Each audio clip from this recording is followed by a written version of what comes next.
jab, uppercut, leave you laid out on the floor. Try to duck and roll, hit and miss, now you counting stars. Should've practiced more, should've hit the mask, get out that more. Claim that you're the best.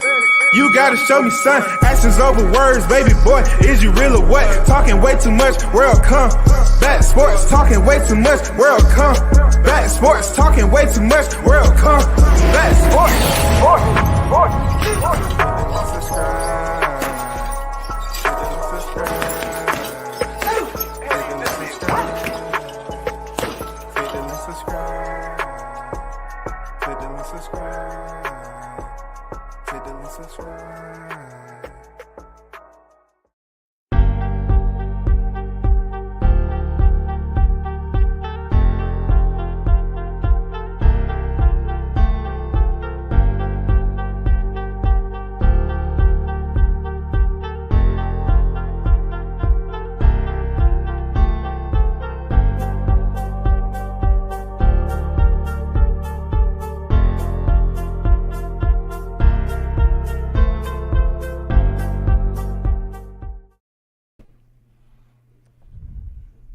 Salute everyone back in the building. WCS back on the boulevard once again. Salute to the supporters. You already know what it is, man. We back with another one. Salute to everyone that's in the house. This is the information that broke about formerly unified, undisputed lightweight world champion superstar Teofimo Lopez. He was supposed to step in there against Jose Pedraza December 10th on the heavy top rank card. You know what I'm saying? On the heavy top rank card with Pedraza. He's still going to be there, but Pedraza isn't. All right? So we're going to pretty much take care and share the information.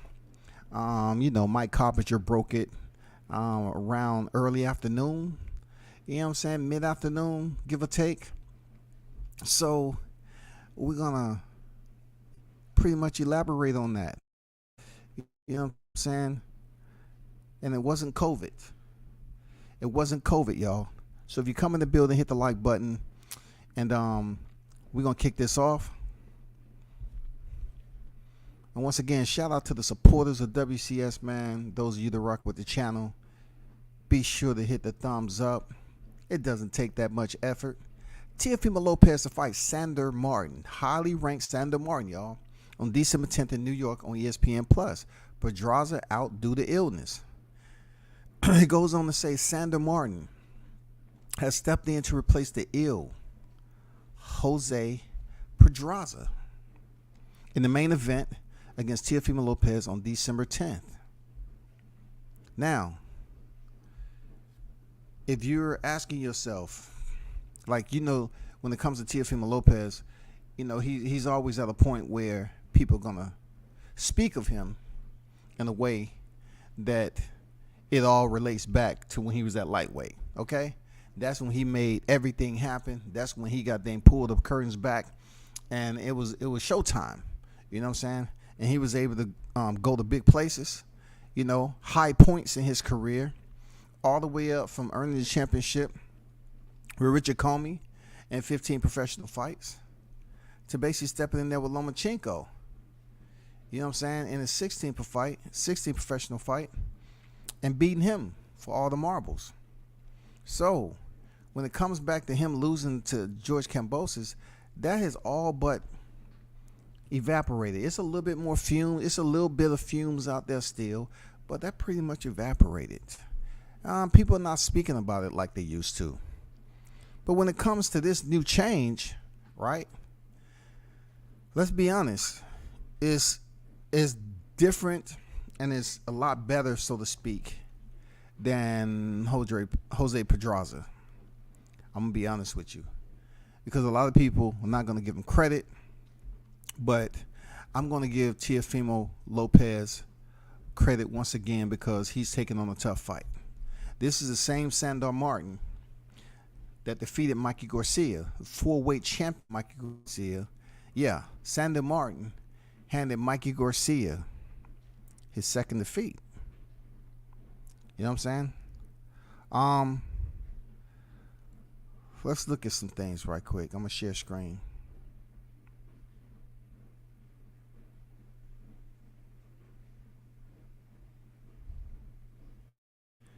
So Jose Pedraza, his last loss was against Jose Carlos Ramirez, March of this year. All right. When you look at Sandor Martin haven't lost since 2017, September 2017. So that's why I say that it's a better fight, a more tougher fight. You know what I'm saying? A more qualified fight for the Teofimo Lopez that pretty much fought his way to the top at the lightweight division, really put his name on the map. To come up here to 140, and his second fight is a guy who's ranked in the top 10, you know, outside of Jose Pedraza. So this definitely going to be a more qualified fight, a fight that people respect a little bit more. The reason being is it depends on who you talk to. You know what I'm saying? When you have Sandor Martin, who pretty much went in there and he has bragging rights a little bit. You know what I'm saying? If Errol Spence has bragging rights, Sandor Martin got bragging rights, goddammit. You know what I'm saying? Mikey Garcia came in there 41-0. 40 with one loss. All right?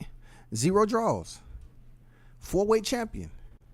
And Sandor Martin beat him in the majority of the game. So we have to give him credit that he has some type of skills because we gave Mikey Garcia that type of credit. Yes, sir. We have to give Mikey Garcia the credit for stepping in there with Sandor Martin and trying his hand. He fought Errol Spence back in 2019. You know what I'm saying? He fought Jesse Vargas in March 2020. He won that. It's not like he was coming off a loss when he stepped in there with Sandor Martin. And then they put him back in there in October 2021 against Mikey Garcia. You know what I'm saying? Once again, Mikey Garcia fought Errol Spence back in March 2019. Then he fought Jesse Vargas February 2020. And then he fought Sandor Martin October 2021. So he wasn't coming off a loss. So I look at it like this is a very solid replacement for Teofimo Lopez. All right? Very solid. The article goes on to say that the former 2-division world champion Pedraza had to pull out of the fight with former unified lightweight champion Teofimo Lopez, who has 17 victories, 1 defeat, 13 knockouts, due to a non-COVID-19 related illness. Wow, it's amazing that the simulation now, every type of illness that a boxer steps out from a fight, they always have to be descriptive enough to say it wasn't COVID-19 related. It's amazing, bro. It's amazing we just can't say they had pneumonia. You know, they had a hangnail. You know what I'm saying? They had poison ivy. You know what I'm saying? Arthritis. Something. Alopecia. I don't know, bro. Like, everything is with that result. It goes on to say Sandor already sent Mikey Garcia into retirement in 2021. Will he do the same with Teofimo Lopez? Some boxing fans feel that Teofimo doesn't possess the mental strength to be top-level fighter. Now, with this particular article, of course, I'm reading this from Boxing News 24, and what I've come to find out with these authors, right, these writers, is that you have some that are extremely biased, and you have some that are favorable. You have the favorable and unfavorable, right? The ones that are unfavorable, they just go to the extreme, just to damn criticize a boxer. And they probably never met these boxers in their life, man. And they're talking about something that has nothing to do with this fight coming December 10th. He's already had a fight at 140, right? Close that guy out. And they still talking about Kambosos. Nobody's talking about Kambosos, the same one who lost twice to Haney. That story's done. You know what I'm saying? That story's over. It goes on to say, fortunately for Top Rank, they got number 5 WBC, number 6 WBO, number 11 WBA, and number 15 IBF Martin. I don't know if that's entirely accurate. It might be, you know. Martin, IBF Martin, 42-13.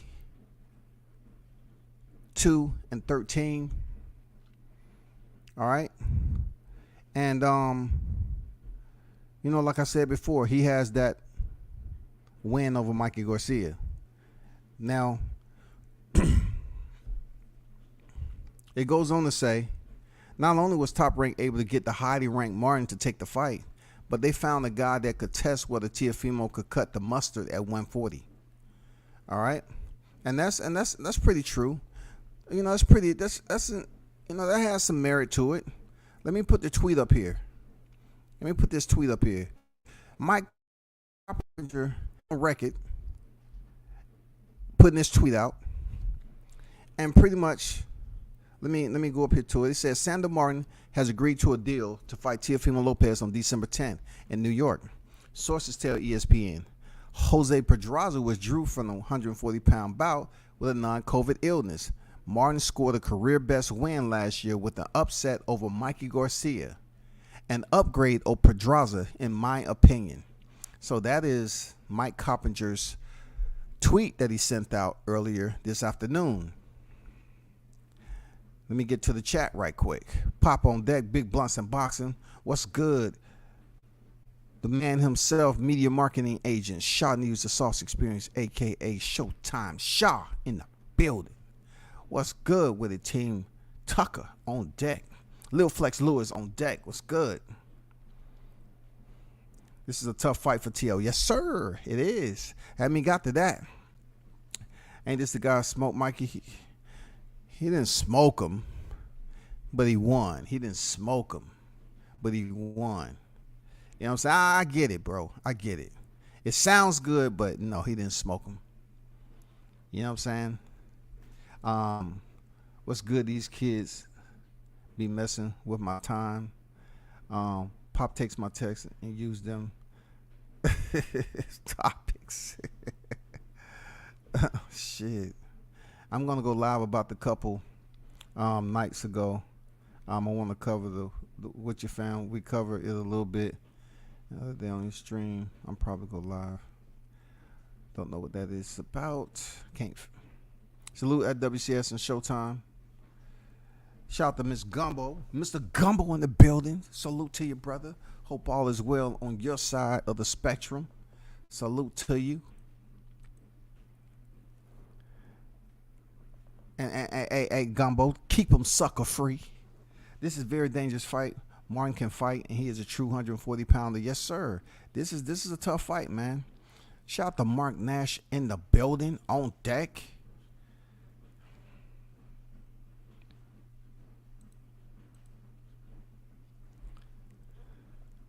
King Mitch on deck. What's good with it? Come back. What up? What up with you? So, let me get back to this article. So Mike Carpenter put this tweet out, and they go into detail on how they look at Sandor Martin. And like we said, like Pop said, isn't that the guy who smoked Mikey? So Boxing News go on to say Martin, a crafty fighter that uses his IQ to win fights, could be a pure nightmare for Teofimo Lopez, who is vulnerable against intelligent fighters. We saw that Cambosis Jr. did to Teofimo, outboxing him a year ago to snatch his 3 titles at lightweight. If Teofimo loses to Sandor, it will be a time for Top Rank to begin considering trimming the fat from their promotional company by getting rid of Teo, because it will obviously he's not the fighter that they thought he was. This guy, and everything, I'm trying to channel my Adrian Broner. When I listen to what you say and everything, like 4 division isn't anything, and this guy's not giving Teofimo no credit for beating somebody that's a 4-weight champion. He busy talking about it's mandatory, that it's documented that Teofimo had medical issues. That's very, very much documented. So I don't even know why this guy is up here talking about Top Rank trimming the fat. Bro, that shit sounds good because we in the month of November, nigga. You acting like you hungry already, and you ready to sit. You ready to put the meat in the oven already. He's sitting down at the table. People's like, "What you doing?" "I'm just waiting on the food. I'm hungry. He up here talking about trimming the fat. Man, this is not Thanksgiving yet. We on the 17th right now.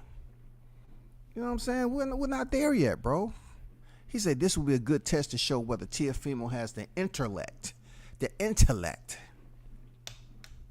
and ability to be one of the major players at light welterweight. It's fair to say that Teofimo can't beat Sandor Martin. It's fair to say that if Teofimo can't beat Sandor Martin, he's destined for mediocrity at 140. That's a lie. You know what I'm saying? That's a lie, because this guy Sandor Martin is ranked in the top 10, so he's a qualified opponent. He's respected. He does have, Mikey Garcia on his resume. You know what I'm saying? I don't know where these writers be going with this, but let's talk about Teofimo Lopez. Teofimo Lopez, man. He fought Pedro Campa, stopped him in the 7th round. All right. Pedro Campa is 34-1-1. All right. He wasn't a bum. Pedro Campa was experienced. You know what I'm saying? A Mexican fighter. He's been in there with some names that's not going to repeat in the conversation of these people out here that's reporting on fighters that will highlight them as being, important opponents, or he's been in there with the who's who of the division. But he was a tough fighter. He showed he was tough while it lasted. But Teo was a level above him. He broke him down, and he ended up getting a victory in the 7th round. You got to give him credit for going in there against a guy who only had 1 defeat. So we go back, and we totally understand how Teofimo rose to fame. How he rose to fame. Mason Menard. I know there was a common opponent between him and Devin Haney. Devin took him to like 9, I think. Teofimo knocked him out in the 1st. Diego Magdaleno, 7th round stoppage. Edis Tatley, I was there for that fight. Stopped him in the 5th. Masayoshi Nakatani, tough fight for him. Tall Masayoshi Nakatani. You know what I'm saying? Shout out to Masayoshi Nakatani. He did what he only thing he can do. 5'11 and a half, 71-inch reach. You know what I'm saying? Teofimo Lopez fought this man when he was 18-0. Gave him his first L. Then he moved up and fought Richard Comey, man. This was Teofimo's 15th fight. He fought Richard Comey, and who would have known? You know what I'm saying? I knew the fight was happening. Even when Richard Comey picked up the belt on that night, and him and Teofimo took a picture. I have that picture where they took a picture because, it was already out there that they was going to fight each other. It was already out there. And I posted the picture of it several times. But Richard Comey, he stopped him in brutal fashion, y'all, in the 2nd round. In brutal fashion. And then the big fight of fights, right? October 2020. Look, we're on the back end of the pandemic, man. People lost loved ones, friends, all that shit, bro. And then we almost lost boxing. Real talk. Talking about spinning the top. We was like, man, this is a whirlwind that I don't think we're going to be able to recover from. I'm talking about in life and for combat sports in general, because you couldn't train anywhere. COVID had pretty much shut everything down. It was crazy. So when we got the word that October, we was going to get Lomachenko and Teofimo Lopez on free TV, we was like, what? Hell yeah. And at the time, Lomachenko was ranked on the pound for pound list. So Teofimo went in there and defeated Lomachenko. You know what I'm saying? He defeated him for his WBC franchise. Okay, let's put that out there. His WBO World Lightweight title. His WBA Super World Lightweight title. You know what I'm saying? And he was defending his IBF World Lightweight title. So it was a damn good fight, man. We pretty much seen Lomachenko be, placed in a predicament where we're not used to seeing him when he don't have control. Teofimo was able to go in there and control the momentum early on in that fight. And he did it superbly. Very much so. Superbly. Lomachenko would come on in the back end of the fight, but it was too little too late. Teofimo shut it back down in the 12th round enough to earn that victory. Now, of course, we all remember that Lomachenko didn't have a rematch. So that took us to George Cambozo. The wild part about this fight with Teo, he's grown since the lightweight division. He has. Because when he went in there with him, you know, it's documented that he had health issues. But with health issues, that man still went out there kamikaze style and attempted to defeat George Cambozo. Yes, sir. You know, we have to give him credit. If you sick, right, and you going in and work, you like, damn, you know, I'm not feeling well, man. I don't want nobody saying shit to me. God damn. And then it's cold out there too. Hey, I know I ain't about to do this, man. I'm feeling bad. I'm going to have to get somebody else. They tell me I'm walking outside to do some, no, I'm not. I know I'm in construction, but goddamn it, I'm working from inside the truck today. You know what I'm saying? I'm going to turn that motherfucker on. I'm going to put the heat. I ain't going outside at all. But look, Teofimo came in there and tried to knock that dude out. The attempt, once again, was the respect for me. The attempt. A lot of people won't even make the attempt. They won't even take the initiative to go in there and feel him the way he was feeling to try to get him up out of there. Hey, and not only that, right? If he had a medical issue, you know he had to be feeling real bad. Seriously. He had to be feeling real bad, man. So both fighters scored a knockdown. You know what I'm saying? Lopez was down around 1, of course. Camboso was down around 10. And he ended up winning the fight. Now, Teofimo was bloody and everything. He licked his wounds. He told people he thought he won the fight 11-2. People ran with that and made, you know, thought that shit was hilarious. But yet they was trying to overlook the warrior spirit, bro. Teofimo warrior spirit, bro.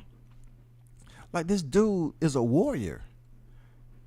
That's why I fucks with Teofimo Lopez, man. He's a warrior, bro. I don't care what nobody say. Teofimo's a warrior.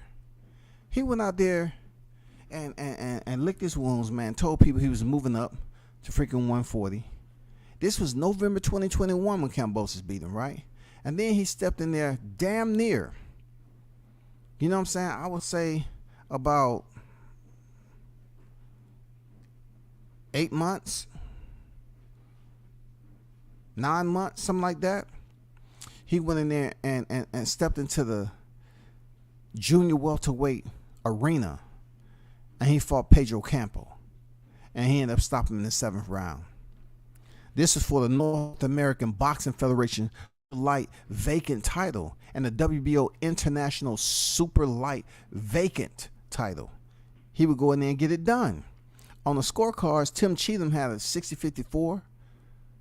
Patricia Morse Jarman had it 60-54, and Dave Moretti had it 60-54.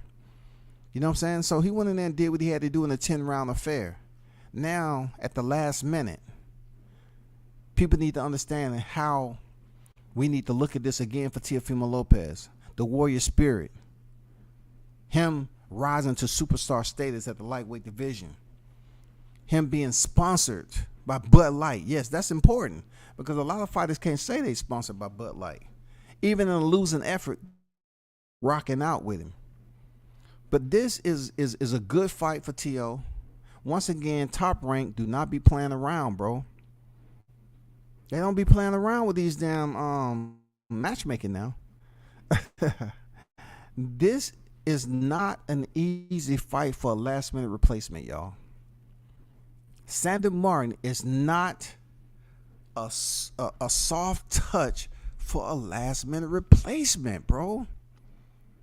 So y'all gonna have to come to your senses and give this man the respect, because he only has 2 defeats, man. And like I said before, his last defeat was September 2017. Teofimo's about to take this dude on in a last-minute replacement. Not only that, right? This dude, a Spaniard, southpaw, he's only 29 years old. So he still has that reserve. You know what I'm saying? He still has his peak ability to go in there and make this happen. You know what I'm saying? I mean, this is not a tough fight, man. The Spaniard is coming in there to shock the world. He's not a high knockout type of fighter Like I said, he has 13 KOs, but he's shown that he has the experience. He's shown he can box. And he is indeed a southpaw. And how's that going to fare with Teofimo Lopez? He's been there, done that. You know, he's an orthodox fighter. He can pretty much fight wherever he want to take the fight, man. Real talk. He can take it wherever he's going to take it. Seriously. When you talk about height, Sandor Martin is 5'7.5". You know what I'm saying? And then you look at Teofimo Lopez, he's 5'8", 68.5-inch reach. They match up pretty damn good for this fight. Sandor Martin has way more experience, of course.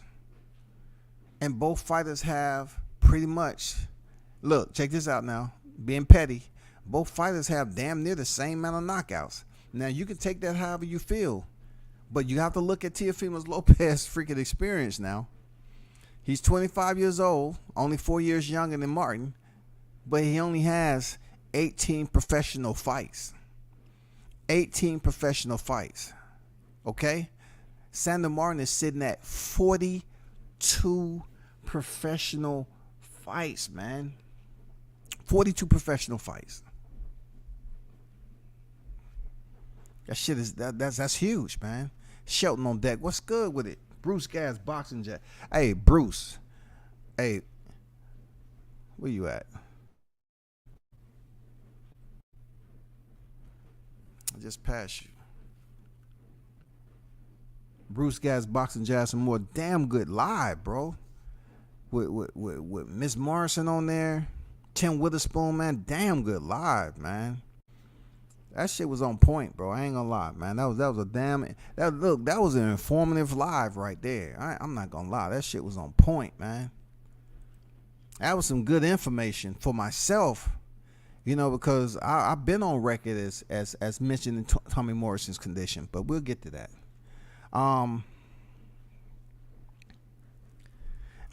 Yeah, Mr. Gumbo said I'll be in Omaha tomorrow. Yeah, we have to link up, man. We have to link up. Pedraza was getting knocked out anyways. Martin would be more difficult for T.O. Oh, I don't know what you mean when you say that. How do you, man, come on, bro. Why do y'all do him like that? Why y'all do him like that, man? How Mitch? The man is coming off of UD, man, with Jose Carlos Ramirez. And then his loss before that, you know, he went to distance with Jose Cepeda. So why are you doing him like that, brother? Why are you sitting up here? You know better than that, Mitch. And then I'm going to hit you with another left hook too, right?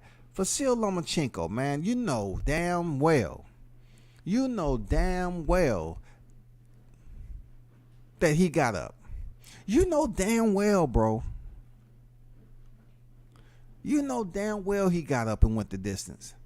So you was going to tell me that Pedraza was going to get knocked out. That's what you trying to tell me. Come on, Mitch, man. Don't put yourself in a goddamn a freaking straight jacket like that, man. We don't know if he was going to get knocked out. We don't know. I think you getting him confused with Victor Postal. You know what I'm saying, brother? I don't know if you understand what you just said. The man, you need to give him his flowers, and you need to apologize right goddamn now, because the man only has one knockout in his loss record, and that was back in damn 2017 by Gervonta Davis, bro. I think y'all getting him mixed with Victor Postal or something. I don't know, bro. I don't know. But the man, out of his 4 losses, has only been stopped once. So to say that Teofimo Lopez is going to go in there and just destroy this man, I can't co-sign that.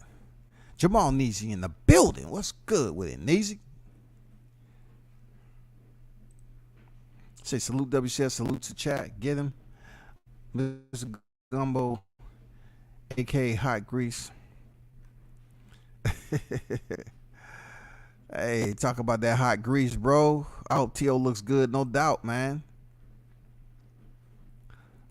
And y'all stay sucker free when it come to Gumbo. Stay sucker free, dog. Salute at Bruce Gas Boxing, my OG brother. Great show. I'm still mad about what they did to Tommy. Yeah, man, that was a damn good show, man. Unfortunately, we're not able to put on live streams like that. You know what I'm saying? But it was good to get that in-depth information about the Duke himself. He almost stopped George after being dropped himself. Yeah, man. I mean, bro, he was gonna get stopped. I don't know about that. I don't know about that.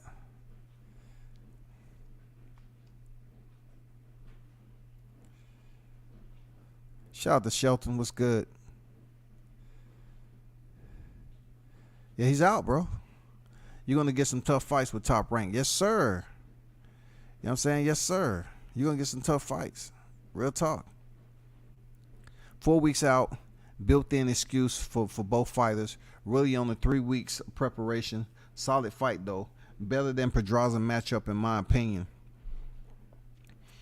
I don't know, when a person is ill, right? When a person has no control in their capabilities, we talking about still being in fight camp and everything, and they have an illness that would absolutely subtract from them maximizing their ability to train at the highest level, right? So when you say excuses, how can it be excuse if Pedraza is pretty much unable to compete? They bring in Sandor Martin, which is a higher ranked fighter, you know what I'm saying, than Pedraza. And he also has that signature win over Mikey Garcia. So it's no excuses, bro. It's just pretty much what it is.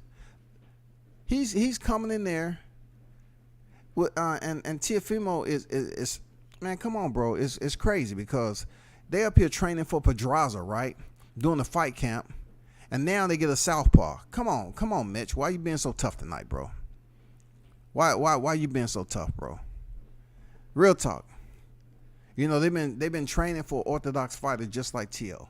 But now they have to take a short notice and get preparation for a southpaw. You know what I'm saying? It's not like he's totally clueless or a tyro for facing southpaws, but I'm just saying, look at it. You got to give this man credit, bro. There's nothing T.O. can do. Making an excuse to me is pulling out the fight. You know what I'm saying? Making an excuse to me is pulling out the fight in this particular equation. But he's taking the fight. And it's a good look for Sandor Martin to get in there with another good name. You know what I'm saying? He's coming off a Jose Felix who was 39-5-1, and he went the distance. Like I said, both him and T.O. has 13 knockouts, but we know damn well that that's absolutely a difference when we put the mathematics and the numbers together as far as experience goes. This man has 42 professional bouts, so that looks a little bit worse for him with 13 knockouts on his jacket, rather than Teofimo, who has 13 knockouts. You know what I'm saying? You know, T.O.'s sitting at 17-1. He only has 18 bouts. So you already know what it is, man. You already know what it is. Very quality fight. Very quality fight. And I think more people are going to tune in now because it is Sandor Martin. And they remember him fighting Mikey Garcia and getting that win.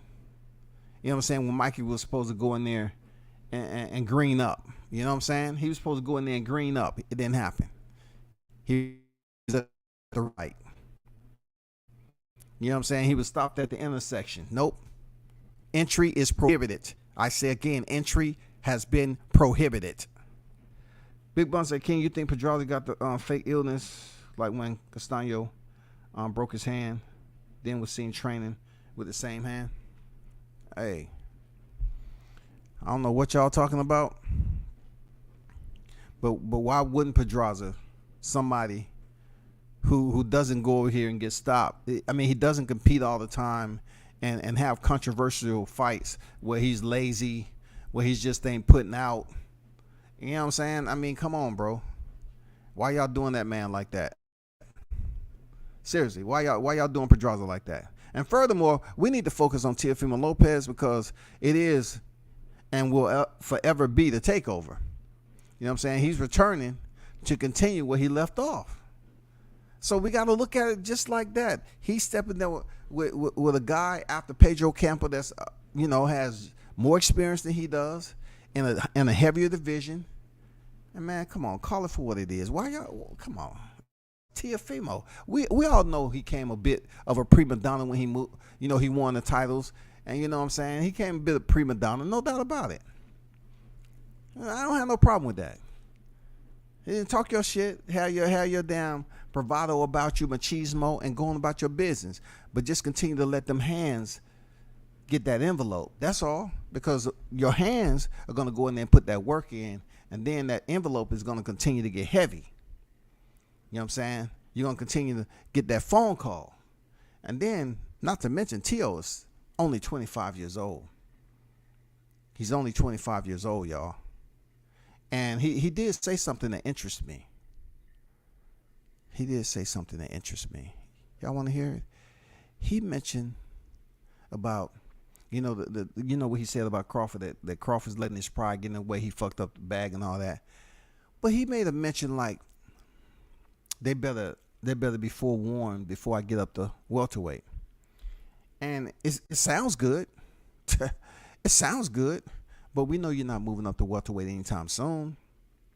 And by the time Teofimo get up to welterweight, he would have had many fights at 140. And also, those big names and stars that's up there campaigning right now, with or without a belt, they're going to be gone. Promise you that.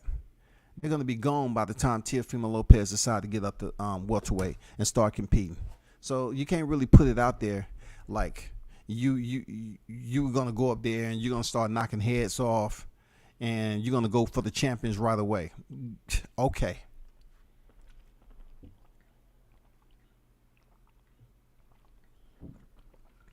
Okay, we got it. You know what I'm saying? We got it. Because, I understand you confident where you at, and you can say what you want about, you thinking that Crawford messed up the bag, Tio. You know what I'm saying? But heading into this fight December 10th, I salute him for taking this damn tough fight in the last minute. It only builds up Wall Street as a superstar anyway. I even said this when he was at lightweight. I said, man, he need to move up because I know he been, having problems with making weight for a long time, right? I said, you need to move up and leave all these other cats in the lightweight division. There's no purpose in staying over there. I thought Ryan Garcia would potentially be at 140 for a Teofimo Lopez fight. But, for whatever reason, he's going to try to fight Gervonta Davis in April 2023. But it would have been good somewhere along the line that those two linked up because they never stepped in the square together at lightweight division.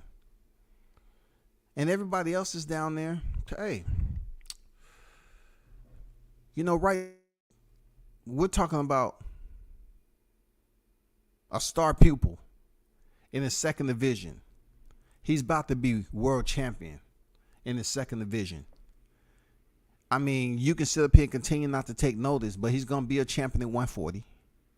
And he's going to be a champion at 147. You know what I'm saying? So I'll at least give Teofimo Lopez 147, 3-weight champion, minimal. All right? He ain't getting no taller, but minimal, right? Minimal. I give him 3-weight champion. He's going to be a champion at 140, 147. Absolutely. You know what I'm saying? Absolutely. Now, how long he choose to campaign at 140, that's a whole different story. I couldn't sit up here and give you that info. I like Sandy in this fight. He's a slick fighter. The hocus pocus, no doubt, always, man. Always.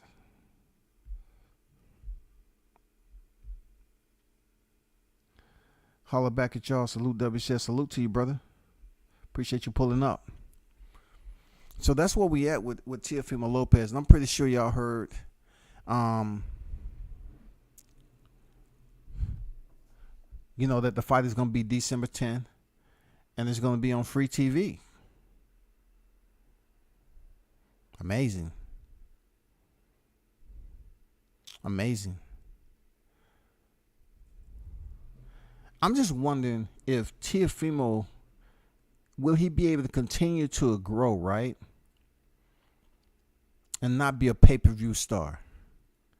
Because we talking about how Bob said he lost enough money to buy a house in Beverly Hills. I'm just curious to, when is Teo going to begin to campaign or reside on a pay-per-view structure in these fights? When is that going to happen?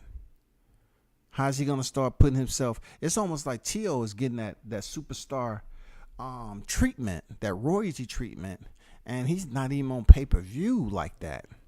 Like, he's not even consistently on pay-per-view like Gervonta Davis is. But who's the bigger star?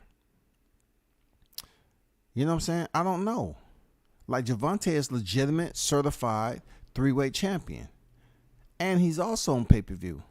But then when you get Teofimo Lopez, he has his crowd. He has his genre of fan support. And he's sponsored, by some big name. You know what I'm saying? So I'm curious to know when they're going to start committing to put him in that position. When are they going to really commit to say, okay, this is where we at with it? You know what I'm saying? So keep your eye tuned into that, man. December 10th over there at Madison Square Garden. The takeover continues, man. Let me get back and see if I missed anything with this article. And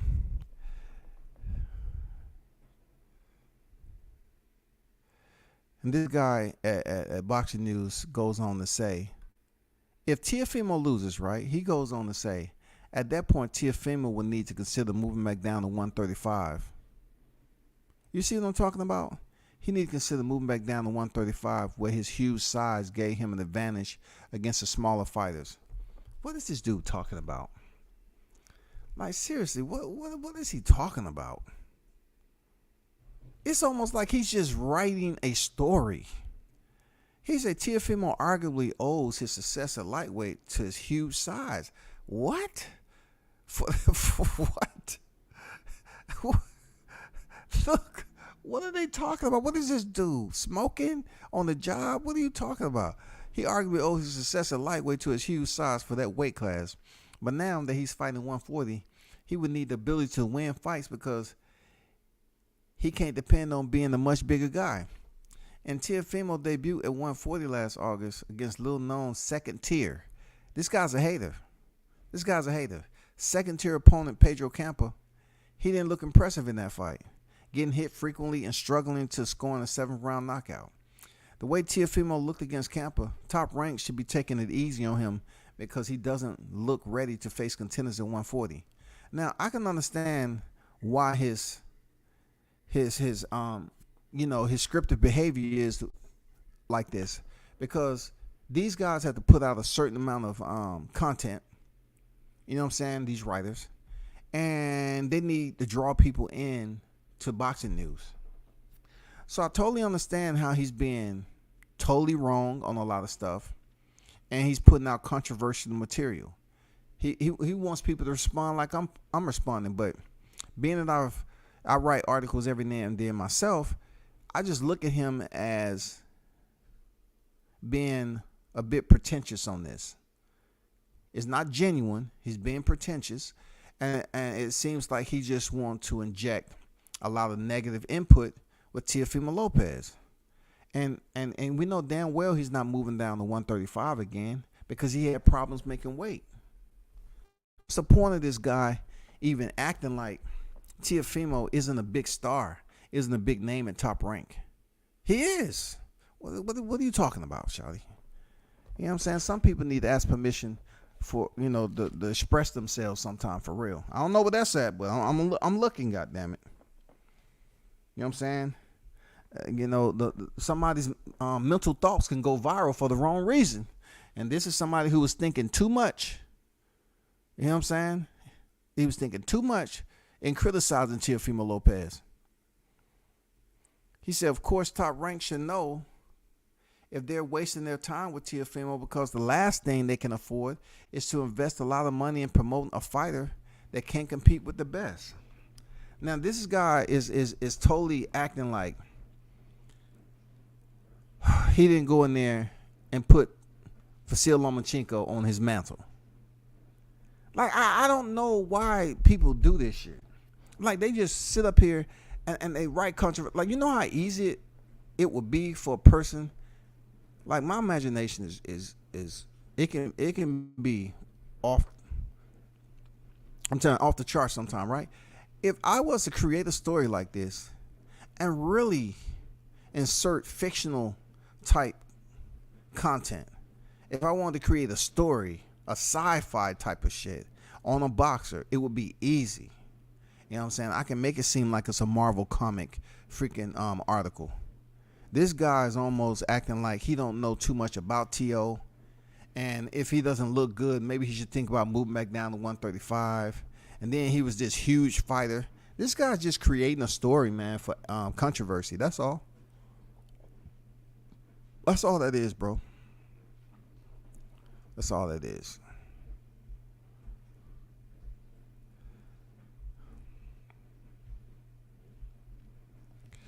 I'll drop that link down in there. You know what I'm saying? What up, NO? I dropped the link down there because I rarely have panels.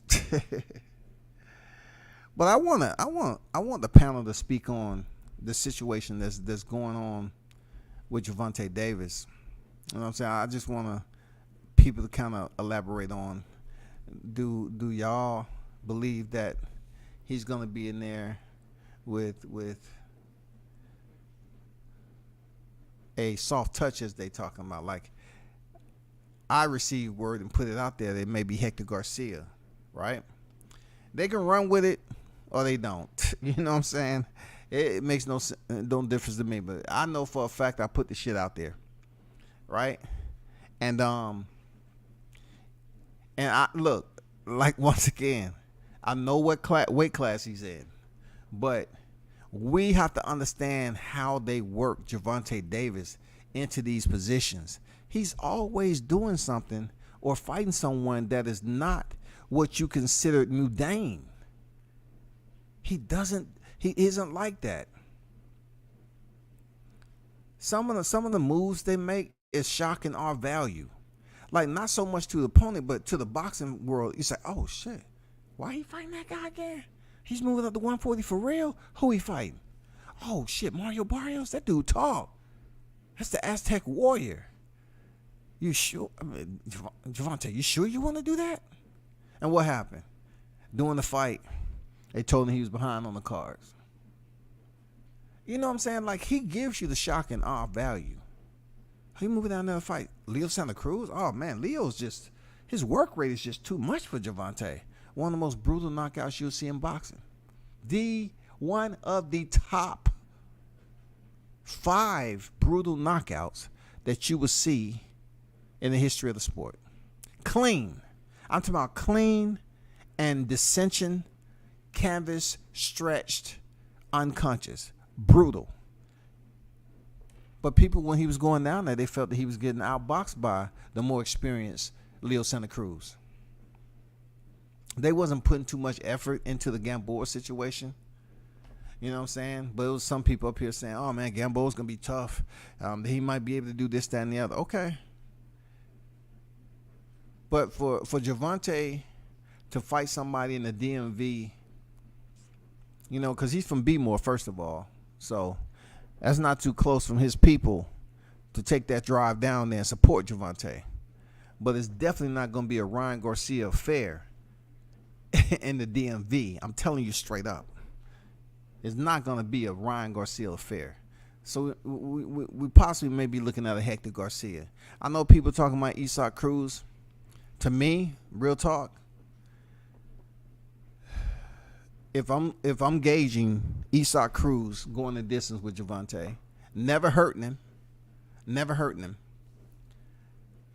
I place Isak Cruz rematch in the same type of shoes that I would when Floyd fought Marcus Maidana in the rematch. It looked good the first time around. It looked like he would be more competitive in the rematch, but it's not. It's gonna be way easier. So that's why I'm thinking Hector Garcia, who's a pretty nice size 130 pounder, right? It's not too much going on down there. Like, they have a lot of vacant titles and shit since Shakur Stevenson dropped the titles. And I'm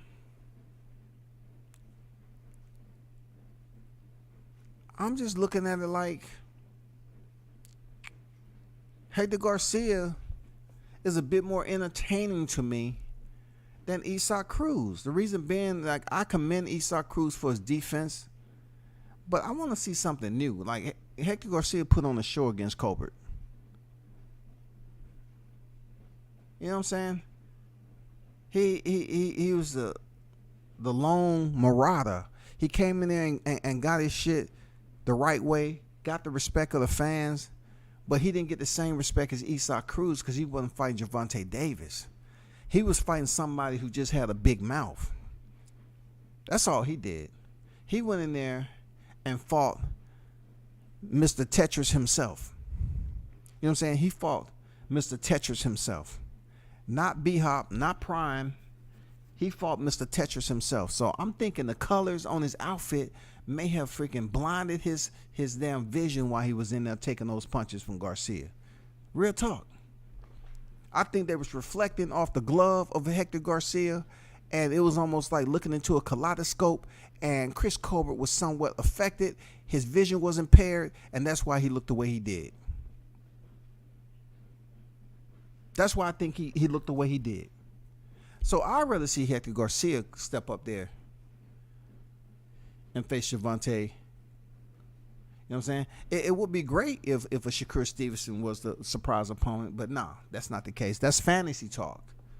That's fantasy talk. You know what I'm saying? That's just fantasy talk. It sounds good with the hocus pocus and shit that goes on in boxing, but that would have been, I mean, I don't know, man. You never know with boxing. Like in MMA, you know who the fuck is fighting, but in boxing, it's always trickery. You know what I'm saying? Black magic, voodoo, deception, suspense, intrigue, and all this other murder mystery type shit just to get a fight underway. So I look at it like Gervonta fighting Hector Garcia in DC. Hey, why not? We already seen Isak Cruz. Listen, I don't know why people are boosting up Isak Cruz so much. He's not gonna knock out Gervonta Davis. So y'all need to put that to bed. You know what I'm saying? I'm talking about a bed that just has a mattress, like no headboard, footboard type of shit. Old soggy ass mattress. You need to put that shit up under there. He ain't knocking him out, bro. You're not going to be able to go to sleep thinking that's what's going to happen. Isak Cruz is not a knockout artist. What he is a very consistent fighter. Like, he's a fighter. Like, Isak Cruz is going to give you the defense. You know, Isak Cruz is going to be, you know, maintain and keep his foot on the gas. He's going to keep on loading up on that overhand right. He's going to be right there. You know what I'm saying, in your chest plate.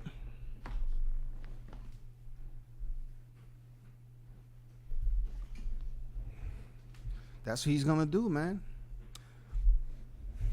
He's not going to knock nobody out. Big Blunts and Boxing in the building. What's good with it, bro? World Combat Sports. What's the deal? Appreciate you, baby, having me up on the panel and all that. You know what I'm saying? For sure, man. What's going on? How you feeling? Yeah, they good. No complaints. That's good. That's what's up with it. D Young on deck. Salute to you.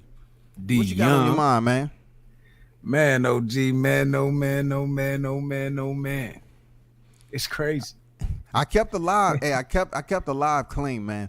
I'm not gonna, the months in retreat. I don't know where you're going with it, but Oh, I ain't going nowhere. I ain't going nowhere. Okay. You know what I'm saying? I got you. It's clean as hell right now. I ain't gonna lie. All right. But yeah, man, you know what I'm saying? You said you want to know. Well, you want to hear about the Tank aspect. Yeah. Let me hear your thoughts on that. I mean, from what I've been seeing as of late, and I tweeted you a little earlier, I'm starting to see Hector Garcia name everywhere. Mm-hmm. You know? What it do? Mr. Gumbo, what's good with it, Gumbo? Mr. Gumbo, what's the deal, Mr. Gumbo? You in the sleeper right there? That's the sleeper? Nah, you don't see me. Look at the horn right here. I'm just chilling, baby. Just chilling. Man. Okay, that's what's up. Sitting in the front seat. It's good to have you on deck, man. You know what I'm saying? Man, sitting over here in Joplin, Missouri. You know what I mean? Yeah, for sure. You say you on your way to Omaha? Yeah, I got to pick up in the morning, take this thing to Kansas City.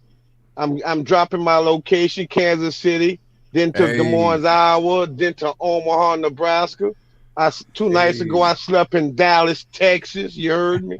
Okay. I'm always moving. Staying sucker Gumbo, free. I know y'all watching the live, Mr. Gumbo, AK Hot Grease. Because the gumbo always gotta have some grease in it. Yes, sir. But I'm gonna sit back and listen to the show since they think, somebody else took my wrench today and he know what I'm talking about. I don't care about no wrench, man. I appreciate WCS giving me that. Don't make me who I am, a wrench. Take your wrench, bro.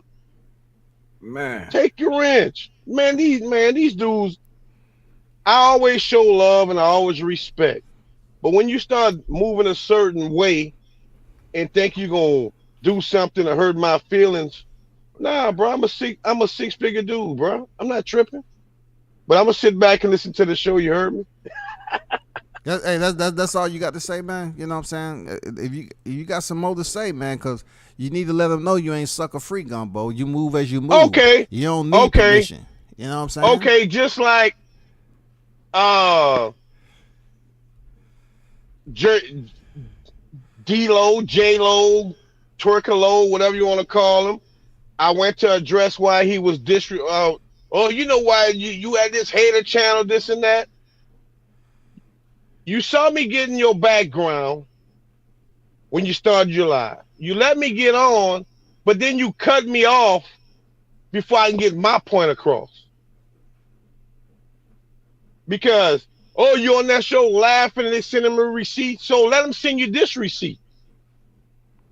My whole thing was, I didn't call you all these type of names, but since you have that same energy, F me to the highest disrespect, where I'm from, it can mean a whole lot of different things, bro. And you know who I'm talking to. And for you, greasy, babysitting, shouting, taking my video and trying to make a meme out of it, keep babysitting, broke nigga. And back to you, broke Willie, begging with your, I'm holding up a sign directing traffic in Atlanta. Stop begging for money. I don't have a problem with everybody in the LDBC, but you 3 clowns know who I have problems with.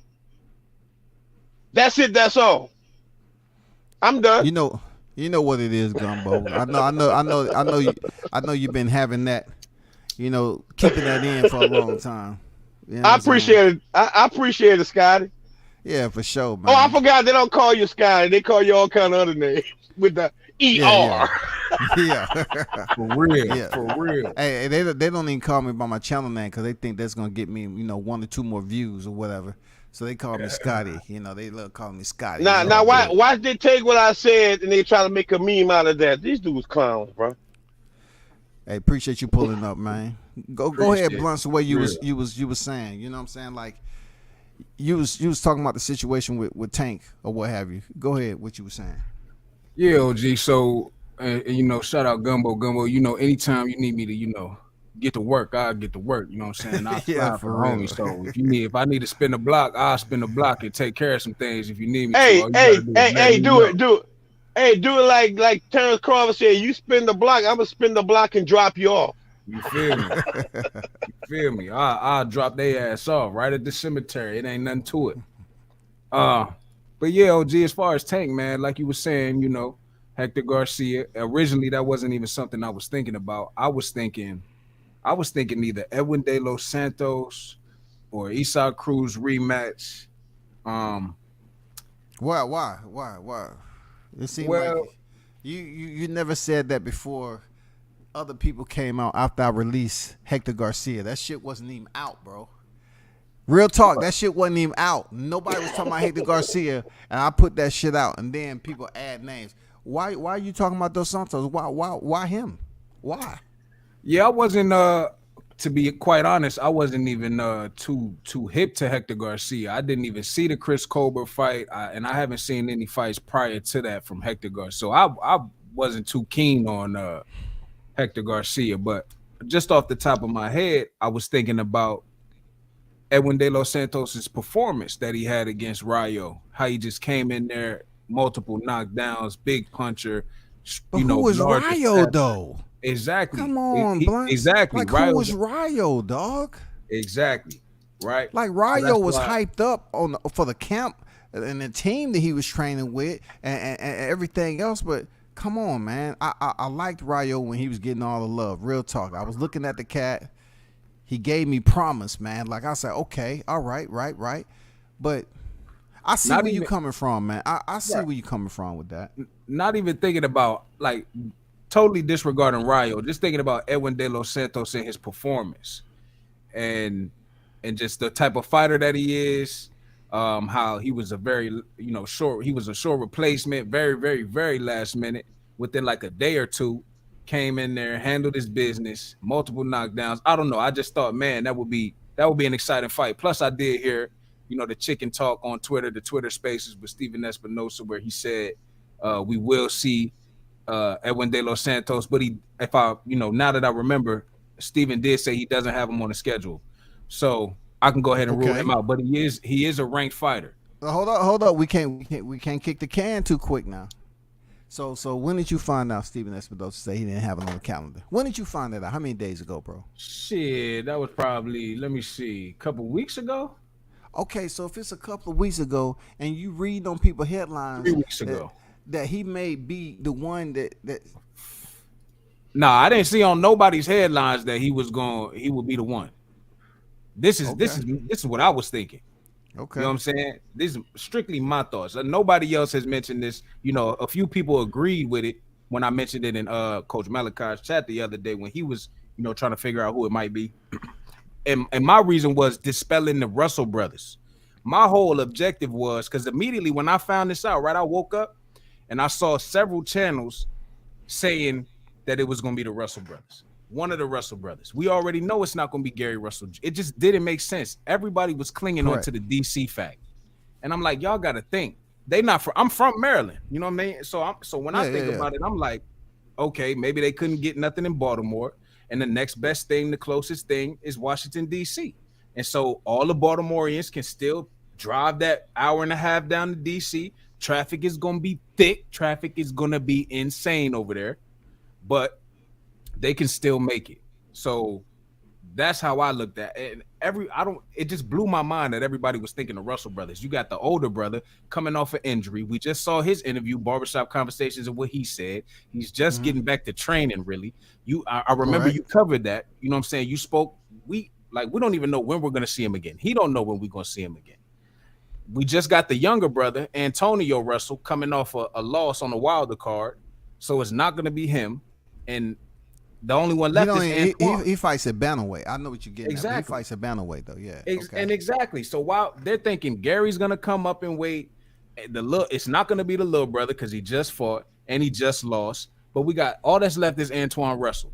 And that's all. I heard people saying the older brother and Antoine. Now, the older brother was beefing with Tank at some point. They had words. They were going back and forth. They wanted to fight, etc. Yeah. Why would the middle brother come step up and take care of the beef on behalf of the older brother? That doesn't make sense to me.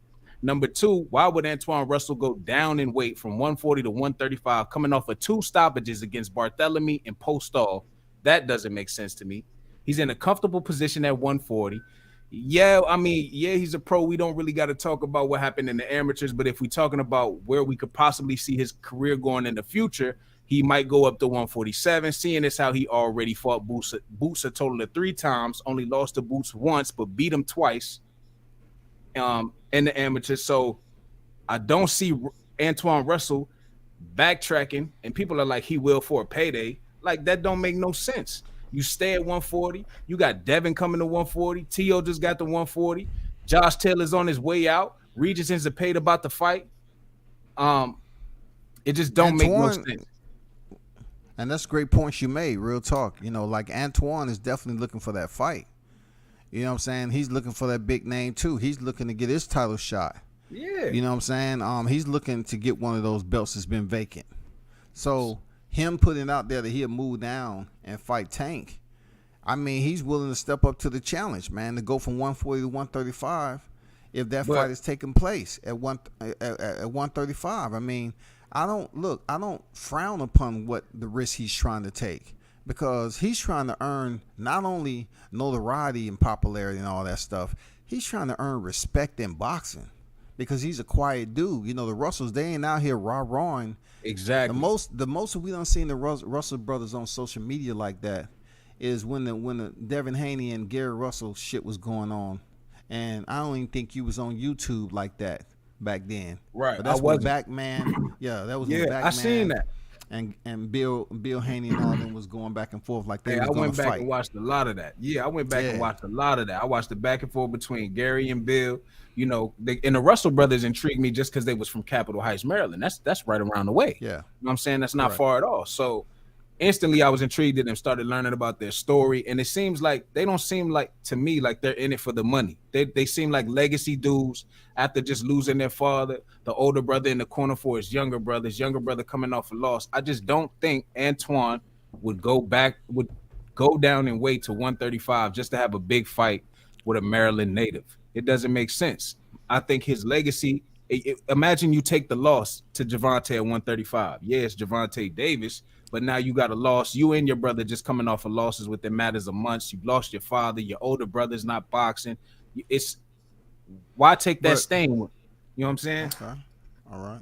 When the middle brother could go on to have his success, be put up against Devin Haney, you get big money fights. You fight T.O., you get these big money fights. If you fight Regis and he has a belt, you get big money fights. So he's gonna have his time, and I think they're patient. They're calculated brothers. They always make calculated decisions with their father. They all come together as a unit and make their decisions. And it just so let me ask you this right quick. Yeah. So why do you think he should wait and be patient and all that? What brings you to that moment where you're gonna bookmark that and say he need to wait and be patient? Why? Because he's in a good position at 140. He's establishing his name. They building him up at 140. I mean, but we all know you can shift positions, you can shift divisions and move and down a weight class and move back up a weight class. But I think to me doesn't make any sense. Like he's free to travel. He's free to travel, but if you in the right place, if you driving on the highway and your lane moving good, why you gonna jump in the slow lane of traffic or jump into a lane of traffic where you could possibly have a hazard and be sitting there for a little minute? It don't make no sense. I'd rather stay in the lane and keep cruising. I feel you, but Gervonta Davis, man, he is not just no average freaking pedestrian. He's not an average person that's in the traffic. Dude is a 3-way champion and he's a superstar. So somebody that's trying to get the crown, someone who's trying to grace the square with Gervonta Davis, Gary Antoine Russell, I think if that's what he's trying to do, I wouldn't frown upon it. You know why? Because they weren't saying that shit about T.O. When T.O. went up there and got his first title shot against Richard Comey, people, you know, they was like, okay, he going there against Richard Comey. Let's see how this plays out. And he only had 15 fights, man. And then Lomachenko right after that. 2 big fights. Championship, he picks up the strap, then going there for the unification. Nobody wasn't really having that mentality that, well, he just need to chill, he need to do that.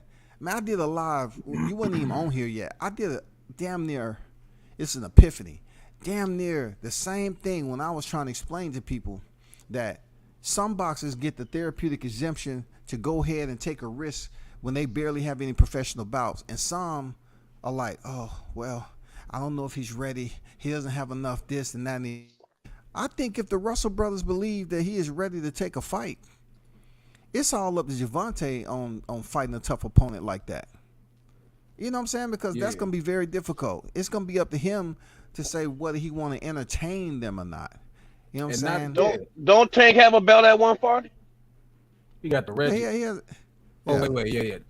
Wait, what is so they can fight for that belt. What is that belt? They can fight for that belt. Oh no, it's a regular belt. Yeah, it's a regular belt. It's still a chip too. You know, it's a chip. Real talk. We can't just, expunge it like it doesn't have any Wall Street to it. It has value to Tank it. got the regular belt at 130, at 135. What is he? And at 140. They didn't fight. Nah, they didn't fight for about it because of the. Oh yes, he do. Right? Mario Barrios had the same belt, bro. Mario Barrios had a regular belt, WBA regular belt at 140, and Tank went up there and fought for the WBA regular at 135 when he fought Yurkis Gamboa. So Tank have a regular belt at 140 and 135, don't he? I don't think he still has that belt at 140, bro. Yeah, it don't say it okay. right here. I'm looking, it don't say it. I don't think he has that belt at 140. He got off of it, but yeah, definitely. I mean that regular belt is why people say that Tank hasn't fought top tier competition, because he has pretty much fought for a regular belt at 135 without any super titles in his cachet, and then 140 he only fought Mario Barrios. You know what I'm saying? So I think. Again, I just don't think. I know what you're saying as far as it'd be up to Gervonta to entertain them, and Gary wanting to go up against an elite fighter like Gervonta, but then it would also go back to, you got to think about the other things. Like I said, Gary, the older brother, having words with him, not a middle brother stepping in. The little brother just took a loss. This is still Maryland at the end of the day, so you know how the people gonna react, what the people gonna think. You know what I'm saying? Especially if they still living out here, they move around out here. It's just, to me, it just don't look right. So when you say Hector Garcia, I can see, and now that it's circulating, I can see it now that I know what I know as far as, okay, he fought Chris Colbert. He's the one that, you know what I'm saying, just wiped out Chris Colbert. I've been knew about this mysterious loss. To me, it was a mysterious loss because I didn't watch the fight that Chris Colbert lost. I saw him with the colored hair and all that. Looking crazy, getting knocked down, looking lost in the fight or whatever. But what I was hearing after that was Chris Colbert need to worry about getting his rematch back. So now it's like, it seemed like Hector done moved on to bigger and better things. I mean, but you have to understand that fight that him and Chris Colbert had was what? Was it a title fight? The fight that him and Chris Colbert had, was it a title fight? Shit, no, right? No, right? So he had to fight Roger Gutierrez. You know what I'm saying? So people looking at Big Mouth Colbert and him going in there taking that L against freaking Hector Garcia, and I think they kind of, like I said early in the live, he didn't get all the adulations that freaking Isaac Cruz got when he fought Gervonta Davis. A Star is Born overnight and stuff like that. Only because he fought a guy who had the flash. You know what I'm saying? He had the flash, but it was Chris Colbert. Mm-hmm. He hasn't proved anything. So they was fighting for the to get a shot at the championship. Roger Gutierrez was a champion. Right. So if indeed Chris Colbert would have won, he would have fought Roger Gutierrez for the chip. You know what I'm saying? For the WBA chip. So, Hector Garcia stepping in here, possibly, and fighting Tank would be interesting because old boy can fight. Hey, he's not an Isaac Cruz, man. Hector Garcia can box. He has decent power. He's no Isaac Cruz. Isaac Cruz don't have power like that. First of all, he has great defense. He has a damn good, respectable gas tank. But he can goddamn load up on them power punches all day long. But he's not a knockout artist like that. I mean, but he's coming off of 2 knockouts though. Bro. He knocked dude out in 2 rounds. Blunts. Hold up. Are you talking about the last dude? Are you talking about the last dude? We just talking about period. We just talking Hold about up. period. No, I need a We name. excited. Look, like Tyson say, I need a name. Mention a name. Say the we name. know we should know the names. What's We the should name? know. What's the name of his last Eduardo dude he knocked out? Ramirez. Eduardo Ramirez knocked out in 2 rounds, right? Down twice, and Yuri Jokic Gamboa. Well, who's the last person Knocked he him out fought in round again? 5. Who's the last person he fought again? Eduardo Ramirez. 27 and what? 27 what was it, 27 and 1 when he fought 27 and 2. Interesting. But still, Interesting. well, what made Isaac Cruz a star after that fight was his style of fighting and how exciting he was. And no matter who he just fought, watching him do that shit is exciting as hell. So to come off of 2 quick knockouts and then still have an exciting 12-round fight with Gervonta Davis. I mean, at no point in time during that 12 rounds was the fight boring, because at the end of the fight, everybody in the stadium was on their feet cheering for Isaac Cruz. Yeah, the Mexican love. He got that. He got that wave of respect off the back of who again? Gervonta Davis. Right, You know what but I'm it saying? was also I like Isaac Cruz. I like Isaac Cruz. Real talk, but I'm trying to explain that against certain opponents, yeah, he's gonna provide you with the knockout. He's gonna give you the stoppage. You know what I'm saying? He's gonna give you the stoppage. But you know, before he fought Gervonta Davis, Francisco Vargas, unanimous decision. Jose Matias Romero, unanimous decision. All right, Diego Magdaleno, okay, he stopped him. But before that, majority decision, unanimous decision. You know what I'm saying? He's not a consistent knockout artist like Gervonta Davis. Even Gervonta go the distance sometime, like he went with Isaac Cruz. Exactly, but that's the thing. Dude's gonna perform. People come to see something exciting. Correct. You know what I'm saying? I agree with that. They truly just want to see something exciting. So if you can make 12 rounds worth of boxing exciting, why not run that shit back? And what if it's based not off be these, what you think it is, bro? It's gonna we be don't much know easier. that. We thought the same thing about Izzy Adesanya and Alex Pereira, but dude came out and at the 5th round he did something nobody thought he would do. So that's the poor analogy. It's We're the talking same about principle. 2 different combat It's same sports, principle. bro. It's same We're principle. talking about his first time facing Izzy Adesanya inside the cage. It's same and principle. you're talking about a boxer. We're Nah, talking about a nah, boxer that's who's not what I'm already talking- professional, Look, bro. OG, this is what I'm saying. I'm saying we got 2 fighters who may have to overcome adversity at some point, and they're both excellent at what they do. Who may overcome adversity? Like Either fighter. Look, check this out though. This is what I'm trying to get with the analogy you just presented, right? We're talking about 2 fighters who damn near equal in skill set, height, reach, everything. Okay, look, that's where Isaac Cruz and Gervonta Davis links up. Just a little bit disadvantage for Isaac Cruz being a shorter fighter, but they do not match up when it comes for skill. They do not fight the same. Then how they was do the not fight the same, bro? How was the fight so close? How was the He fight had so very close? good defense, man. And Gervonta Davis put it out there that he hurt his damn left hand. What if he hurt his hand again? What if Isaac Cruz got better? They watched tape and he clips him. Look, his ring IQ. First of all, his ring IQ is much higher than Isaac Cruz. I'm not saying Isaac cannot enter that square and come up with a different game plan, but Gervonta Davis is a highly skilled boxing technician, bro. Gervonta Davis' ring IQ far exceeds Isaac Cruz with the championship experience that he has, the level of opposition and all that shit. And the same go for Hector Garcia. It far exceeds that dude. And so you're talking about Hector Garcia or Isaac Cruz, bro? I could swear you was just on Isaac Cruz. Are we talking about Cruz or Hector Garcia? We're talking about the fact that Gervonta about to have to fight either or. You know what I'm saying? We was talking about Isaac Cruz earlier, right? But we talking about Tank having boxing IQ. We talking about Tank's Isaac Cruz ability. is the one you was giving credit to. Yeah, that's who we talking about. And I'm telling you, he ain't gonna clip no Tank. All right, and what is Hector Garcia gonna do to Tank? Hector Garcia is a different type of fighter, even for Isaac Cruz.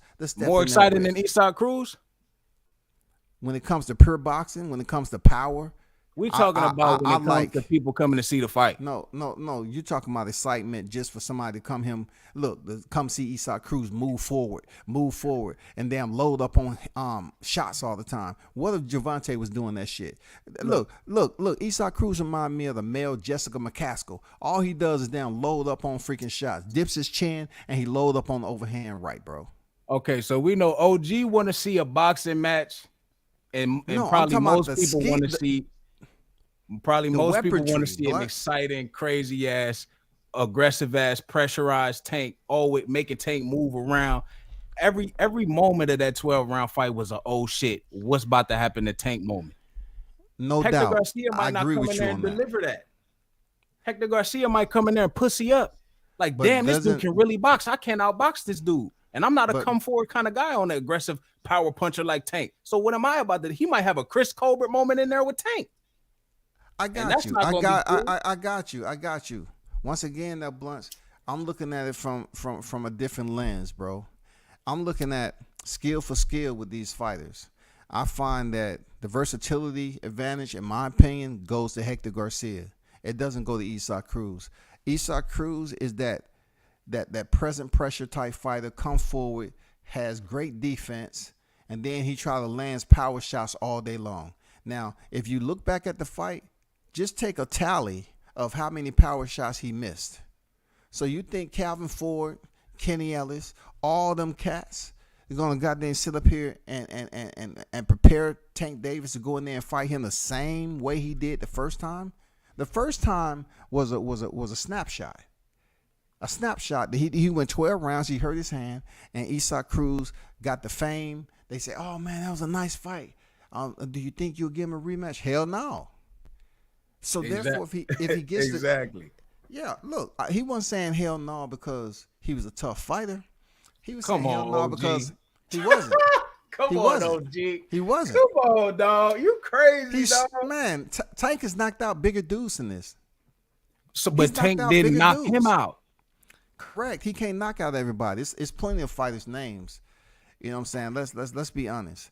You know, it's plenty of fighter names that we can mention. You know what I'm saying? It's very minimal. Okay. But we look, when it comes to Tank, we could go back to the one lone Jermaine Mraz back in 2014. He went the distance with Tank now. Ain't nobody talking about him. Dog. Right. We talking about Isaac Cruz and Hector Garcia. And Isaac Cruz don't have the punching power like Tank. He doesn't have the boxing skills like People Tank. He's the male Jessica McCaskill, bro. He loads up all the freaking time to try to land that shot. And there's other people saying he's the Mexican Mike Tyson, who throw power punches 12 rounds long. Have they gave them a cup and urine? Shit, who know that? Have they tested him?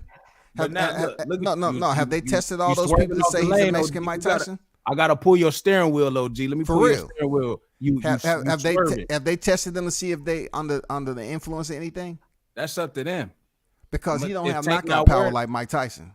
Hey, well look, he done knocked these last two dudes out.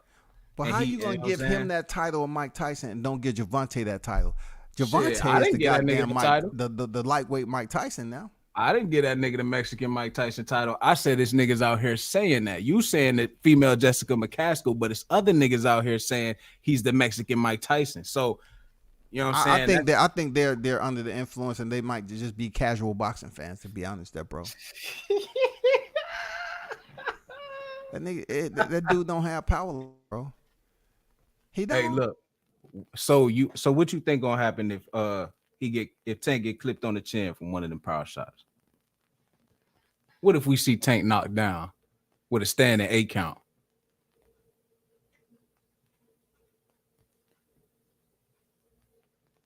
Hold on, you can't hear me? Can I hear you? Where you at? You can hear me? The chin, pop, pop, pop, pop. Just try to land that heavy power shot all the time, man. So look, that's where the game plan come in. What if they come in different, but he still possesses that? So now he is boxing a little bit. Oh shit, this a different Isak.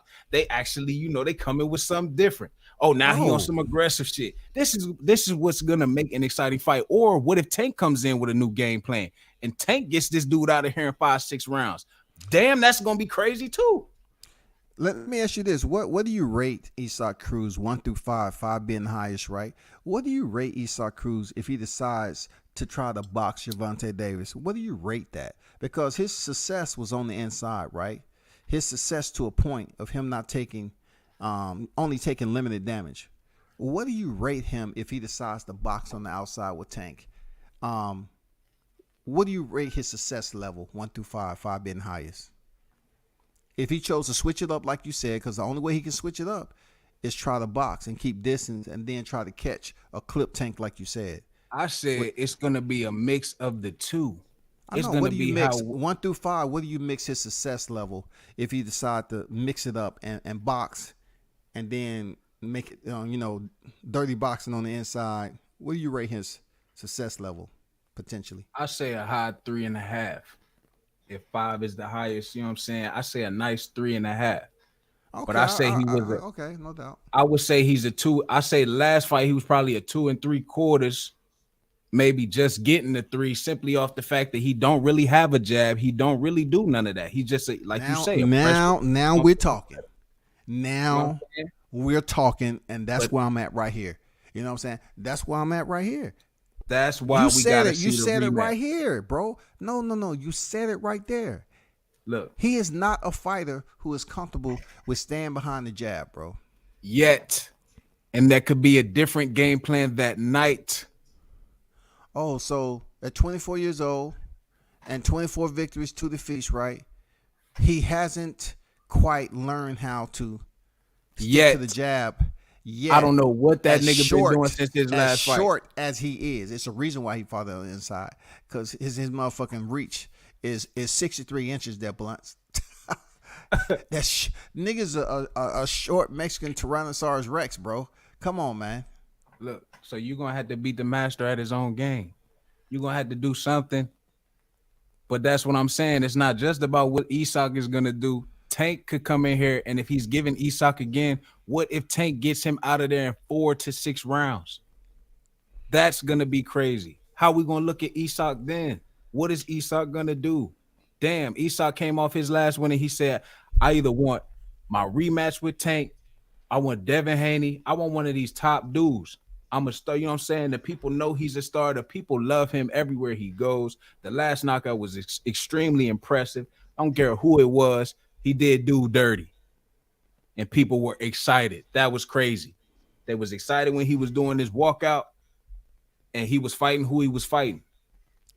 So Okay. I could definitely see a nice rematch with Isaac Cruz and Gervonta Davis. I hear your argument. Man. For real. I hear your argument. But the Gervonta Hector said Garcia is floating around. The reach is that. Yeah, I put the shit out there, but I'm just saying.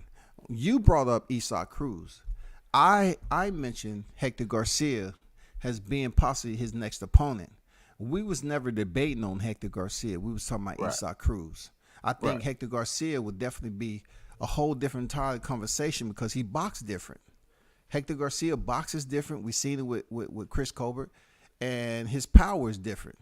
But with Isaac Cruz, yeah, with those opponents, Gamboa and his last opponent, yeah, like you looking at it like styles make fights, bro.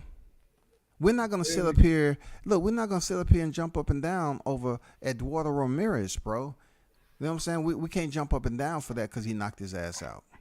But we're gonna jump up and down when we see niggas getting knocked out in impressive fashion. No, we're talking about him heading in there with Gervonta Davis. He ain't gonna knock him out, bro. He ain't like Maybe. that. So once again, since you're on the panel, I need to ask you something. Are you willing to put some money on it if his name is up? You want to put the money on Gervonta Davis getting stopped? Hell no. Look, I ain't dumb. No, don't say you're dumb now.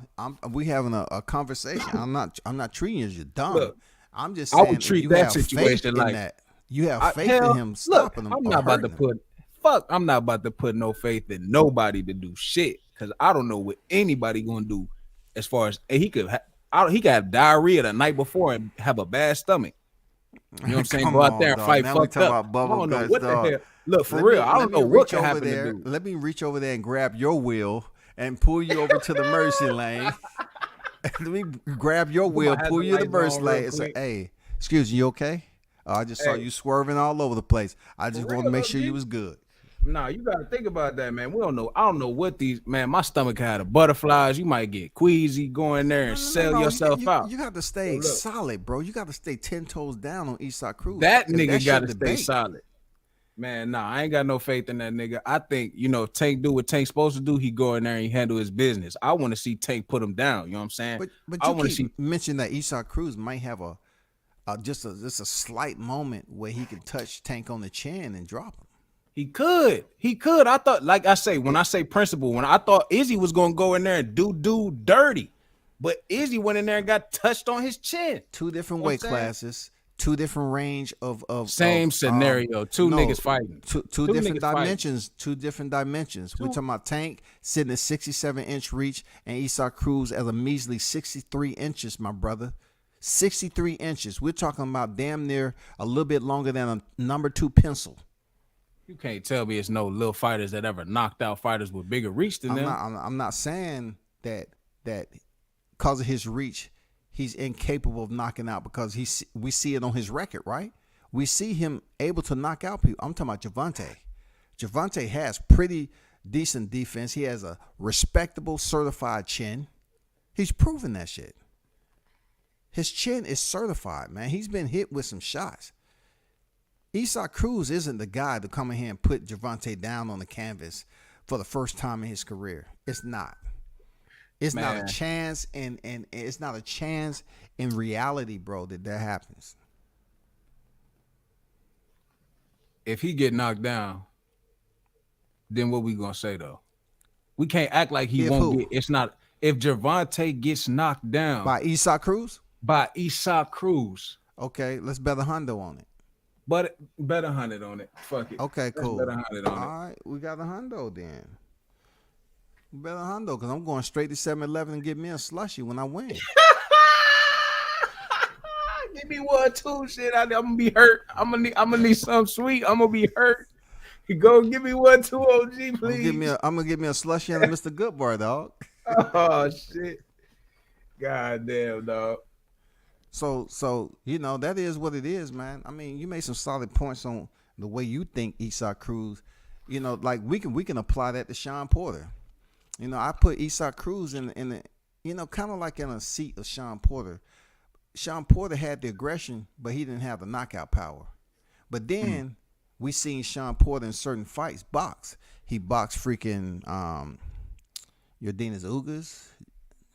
He his last time that I seen him before he started with all that other aggressive Julio Diaz. But then he went to the aggressive style like that Adrian Granados, life and limb with Adrian Granados, bro. You know what I'm saying? Like he switched it up with Danny Garcia. He got in, he got out, he boxed on the outside. Sebastian Formella, one of the most boringest fights, but he boxed him. You know what I'm saying? He just moved around with him. Did what he did, played it safe, so he can get to the next one. You know what I'm saying? But Spence, once again, he threw away them previous fights, and he went at Spence. He didn't even fight Spence the way he fought Danny Garcia. He fought Spence life and limb, mano a mano. Yeah, Thriller posted the pictures, the post fight pictures of Terrence face and EJ's face after the Porter fight, and it was a very, very big difference. You know what I'm saying? Very big difference. A very, very big difference. Terrence looked like he hadn't been touched all night.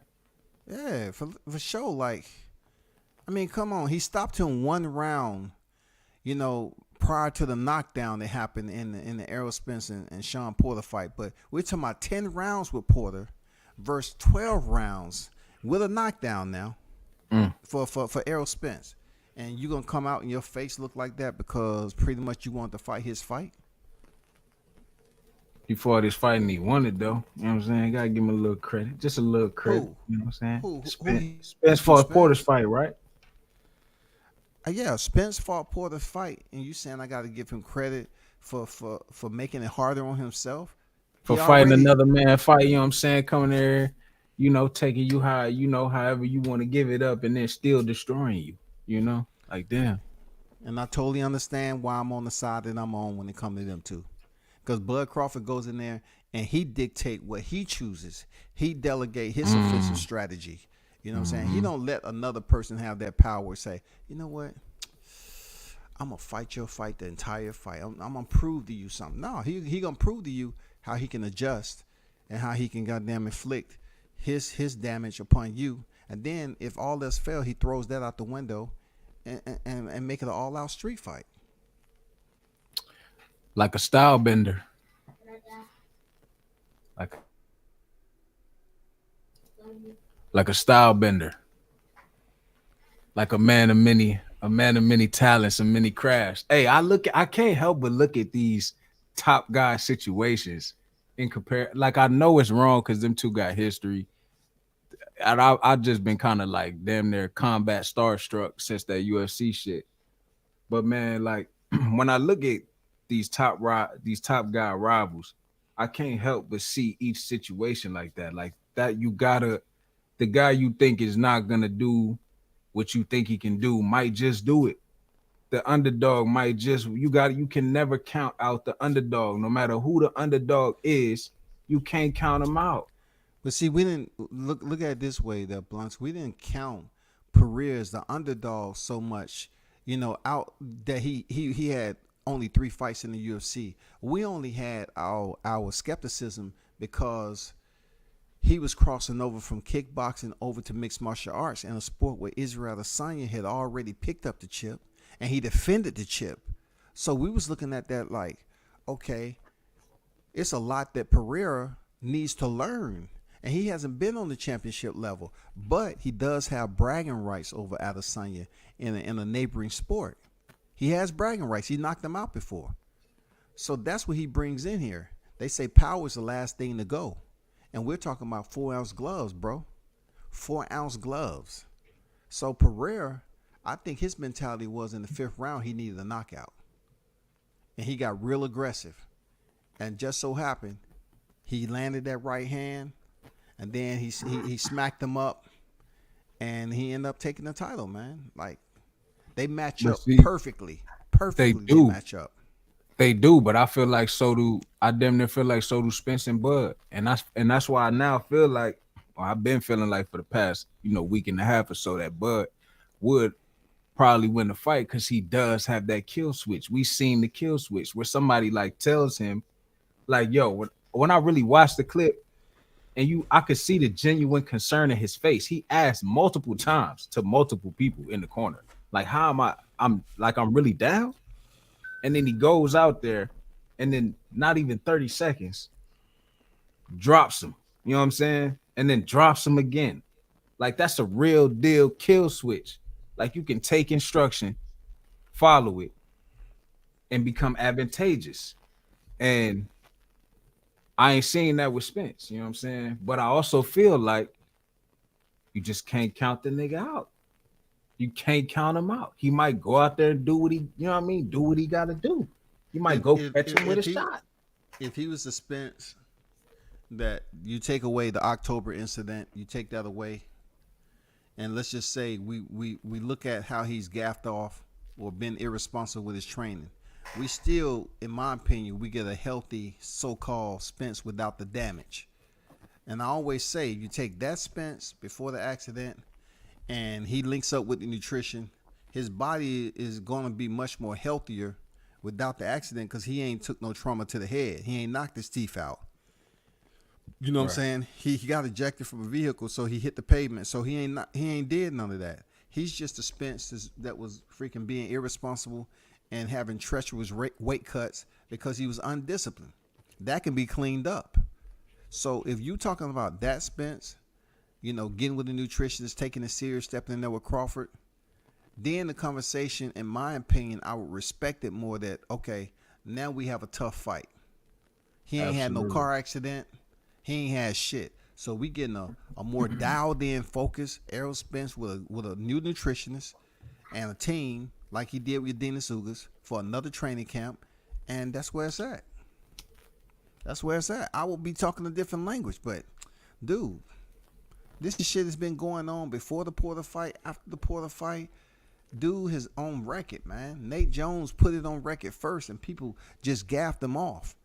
Nate don't know what he talking about. Okay, so the shit started coming out. Nate Jones put it out there, bro. Nate Jones. Yeah, look him up. Nate Jones, man. He was a boxer. You know what I'm saying? Oh, yeah. Nate the Snake. The one that was in TMT. You know what I'm saying? Yeah. Big dude. Big The black one that dude. the one that Floyd gave a freaking opportunity because he was on hard times. You know what I'm saying? He was the body myth guy for Floyd Mayweather. He had like a 18-2.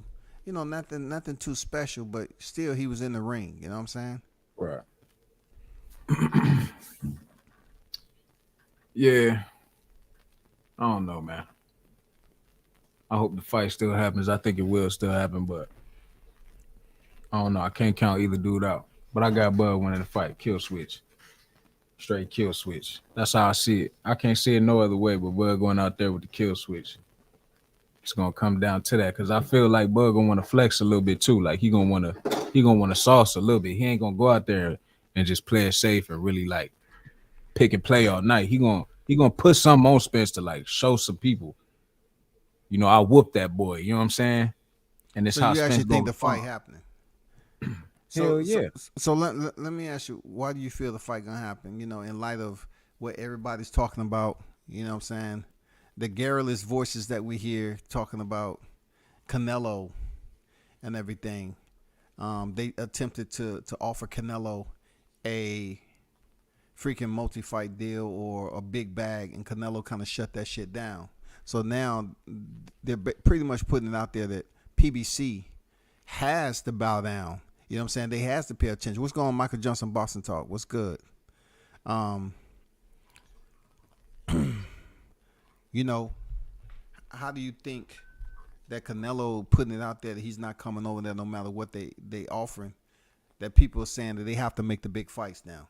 So they're going to have to get a guarantee and put the money into Spence Crawford to make this fight happen. Because that just goes to show you that if Canelo is supposedly this guy who they was trying to offer this big bag to, that means a lot of their money was going to be invested in one fighter. Like I mentioned several days ago, they was going to put, once again, they was going to try the same shit again that they attempted this year.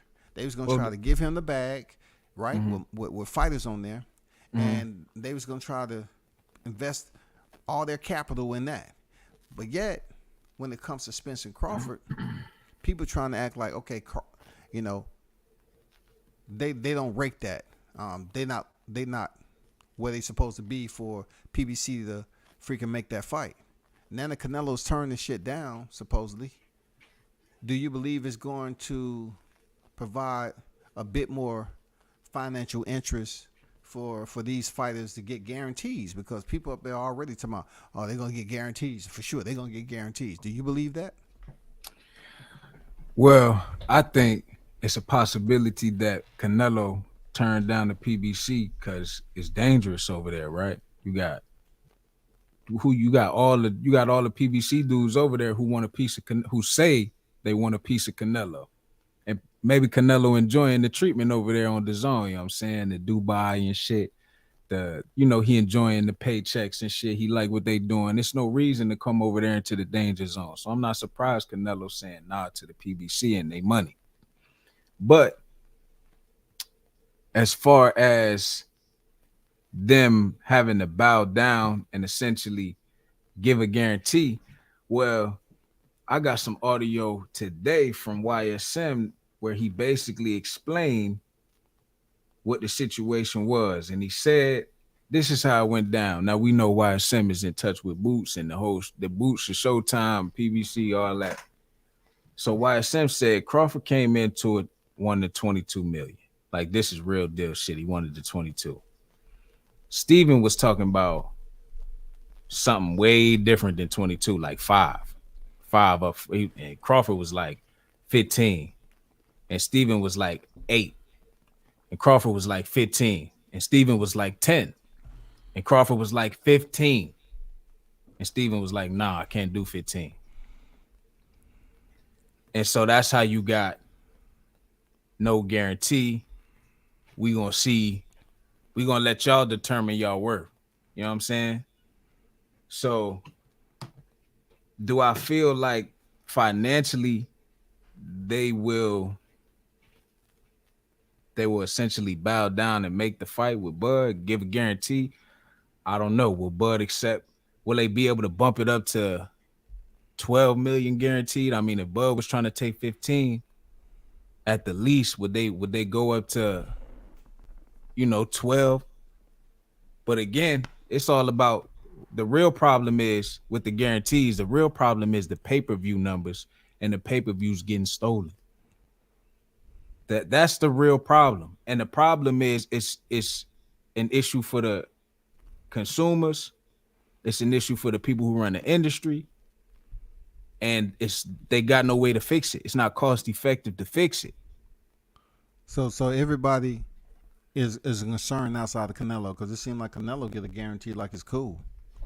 Canelo at his own. His fighters out there getting guarantees. I know, but I'm saying that if they're willing to bring him over here, we're not talking about him being at the zone.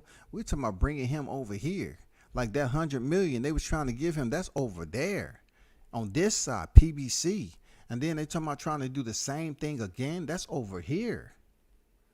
So you think they should, if they're not getting Canelo for the 100 million they trying to give him, they should put some of that 100 million in the Bud and Spence? Yeah, man, because they're pretty much putting it into one fighter. So what we can assume, right, is that for Canelo, they believe, look, I'm going off your narrative, right? That people stealing shit, but it don't seem like they have that concern for Canelo. They don't have that concern that the same people aren't gonna steal Canelo shit. Yeah, they're gonna steal his shit too. They're gonna steal it. Yeah, they're gonna steal it. They're gonna steal his shit, but they don't have a problem with giving him the money though. Probably because they know he has a demographic that might give up the money, or like the zone, they got them investors over there. They got them investors in the East that's putting the money into them, so he can get that easy, and guarantee. Show that Allen had investors, but allegedly he was overpaying the fighters, and he had a point right now that he has to put damn near every fight, whether it's worthy or not, on pay-per-view. Right. Exactly. You putting that shit on pay-per-view to, in this case, 2 black fighters to a demographic who's most likely to steal the fucking fight. So you talking about the blacks gonna steal the fight, but the Mexicans pay? Man, absolutely. Yeah, that's exactly what I'm saying. And I've said that shit before. I ain't gonna lie. Look, it's a lot of Mexicans where I live at. A lot of them work. They hard working people. They hard ass working people. But that don't mean they're gonna goddamn. They don't mean they're gonna all pay for the fight. Nah, it don't mean they all gonna pay for it. It don't mean all the black people gonna steal it either. Some of the black people upstanding citizens too. They gonna buy the fight like they should. But you didn't put it out like that though. You was making it seem like that the blacks was gonna steal the fight and the Mexicans was gonna pay for it because they coming from a whole nother demographic. Look, for real, but it's kind of true. I mean, they just hard working. I'd be surprised if they even be on the computer on YouTube heavy like that. They work hard. They work a lot. It is what it is. The black people, they at home with their kids. They ain't got no jobs. They ain't doing shit. They collecting Social Security income. They smoking their blunts. They sitting back chilling. They falling asleep on YouTube live streams. They got time. So they on the computer. They finding the links. They punching them in. They figuring out how to get it. You know what I'm saying? They don't got the money right now. They rather buy the weed. I could buy a half an ounce of weed with $80. Why would I buy the fight when I know I can get the fight for free? It don't make no sense to me. That's how they gonna think. So hold up. I just want to let the listeners know I do not co-sign nor do I confirm any of what you just heard about my people. that is strictly my guest and his words and his words alone. Absolutely. I stand on that. You know what I'm saying? I stand on that. I see these people every day. I see these people every day, but that's neither here nor there. The problem is there's an issue with the pay-per-view model. It's broken. There's no way to fix it on either side. Consumers have to actually figure out how to budget boxing into their lives. How to figure out how you going to afford your boxing budget with all the subscriptions, pay-per-views every other week. You got to really figure out as a consumer how to budget your boxing. Not everybody is going to be able to afford, especially in the time of a recession, every single fight. And there's people who want to see it. So that's what they're up against. And I when I look at when I try to punch in the numbers or get a an estimate or idea of what it looked like, I understand that this is why I won't pick a side and whose fault the negotiations it was, because each side made the best decision for themselves. Each side made the best decision for themselves. And it's as simple as it got. You know what I'm saying? And Bud did what he was supposed to do. It was the logical thing to do. It makes the most sense, less risk physically and financially. You know what I'm saying? It was perfect. It was perfect for both sides. And I think maybe I want to address one of the comments in the chat. It said Bud said that he wasn't asking for 20. Bud would have took less. Just listen to the interview. And he said, Bud versus Spence is a big fight. They building this fight up big time. It will happen in spring of 23. Well, that's what we think. You know what I'm saying? For real, that's what we think. That's what we thinking. But when we hear news like them trying to wrap a present again with a nice fat bow on it for Canelo Alvarez, it really makes you wonder. Like, who are you trying to play with? Are you really trying to make the Spencer Crawford fight, or are you trying to find an option? What are you trying to do?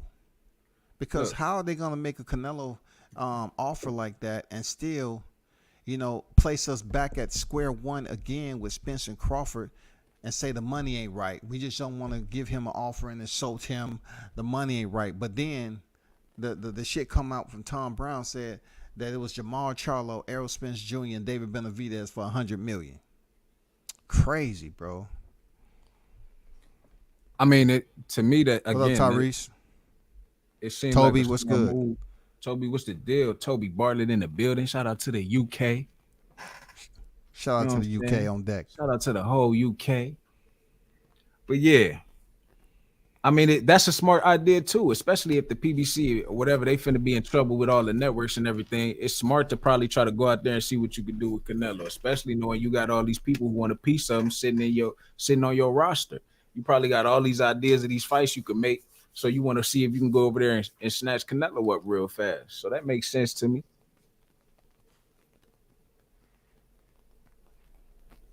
But the pay-per-view model is broken. And it's ruining the industry. And they got to fix it. They need to figure out a way around it fast.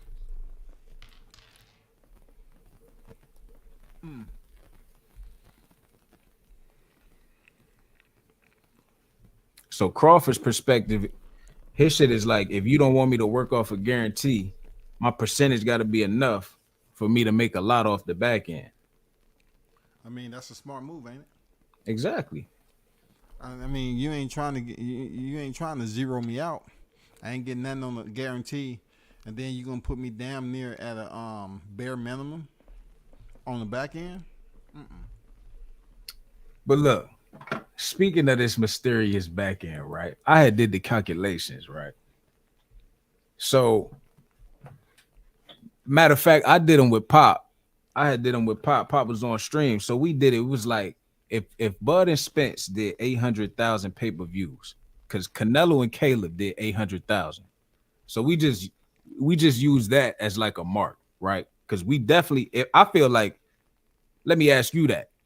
Do you feel like that fight could do what them numbers did? If Canelo and Caleb did 800, do you feel like Bud and Spence would also at least do 800,000? Because I do. I would pay for the fight myself. You just said earlier that your people rips it. You know what I'm saying? They do. We do. I do.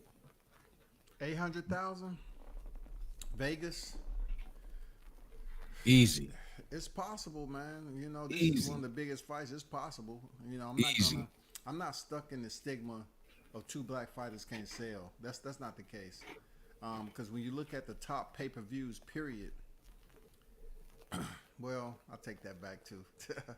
I mean, you have a black fighter up there, but you have the dance partners being different. You know, Conor McGregor, Pacquiao, and shit like that. So, I think in this magnitude, I think it will, man. I think it's possible to get close to that. You know, something like that. You know what I'm saying? Yeah. So 800,000 at $80 a piece. That's $64 million right there. I just think they should have it higher than $80. I do as well.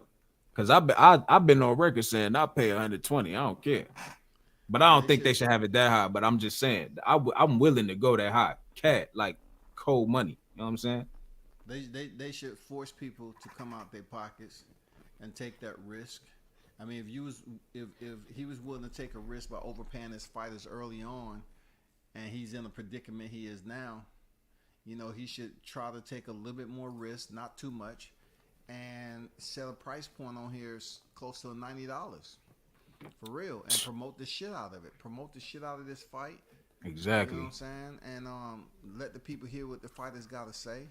Let them face off, talk shit to one another, size them up, all that. Exactly. So 64 million. They say the network get 10%. The fighters they split the 90% of the pay-per-view. Is that correct? Would you say that? Can we say that? I mean, I'm not totally sure on the numbers and all that. I really don't give a damn about the numbers like that. Well, this look, this is the most I ever talked about numbers in 2022. All right, so look, let's just say if that's the case, 64 million minus 90%, 65%, out of 100%, it's about 57 million. If Spence gets 65%, he get about 37.4 million. If Bud get 35, he get about 20 million, 20.1 million.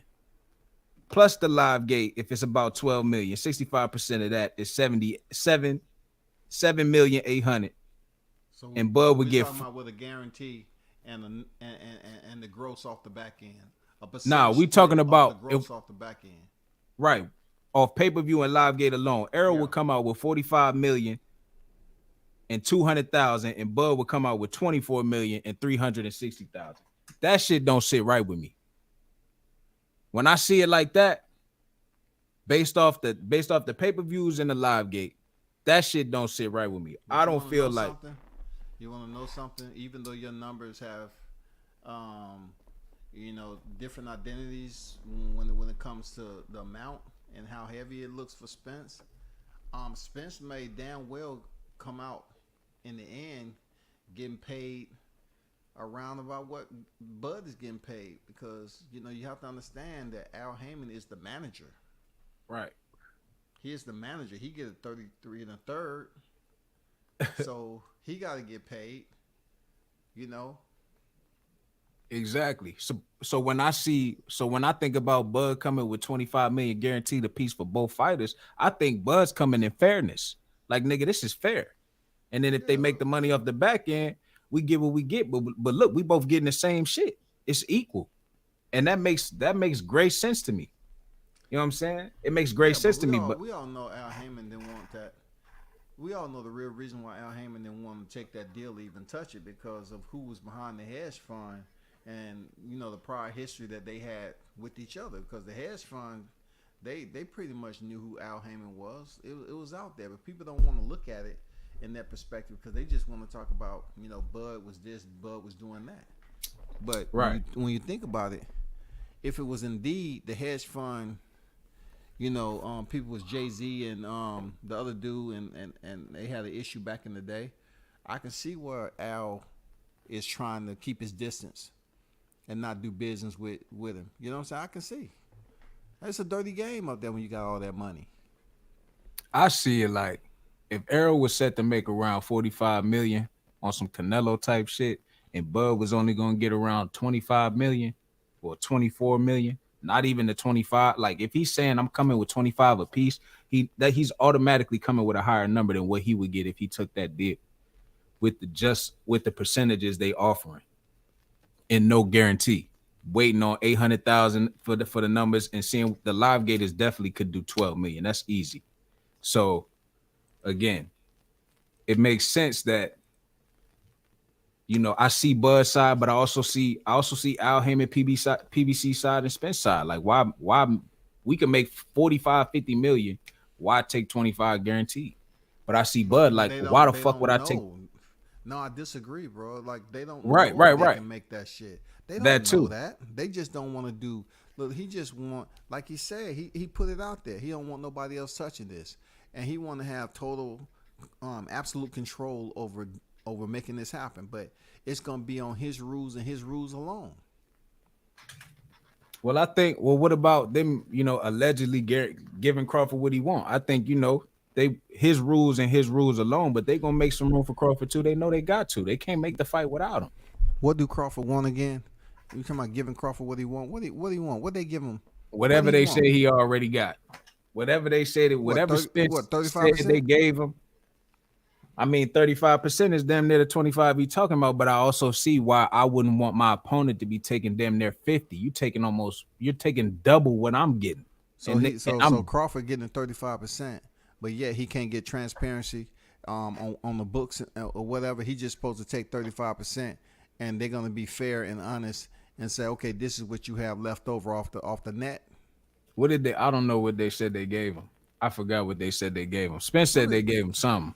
A few things.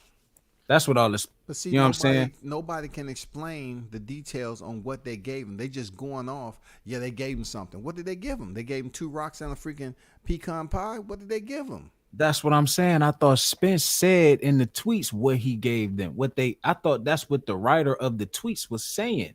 They was explaining what they gave him. They explained what he asked for and what they gave him. I don't remember. I can't recall what the tweet said word for word. But I just thought that it was explained in the tweet. So I thought after that, and that was the argument all the little Spence fans was running with, was like, he asked for this and they gave it to him. And I don't know. But again, even if they gave it to him, as Bud. Do you see anything that they gave in there? In that tweet? See. They talk about the draft. I need all the tweets. That's the draft. The draft included specific provisions that required that both of us will receive a complete and full written detailed accounting showing all. That sounds like transparency. You're going to get a complete and full written detailed accounting by an accountant showing all pay-per-view sales. So you're going to see the money. You're going to get to sit down with the lady, review the documents. This is the transparency you wanted, right? Come into the office. Come into the office and have a seat right here. You just think they're going to be absolutely clear and transparent with their integrity, just because somebody send me a draft and they say, okay, this is what the numbers are. Okay, but does the book say that though? You're telling me that the draft includes specific provisions, and I'm going to go off the damn integrity of someone who I know is not in my best interest, and they're going to send me paperwork? That's the same as me sending you a contract, bro, and telling you, hey, that's what it is right there. That's what the cost was. And then you call the person up, say, hey, I just want to be sure, man. I just signed this contract. Is the cost, was it just 30,000? Because I thought it would be more. They said no, it was like 75,000. You already done received the documentation. You feel like they was being clear and honest with you, and that's not the case, man. They was lying. So if they send paperwork over and they put some numbers on it, and he still don't see the books, how does he verify those numbers? The books got to be part of this. The books, these so-called books you mentioning, is going to be a part of this. Let me see. Let me see if I read this again. I need to see like a written detailed accounting showing written detailed accounting showing all pay-per-view sales of the event, written net revenue received in all event. So Once again, if it's indeed the books, I don't see the books in here. I just see somebody writing and typing some shit talking about written. And we don't even know. We know for a fact Errol Spence didn't write this tweet right here. We know for a fact he We didn't write know that. that. We know that. So we know maybe it was somebody of importance who wrote that. And No, it so was then damage control. It was damage control. That seemed like at the time you it was, copied and of pasted course. that, bro. That's a copy and paste right there, bro. It could have That's a very copy well and had paste. been a copy and paste sent to him and told to him, post it this way in this sequence, just like this, so it shows up just like this. Could have very well had been that way. But at the end of the day, somebody with a little bit more brains than him put it Yeah. together.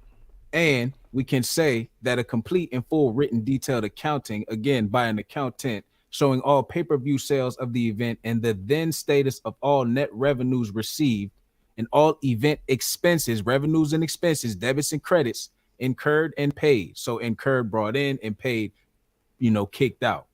So that's telling me, and I took accounting class in high school, absolutely loved accounting, thought I was going to grow up to be an accountant. Didn't turn out that way. But I can see in my head the documents and the paperwork of expenses and revenues, debits and credits, and them sitting him down with the paperwork that has been written out, probably handwritten, because that's probably the best way to do it. Handwritten of all expenses incurred and paid, and showing him this is what happened. This is what we made. These are the books on your particular fight. We ain't finna show you the books on everything we got going on over here. But in this case, these are the books. These are the records. This is what happened. So you know for yourself, when we go to file these taxes and submit this with the government, that we're not fucking around. You got what you got. We got what we got. That is what it is. Yeah, it sounds like it might be in that format, but I don't think it's exactly like that. I understand where you going. Yeah, if they was given the books like that and that documentation was what they was taking to the tax man, okay, I understand that. But I don't get that warm and fuzzy that that's the way it was. And let's just say for instance it was, okay? Let's just say they gave them transparency and everything. But the fact still remains that they went public and said that we returned paperwork. We returned paperwork back to Terrence Crawford, and we haven't heard anything back from him. So what was the revision? The revision had to be that the fight was going to be in 2023. And that's when Crawford's like, nah, I want to fight this year. I want to fight this year because the beginning of next year, they have a new budget. They have a fresh budget, so to speak. So what do you? I'm thinking when they sent him that final revision, it wasn't something that had to do with Crawford. Crawford had to look at it and agree to it. Okay, if he wanted to agree to fight next year, then of course he could have agreed to it. But he wanted to fight this year, so it makes all the sense in the world as to why they sent the revision to Crawford, and Crawford didn't return the shit because he probably felt like the original date was supposed to be this year, but yet they sent back that revision, and they had a whole different year on that motherfucker for 2023. So you saying, so you think Spence's side made a revision and sent it to Bud for Bud to look over, it out there, and that was the change in date? Correct. They put it out there. They sent the revision. Look, man, go out here on these. I feel you. I have the damn screenshot somewhere, but they said, I feel you. They said we are concerned that Bud Crawford isn't committed anymore. And at that day that they sent that out, that's when Errol Spence sent out, oh, the wait is too much been in this division for a long time. Right. And I all this remember other that. shit. I remember that. Yeah. But they're sent. So the date change, it's been said that the reason the revision was sent. See, originally I thought it was Bud was asking for a revision to be made. They sent it back, and then they hadn't heard anything back from him. No. But if that's the case, right? If they made a revision, they had changed the date and sent it to Terrence Crawford to overlook and approve or whatever, then I would have to go back to the fact that all this time he had been asking for this, and that. They had to wait on each other to get back to each other to find out about because he said all me and Al ever went back and forth about the whole time was the money. So at some lengthened period of time, maybe upon weeks, because we know niggas was playing basketball, beating up R&B artists, hanging out with Jay-Z, going to Disneyland. We was doing all kinds of things, at some point in time, revisions were trying to be made, and it was dragging along. People were doing things, life was happening, yada yada yada. So I'm sure part of that has to be the reason why their side made the revision in the date. And Crawford is not in any wrong to slide through the BLK, get some guaranteed money, which allegedly, from what I heard, is $5 million guaranteed. 2.5 is in escrow, so he knows for a fact that there's real money there. It's involved. You know what I'm saying? And he's gonna snatch that up, and that makes the most perfect sense in the world versus fighting for no guarantee against an elite opponent and banking on yourself and hoping people buy the fight and then waiting to see what happens at the end. Absolutely. But I do feel like Al and them and that fight can make way more money that way, because if it does the 800,000 and then it does the 12 million gate, Terrence can make damn near 25, but it's fucked up because Errol will make damn near 50 million. And that's where I feel like I don't blame Bud for going to get the hedge fund with the 25 million for each of them to make it fair. Because it's like, dude, we can get paid the same, guaranteed. And then whatever comes at the end comes at the end. That makes great sense. I understand that. That's fair. So you got to go in there and take damn near 25, but Buddy get damn near 50, and you just as elite. Your record is what it is. You've been undisputed. You are a champion. Like, what do you like? That's crazy, bro. That's crazy. To me, that's crazy. So I get Terrence the whole way through. I get him taking the David fight. I get him taking the coming with the 25 million, but I also understand the Spence side where it's like, okay, this dude's asking for a lot. It's taking time to get back and forth to each other. You know, damn, now we got to push the date back, because really you can't say they're gonna have a budget next year if they not putting up no money guaranteed. They just letting these dudes fight and then everybody's raking it all in at the end. Everybody. You're not guaranteeing neither one of them. So money ain't really too much of a factor on the PBC side. If nobody's getting a guarantee, you just banking on percentages. Everybody gonna calculate at the end. So that's how I see it, man. Shit, it's nobody's in the wrong. Like, really, nobody's in the wrong. Nobody fault. PBC is in the wrong, man. If the whole entire negotiation process was pretty much pointed at 1 month. You know, with all the date change and everything, it was getting close to closing time on this year on the back end of 22. And so maybe if November 19th they had a date and all this other shit, why couldn't they hold on to that date? Because maybe Crawford wanted he was asking for different things. The only revision supposedly on the final revision when they sent back was pretty much a date change. So that means he had agreed to everything else if that was the only revision remaining. But it had taken too long. The revisions he had asked for had taken too long. They couldn't get back to each other in time. We don't know that. Hey, but it's a possibility. If you don't know it, it's a possibility, also. But a lot of shit is a possibility, just to say it is what it is, just to give it some presence. If things are possibilities, then it's too soon for anybody to come to justify conclusions on what they think happened or what is the case. If you know for a fact that there's possibilities that it could be something else or very well couldn't be possibilities, then your justified conclusion is not right, because you know for a fact it could be something different. I put it out there. I said we don't have a timeline nor timestamps on when the initial paperwork was sent or when it was returned from Team Crawford, and how long did PBC have it, and then when did they return it back to Crawford? We don't have any of those timelines. And that was multiple times though. Correct. It was multiple revisions. He asked for multiple things. We don't have the timestamps, bro. Exactly. So how can we say anything about who's at fault? We got missing information. Bro, OG, we can't complete the puzzle if we ain't got the pieces. We're talking about who's at fault when it comes down to the fight not happening this year. The fight not happening this year, Steven Espinosa just went on record talking about the November date isn't totally dead. We already looked at that and seen that.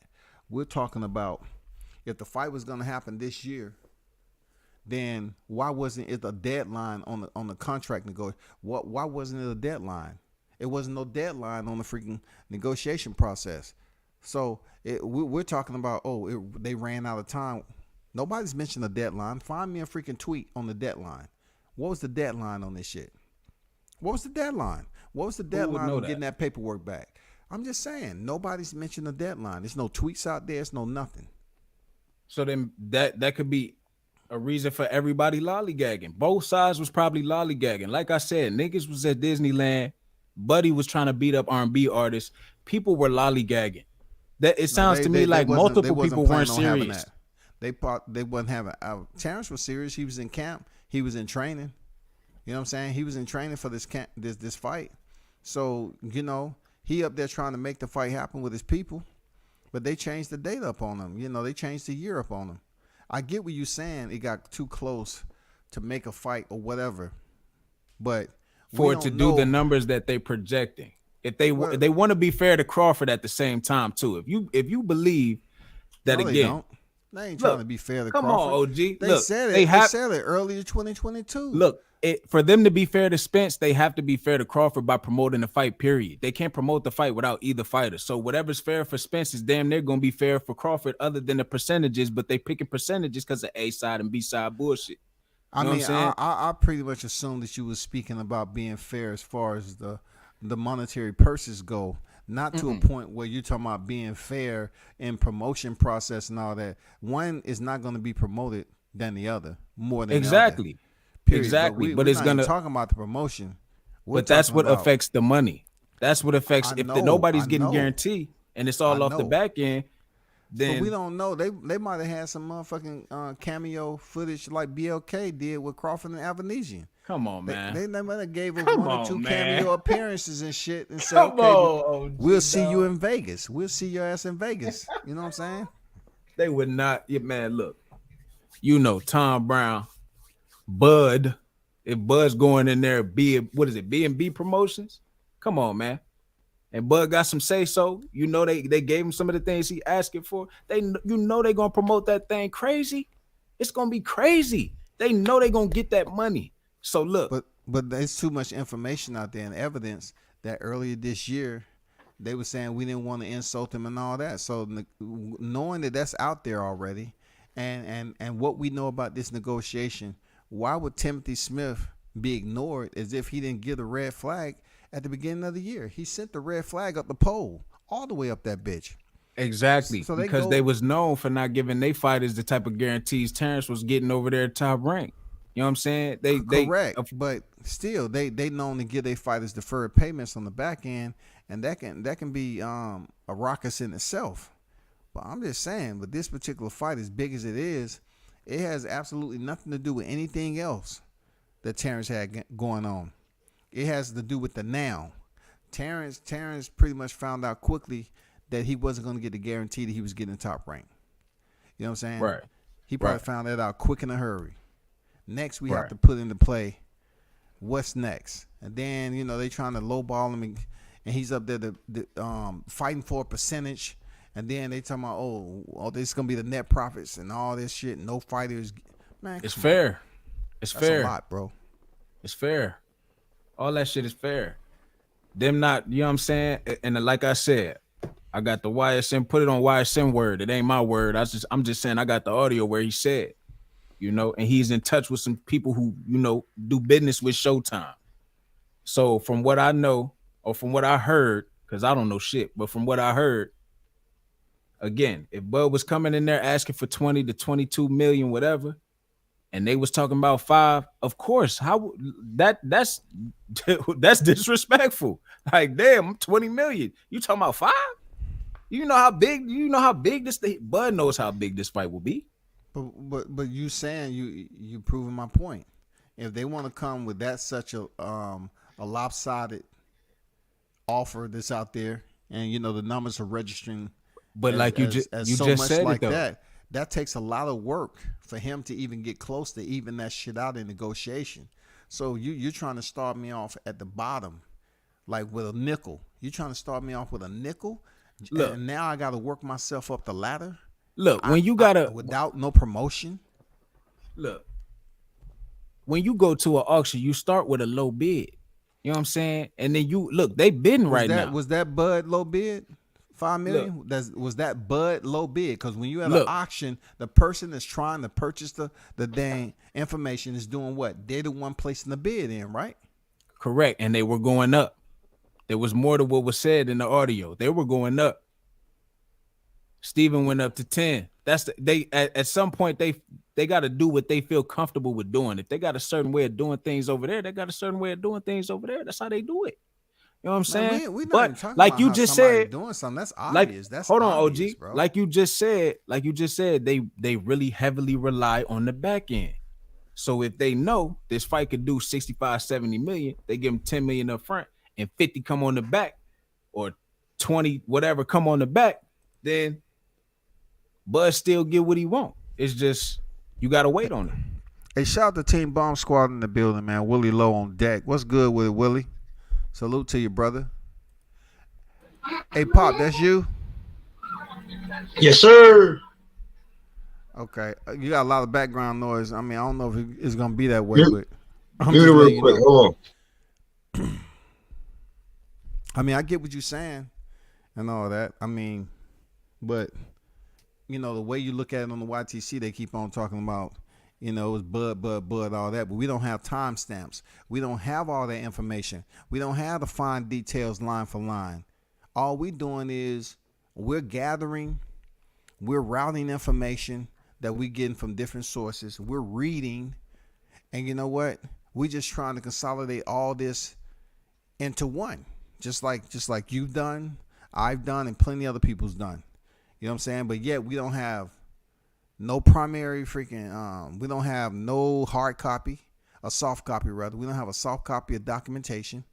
We don't have no copy of no draft. We don't have none of that shit. People going around here talking about you should just sign the contract. What contract? Produce it.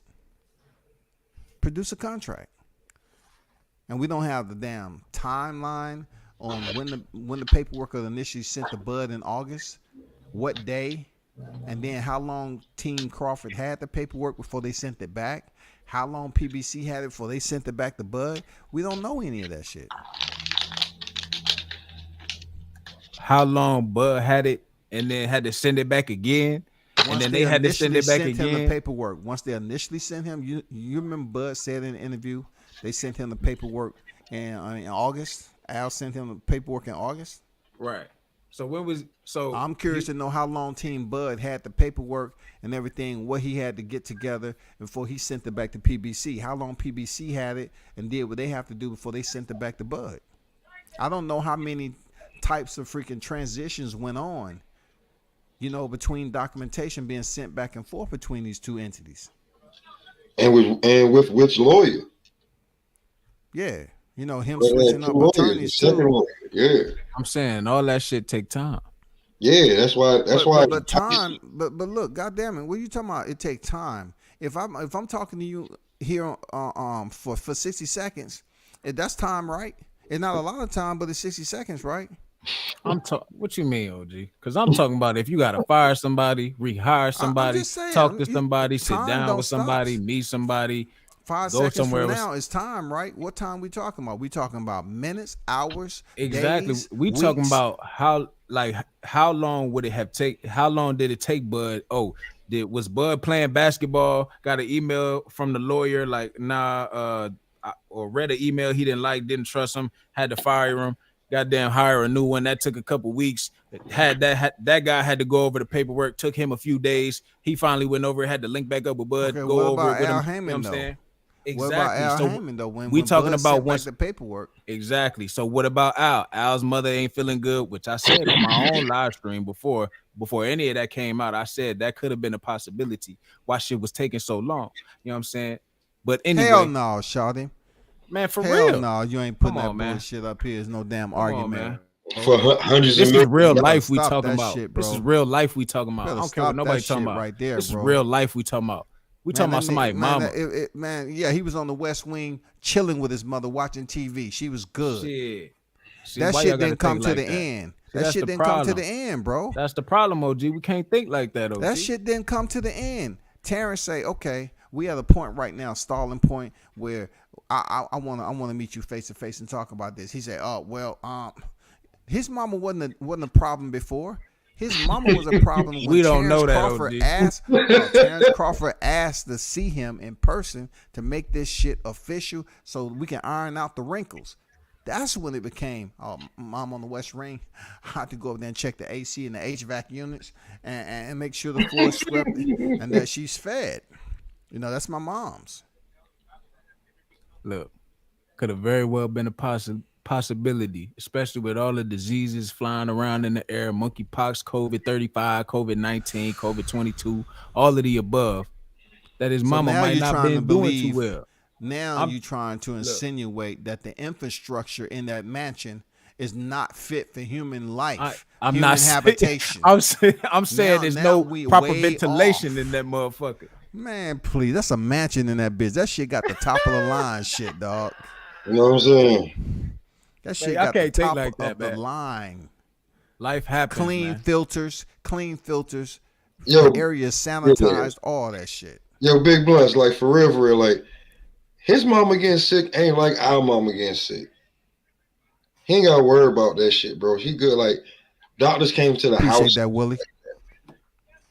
Go ahead, Pop. I'm just shouting I out don't some know, cause you know what I'm people in the saying. chat. He's like 60, and his mama's like probably almost 90. My mama ain't almost 90, so I don't know what it's like having a 90-year-old mom. But if she gets sick, especially like I said, with all this shit going around, you know what I'm saying, you might need to be by her side at all times, especially you know what I'm saying, given her condition if she's up in age. You know what I mean? So So the prior negotiations that was going on from August up to whatever point it stopped, it was just Al Heyman. It was all good.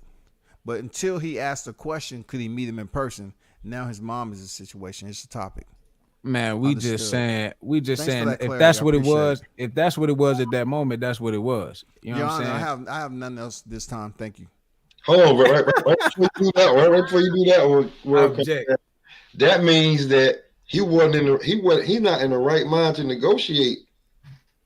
If that's the case, Exactly. You know, like it's a turn that over to whole somebody else. it's a whole lot of variables we can put in there. Like he was negotiating Well- initially, but then turn around when he asked to see him in person. Nah, my mom, So he's not in the right state of mind to be negotiating. But he look, not- he also he got to run it by Steven too. Like I said, Steven's on record saying, you know, he was doing some bargaining, trying to get Bud. So if that's what the case is, then of course Al Heyman is also in talks with Steven to figure out how to make this. I'm sure it's many other pieces involved, many other people Al got to talk to try to make this shit work, other than just talking to Errol. He probably got to talk to Tom Brown. He probably got to sit down with Steven. Probably got to sit down with his own lawyers. Probably got to sit down with Errol. Probably got to do all these other things, and then his mama gets sick, and he got to do that too. So, He I mean, I agree with a portion of that, but I don't feel that he has to talk to Earl like you think, because Errol say that's why he had people in place. He has the best team, so I don't think Errol is talking. So now to we nobody. taking Errol word, given that we've been discussing his current condition, brain functions, and not knowing his own age. Now we taking his word for some of the things he says, but not. We all don't of know the what things his he word says. is, because his word is distributed out here via text and social media. Our only person I've seen out here in recent is Terrence Crawford. He seems sober to me. He seemed like he's in sound mind and body and fully competent to be in front of the camera. The other guy, I haven't seen him. We only seen him pop up in a video, and you know, he was fighting for his freaking life. I don't know. bro, wait till you. Hey, let me read this right quick in the chat. I'm gonna say this: that the video of Spence Jr. ruined me. I can't respect someone who doesn't take this sport serious and does the things he does out of the ring. And shout out to Tony Boswell in the building. What's good with it, Tony? Appreciate you pulling up, man, in the late hour. Salute to you, brother. One love. Go ahead. What you were saying? Who's that? Pop? Pop, was you about to say something? Go ahead, Pop. I think that was you about to say something. I don't know, man. Homie, just not. This shit right here with homie, I just don't know, man. Like, even if the fight actually go down, like, I'm on record. Like, you can ask Shaw News to his face. I'm on record saying he gonna beat him from the beginning. Now I'm thinking, like, bro, he might really dog walk Earl.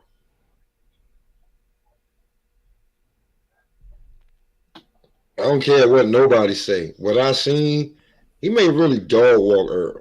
But I think more so, Pop. We was kind of conversing about the negotiation process. Like I remember, the last statement that Blunts made was pretty much that Al had to speak to so many people, and Bud had to get his people. Okay, that's negotiation. That's like the way it is. But my point was being made that Errol Spence, I don't think he's there. I just think he's allowing them to work everything out, and he's not really in conversation like that. I think Floyd Mayweather may talk to Al Hammond more than dang Errol Spence. Yeah, when I said that, I was saying that he don't got to talk to Earl. He tell Earl what to do. Like I'm Correct. on record. I'm gonna say it. I said it once. Say it twice. I'm gonna say it again. Earl was not at the table, so if Bud walked away, Earl wasn't even there. Like Bud went to the table, seen what was at the table, and was like, "I don't eat scraps." And he walked away.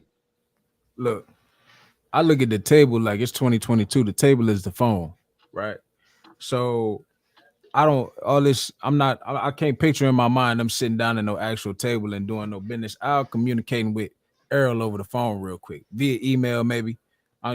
Back when the BlackBerry days was popping, people were sending emails a lot. But maybe they sending text messages and all that. I feel like they do communicate. Quick little phone call here and there. How you doing? You good? What's going on? This is what's going on. Talk to him. Talk to him. Got to talk to him next week. I'll holler at you. You know. Um. So again, like I think it's all fair, but all this shit takes time. All this shit takes time, and it's not just it happens in days. It may have taken weeks. It may have taken a couple months. You know what I'm saying? If Bud is asking for changes, and then they got to get with all these people, they send it back. He asked for another one. All right, we got to get with all these people. He wants to do this now. We're gonna do this now. All right, we're gonna let him do that. All right, that sounds good. Send it back. All right, do this one last thing for me. You know what I'm saying? Then I'm gonna be straight. The lawyer, I had to switch my lawyer up real quick. Took me a little time, but we got it together. This is what I want. Okay, let me see. We're gonna do that. Let me get with him real fast. We'll get with him, talk to him. Oh, but his mom was sick too. Damn, had to wait on him. You know what I'm saying? Like, this is what we talking about. And all that shit take time. And if it take we talking about time as far as the end of the year and all that shit, but you got to promote this thing right. Especially if Bud's down to take the no guarantee and see what happens off the back end. You gotta have a certain amount of time to get this shit out right. So he can get what he deserves or get what he's gonna earn out of the contract that he signed and agreed to, Yo, if he was signed to and agreed to it. Yo, Blunts, real quick. And hold on, and let me drop off one more thing, Pop, real quick. My fault. And when y'all say y'all think I'll tell Errol what to do, I can agree with that to a point where it's like I don't view it like telling them what to do, like nigga, this what you gonna do. I view it like if you're my advisor, that's your job, is to tell me what I should do. You know what I'm saying? If you're my manager, hilarious. if you're my manager and advisor, that's your job to advise me. You know what I'm saying? I advise that this is the best decision for you to make, so you should make this decision. You think Errol dropping that knowledge on Al like that, bro? Come on. You Man, don't gotta. he It's not. talking Errol's to not in no Al like position. that. Come on, Errol's not in no position to say nothing. You got an advisor who advises you. Al does all the talking to Errol. That's his job Correct. to advise him. Correct, but What do I need to advise you of if you're supposed to advise me? Listen, brother, you Like- need to tell the people who sitting up here saying that that Al Heyman works for freaking Errol Spence, and if Errol Spence want to take another fight, he can do what he want. If Errol Spence want to do this, he can do what he want. Like Al Heyman is working for Errol Spence. That's the way it's supposed to be, right? That's what he's trying to insinuate. Exactly. That's not the case. That's not the case. How so? How so though? Because he does whatever Al tells him. He's running everything. Al Heyman's That's making all his decisions. That's his Look. advisor. Listen, that doesn't mean anything. The advisor still should communicate. He could be at he a could certain be percentage. Listen to me right quick. He should operate and maintain a sense, a level of communication with Errol Spence in a way that Errol Spence is his client, but that is not the case. You know what I'm saying? Al Heyman is his advisor, but also we all know that Al Heyman's running everything over there. Nothing goes and get the check mark without Al Heyman, giving the final down cosign, the final clearance. We know how that's the case. Of course, he owns PBC. I'm just saying. With that being said, I think a lot of those fighters over there don't have to say so like we think. Because in the contract, you got to thank Al Heyman for this. You got to not talk bad. You got not talk bad for Al Heyman over here. You got when you see Al Heyman, you got to render a freaking salute and hold it for 5 minutes. Once you once you finish that That's salute, over you exaggerated. got to go over here and you got to goddamn sweep Motherfucker. down the west wing. You got to make sure you walk around the mansion and pick up the trash. You know what I'm Oh saying? God. You got to go That's out the there. problem. Hey, that's look, that way of thinking is the problem though. Low key. Low key. That's the problem with all of the like with most of the boxing fans. Is we all got this little feeling that we got that it's like this. It's not what we think it is. You know what I'm saying? There's no way that it could be of some kind of good essence. You know what I'm saying? It's got to be on some shit like that. If more boxing fans thought in a more neutral and fair way and had a better perspective on the situations, we get along a lot better and maybe it do a lot better for the sport. Yo, Blunts, I'm gonna keep it 1,000 with you. A lot of guys that be talking, but when I go through people's catalog and I see them actually with the boxer when it first came out, so they know they was there, they was around. I got to go with the guys that I start asking questions like, I asked Shaq like, yo, why you ain't over there no more, bro? And he was like, man, listen. And then for like a year or two, everybody was like, he don't, he got this snatch, he got that. But now look at him. Like he was over there. He was over there when it first started, when they was, had the 900 million and they was NBC or CBS, whatever they was on. And like these guys were around World Combat, like Shaw tell me World Combat, his big homie. And that's my guy. So if Combat his big homie, like I gotta take what Combat say at face value.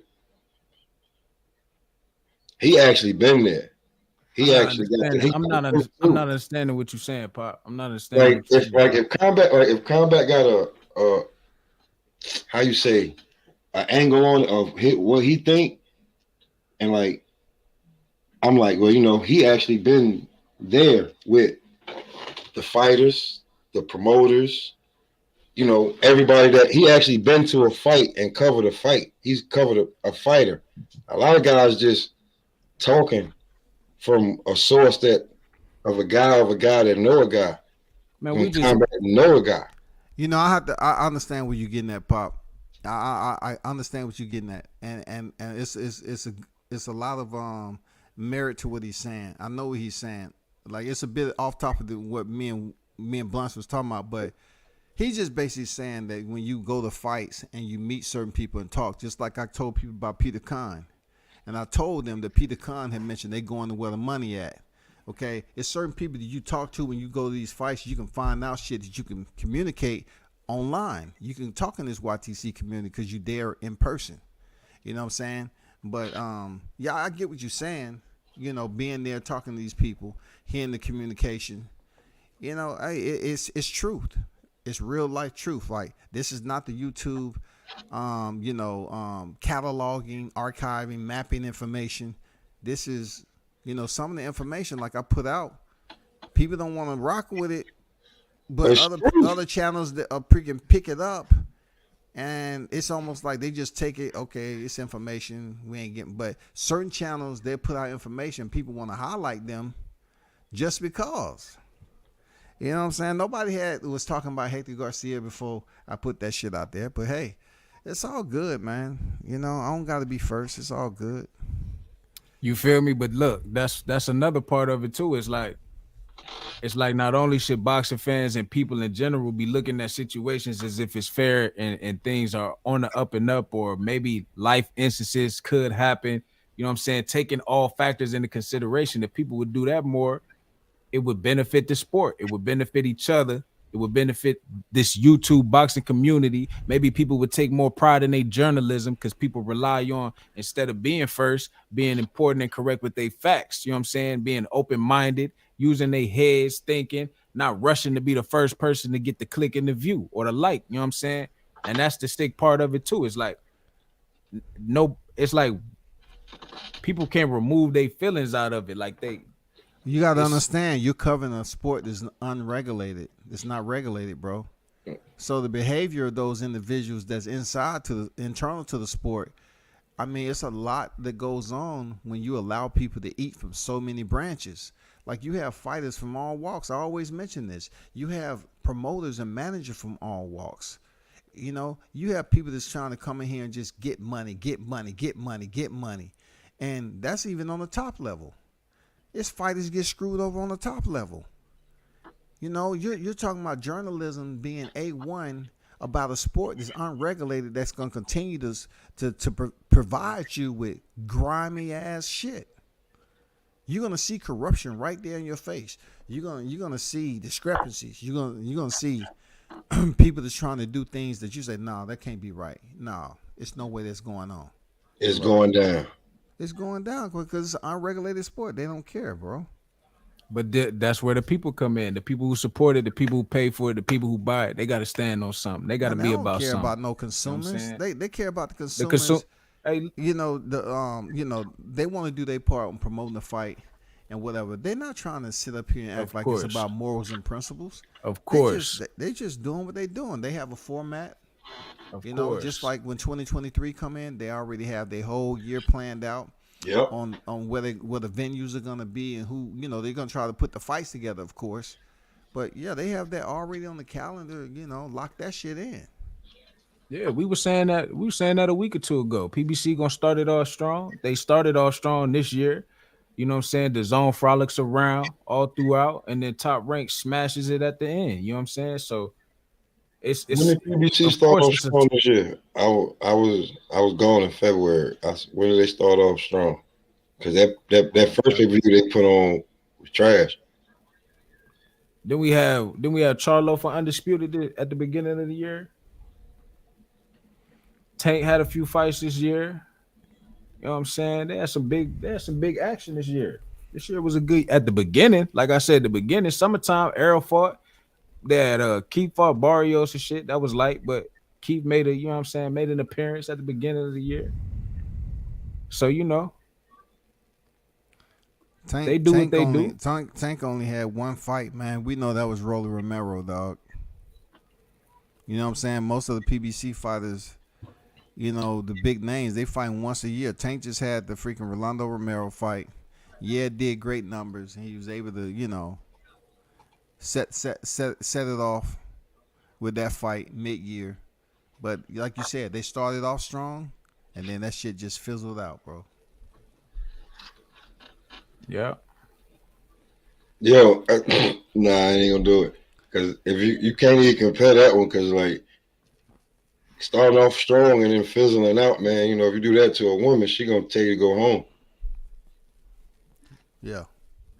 So when it comes to that, bro, like at the end, you only remember the fourth quarter, bro. We know that in music and everything. Al should know that. He was in the music business. Hey, you know what? Nobody's talking about. Ain't nobody talking about Regis getting ready. You know what I'm saying? Put in some work next weekend. Like, I think that's bogus. I think that a lot of you know what I'm saying. Like boxing's covering so much shit, so much back and forth about all this nonsense. Well, we can't get mad at PBC because Regis ain't damn getting no damn FaceTime. Nah. I mean, he's with Probellum, bro. He's with Probellum. Just the fact that he getting ready to fight, man. He's a top fighter at 140. You know what I'm saying? And nobody's somebody throw some rocks over that. Hey, Regis getting ready to fight, man, for a title. Look, YouTube boxing, period. If they was really on boxing or fuck with boxing, somebody ass be out here discussing it, live streaming it, talking about it, titling if it. They don't bring in the views, bro. It's funny you mentioned that because I was just reading up on Regis today. I actually have his mother's number. Like, you know, I understand. I get what you're saying, man. Somebody should be talking about Rougarou. You know, he's an exciting fighter. You know what I'm saying? I seen him sit up here and make Ivan Redcash quit. You know, him and Amir Khan had the same choreography. They act like they got hit in the nuts, but they got hit in the damn thigh and whatever. So yeah, more people should be talking about Rougarou. What's that fight on? He don't put himself out there like that. What's that fight on? Man, it's gonna be on what though? Shit, I don't even know. I don't know where it's See, gonna be at. see, there we go right there, bro. I When we bet you I'll find it when it's out though. combat, know what the fight gonna be on. Shit, let me check. But you don't know, but we That don't know. shit, that shit probably on PBS, goddamn public broadcasting station. You know what I'm saying? That shit probably down $12.50 for pay-per-view. Let me see. See, bro, when you ain't with the right people, man, your career, oh man, it's just it don't go down the same, man. When you ain't, and they're trying to make it that way, because we want to be like we can look how Gamboa career ended up turning out, not being with the right promoter. Yeah. Shit, I don't know where this Rougarou fight gonna be at, but I'm gonna catch that motherfucker for Yeah, it's sure. crazy. It's a title fight. You don't know. That's what I was just talking about. You know what I'm saying? When I was on, like, I think I got it on my presser, man. Hold on. this shit right here is crazy. Like, who's really a pay-per-view star?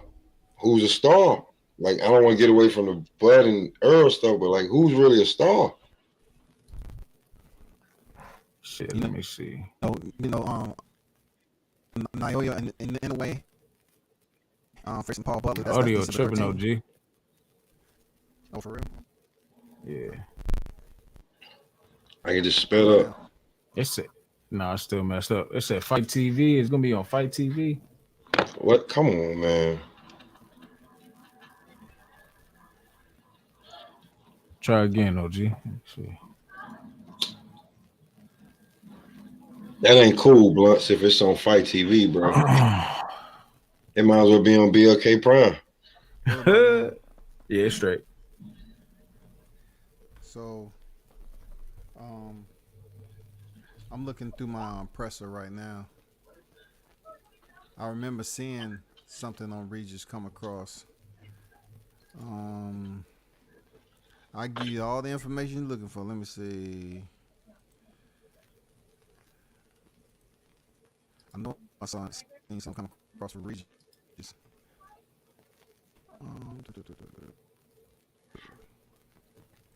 Oh no, it's not Fight TV.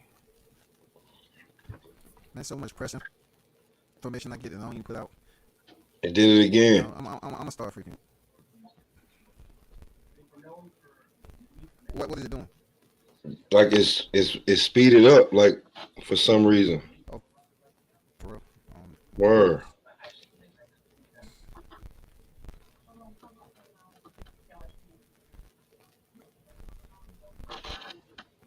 Let's see.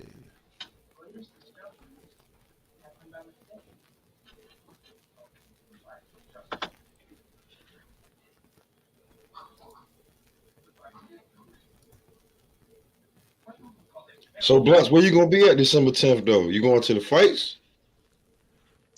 That's it's in New York, right? Yeah, you gonna take a day off, take the train up there? Hell no, I ain't taking no motherfucking train, man. If I was gonna go, I wouldn't be in no motherfucking train. But shit, I probably ain't. Nah, I probably ain't. I'll take a train. ALG Mike take fucked that train up, from and he said that shit was funny as hell. Hell yeah, ain't no way I take a train from Baltimore down to New York, nigga. I'd be taking train all goddamn day. I ain't doing that. But Yeah, I'm man, thinking about. I got little badass kids, man. I got so much patience. Listen, being on the train by myself for like 3-4 hours, I'll be like, oh God, this is like a vacation. For real. I get off ready to go and go upstairs. But now I'm gonna go to this one because I know Shot tired of he tired of How my audio sound now? now it's good. I might drop over there in Omaha, dog. Hey, listen, hey Combat, I wasn't gonna say nothing, but I already knew where you was going. I already knew you was going. See, I already knew you was going. See, Blunts right there, man. That's what I was trying to like. Another thing I was saying, like, it be different levels to how we report this underground media. Like I'm about to pay at the max $150 to go to this fight. Combat December 10th, the December 10th card. Combat Is y'all going to that? Combat, you going to that? Yeah, well, Shaq definitely going because Jahaz Hey, fight. you ain't Sheldon, gonna be able to go can to I that. see your face? Hey, Sheldon, you just blacked out. Can I see your face? Because I don't want to be somebody that's not who they say they are. You in the pitch Some black, corny dog. shit. We definitely do no corny shit. Is that you, Sheldon? I can't see your face, bro. Is that you, my brother? That don't look like the Sheldon more that I can't see you in the goddamn pitch black. Where you at, dog? Oh, that's you. That's you. What's up, man? Hey, what's up, good? brothers? I'm outside, I'm man. good. Just I got couldn't see watching you in the dark. Tennessee put hands and feet on Green Bay. Oh, I didn't even watch it. Yeah, over. Yeah, Jack Henry ate their ass up. Tannehill fucked them up. Play action to kill you. But Play action to kill you, man. Especially when you got that horse back there. But this is the biggest news, man. I heard that Pedraza is out, man. Yeah, Pedraza's out, bro. What's wrong? You got COVID or something? Pedraza? No, not COVID. It's an illness unrelated to COVID. Oh, unrelated to COVID. So you got the flu? He got something. Everything. They was putting people in the ground talking about it was COVID, but if it ain't COVID related, they have to let people know because. Right. I mean, that's not to me. This is a harder fight. I'd have rather he had the Pedraza fight than this. Oh, Sandor Martin? Yeah, Sandor Martin can box. Yeah, he can box, man. He boxed his ass off. I don't see. And he hungry. Because he ain't done shit since he beat Mikey, and he probably need a check right there. He hungry right now. Ain't nobody want to fight him. They saw how he done Mikey. You saw how he done Mikey. We all saw how he done Mikey. He beat the hell out of Mikey Garcia. He made it look real simple and easy. Like, this is how you beat Mike Garcia. I mean, he fought Jose Felix earlier this year. You know. Yeah, I saw that fight. He had a lot of fights. You know, he was experienced, but it wasn't nobody to the. It was for the WBA International Super Light title. So he picked up a secondary title. Yeah, that was on the zone. I watched that fight. Hey, listen. When he beat Mikey Garcia, that looked like when I seen two of my friends fight in the street, and one of them was just completely overmatched. Correct. Yeah. Yeah. Completely, like Mikey just was like, his jab was just like every time I was just like, what the hell? I'm like, you know what, Mikey, just go and give it up. You say you really want to be like a cop or a sheriff or something, go and pursue that. But they're gonna say it was the damage that Errol Spence inflicted on them when they fought. Oh yeah, they're gonna say that. He was never the same. That boy beat his ass, man. It looked like he'd have beat his ass before he fought Earl. Well, see, Mikey, I don't know why. I know why Mikey took he had 7 million reasons to take the fight. I know why he took the fight. For sure. But how about I see something? What did you see? Yeah, we all want to besides know. the check. See something. What did you see? Besides the check, what did you see? Exactly what you just said. He saw $7 million. Ain't nothing else he saw because he went in there and got his ass whooped against Earl. Like, you want to talk about it? The only thing he saw was that damn $7 million they was gonna give him. And that's the shit that irritates me the most about these guys, man. You beat Leonard Bundu, who's average at best. He was old. That's an old man he beat up. Like, let's be real. He beat up a man that ARP card at the damn time. Let's be real. Beat Lamont Peterson, who was past it. His best days was at 140 fighting Timothy Bradley twice. That's when he was Lamont Peterson. Then you beat who you beat after that? Did you beat Porter or is it Ocampo? Which one? Ocampo came first. No. He beat the cook. He beat the Cook. Remember the Cook? World Combat? The Cook. Oh, you talking about Algeria. Chris Yeah. Algieri, the Yeah. nutritionist. The Yeah, chef. Yeah. Yeah, He wait, beat the The chef. mean pork bacon sandwich. yeah, wait. Y'all can't let you talk about Algeria like that. He from Greenland. Yeah, I like Algieri, man. He's just a good cook. I can't let you talk about Algeria like that, man. You know, He used extra virgin cooking oil. Yeah, listen. Before Algeria won that belt, when he beat homeboy, I forget his name. Algeria was living in the basement of his mama's house. So, you know. Was that Saddam Ali he beat? No. I think the guy he beat. He beat that guy for the belt. It might have been that damn guy that was smoking cigarettes when he fought people. You know what I'm saying? Mayorga. Yeah, because I was watching the fight. I fell asleep on it. Dropped him. I'm like, oh man, he not gonna last. Then I seen his eye was swelling up. When I woke up, they was like new champion. I was like, oh damn, he really boxed his head off. But I mean, I know what you're saying with Earl, man, but leave Algeria out of it, man. You know what I'm saying? But they try to make these guys out to be world beaters, man. Like, you know, Porter overcame something. He had a rocky moment. Right. And then you have Porter, who's lost all his big fights at 47, except for Alexander. He beat Devin Alexander. He beat Danny Garcia. He beat Danny Garcia. Well, everybody beats Danny. Danny lost all his fights at 47. Everybody beats him. He got a win over Ugas that he shouldn't have got, but that's neither here nor there. You know what I'm saying? Then you beat Danny. And they say you are the baddest man to ever fight at 140. I just can't see it. I just don't see it. And then you got another cat over here who has been 2-time Fighter of the Year, 2-time lineal, 3-division world champion, former undisputed champion.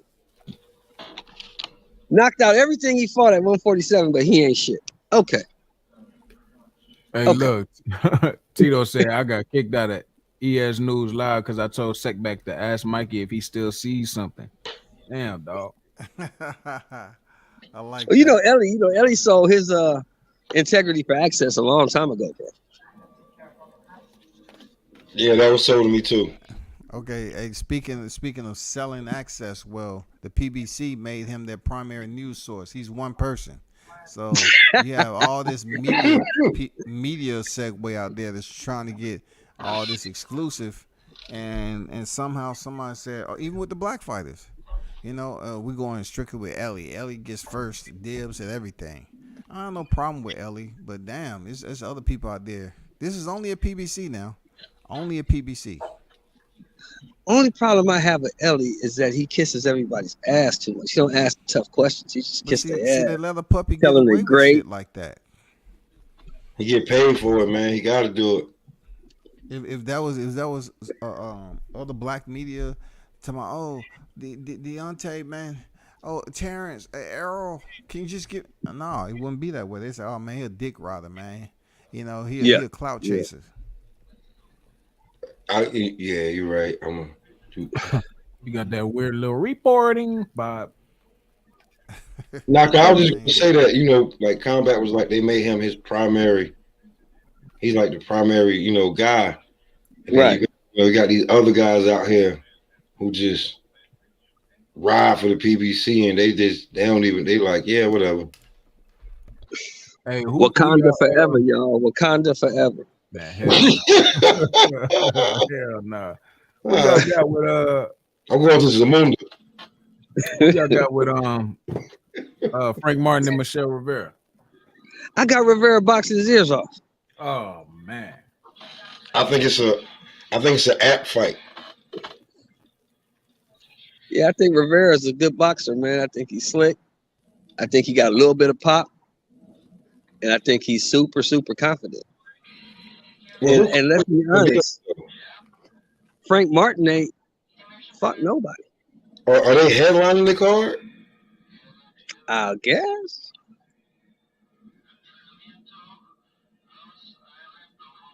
Okay. Who is Rivera for? Nobody. See, there we go right there, man. You want to talk about the business of boxing. We got two guys with a name that a few people know have fought nobody finna headline a card. Right after a blockbuster card by ESPN Yes. and a Terrence Crawford fight. Like, Right.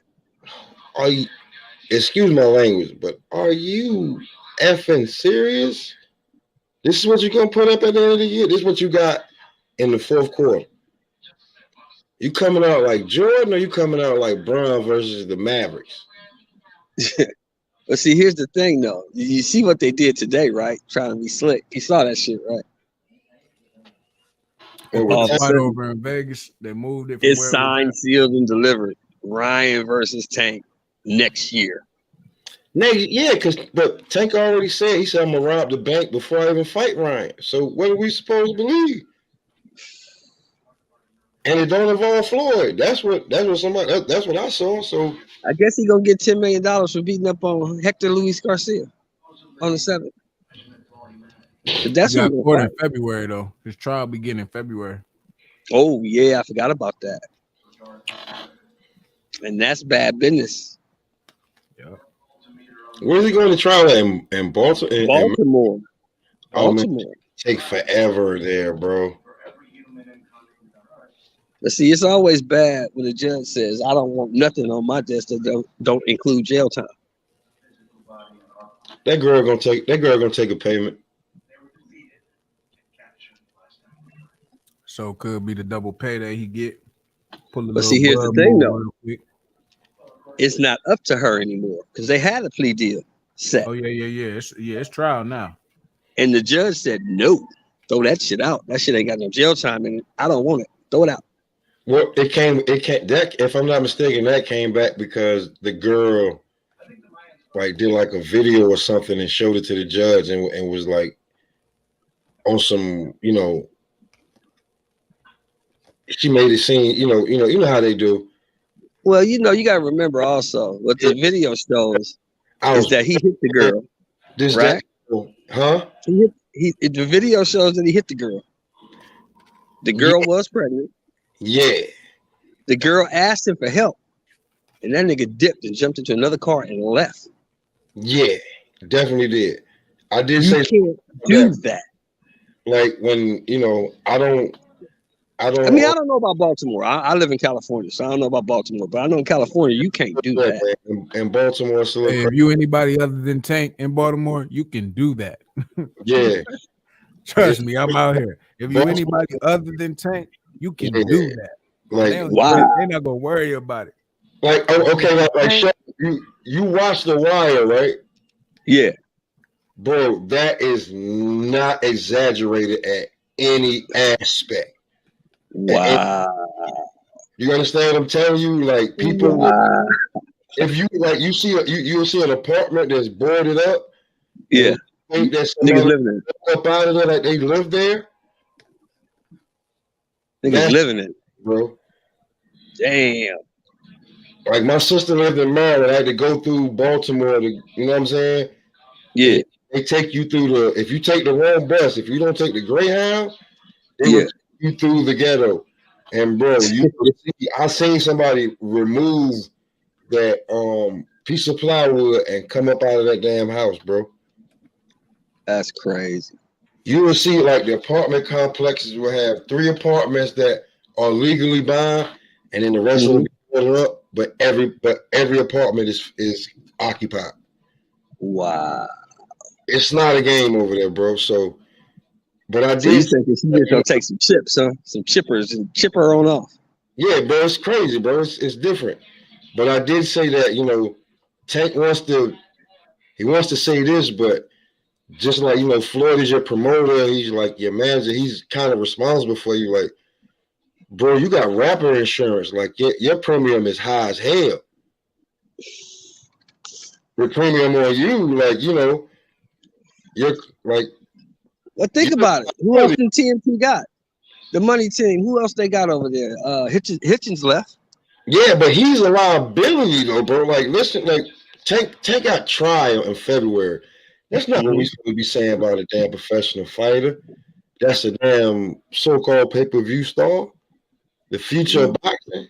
He go to trial for hitting a pregnant woman and leaving the scene. That's all bad. Yeah, I think it's all bad. That's what I think. But I'm a hater when I say that. Nah, you're not a hater. That's just being real. Like, that's being an adult. That's all bad. But you want to say, hey. But Pop, she wasn't by herself though. She had other people in the car with her, and he didn't know she was pregnant when he hit her. No, you right. But leaving the scene. Yeah, it looks bad. It looks bad. Sounds bad. All that. But you can't dump all that on him. I'm not gonna dump it all. I'm not dumping it on him, but they are, because he's a young black male with money. Yeah, and he hurts people for a living, because according to what I heard, everybody else was on board with taking the plea, and with the civil suit too, and she just was like, no. Look, she might want some jail time, and she might give him jail time with probation attached on to it. So it doesn't mean he might be physically confined. She might give him jail time if you violate your probationary period that I'm about to give you. I'm about to give your ass 50 years probation. You violate that shit, you going to motherfucking jail for 25 years. Yeah, what I think, fellas, is he gonna get the same sentence Floyd got. Remember Floyd got that 60 days? He might not even get that, bro. But what it is that Floyd shit was for domestic violence, though. Well, what do you call hitting pregnant people and leaving the scene of accident? They gonna run. Floyd was smacking her up with his hands. Yeah, that's an accident. Yeah, that's something different. I spoke to a cop in Vegas that ended up being a security guard, and he was like, until Floyd got his own strip club, we used to have Floyd in cuffs all the time. And then I was like, well, who is you? I was questioning him, and then motherfucker sent me pictures on Messenger. He friend requested me and showed me shit. I was like, all right, you got it, bro. So I don't got no problem saying it. You know what I'm saying? Like, you showed me pictures and everything. I was like, all right, you got it. So and I just thought because I can't even get back into that page, but it was, so when it comes to, but with this Tank, and it's just the fact that it's out there. Yeah. The fact that it's out there, that makes it all bad. Like, you're right. And then the fact, like, it's not what makes you Tank can hit a person one time and make them concuss. So they already looking at him like he's a savage. So he hit a person, he hit a car with people in the car. One of the people had to be pregnant, and then he dipped out, and it just make it look all bad because she come back and throw more grease on the fire and say, I'm hurt, psychologically, and this, that, and the third.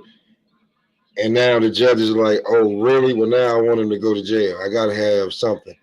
So now you're going to trial when you had a whole plea deal set up to get this behind you. Like, it ain't easy. I wonder how long this female been in Baltimore, because she tried to get too much money out of Tank. Shit, she might not make it to court. See, it's just I don't even want to go into that one, but don't go into that. I'm just saying. But you absolutely right though, because what else does Baltimore have? Like, Tank's their Manny Pacquiao. He's born and bred. Like, they don't got nothing. The only thing else Baltimore got is gangsters and drug dealers. And the Ravens, nigga. God damn. I mean, but they don't got nothing. Like, you tell me, you got the Ravens. You got the Ravens. You got Ray I Lewis, give him that.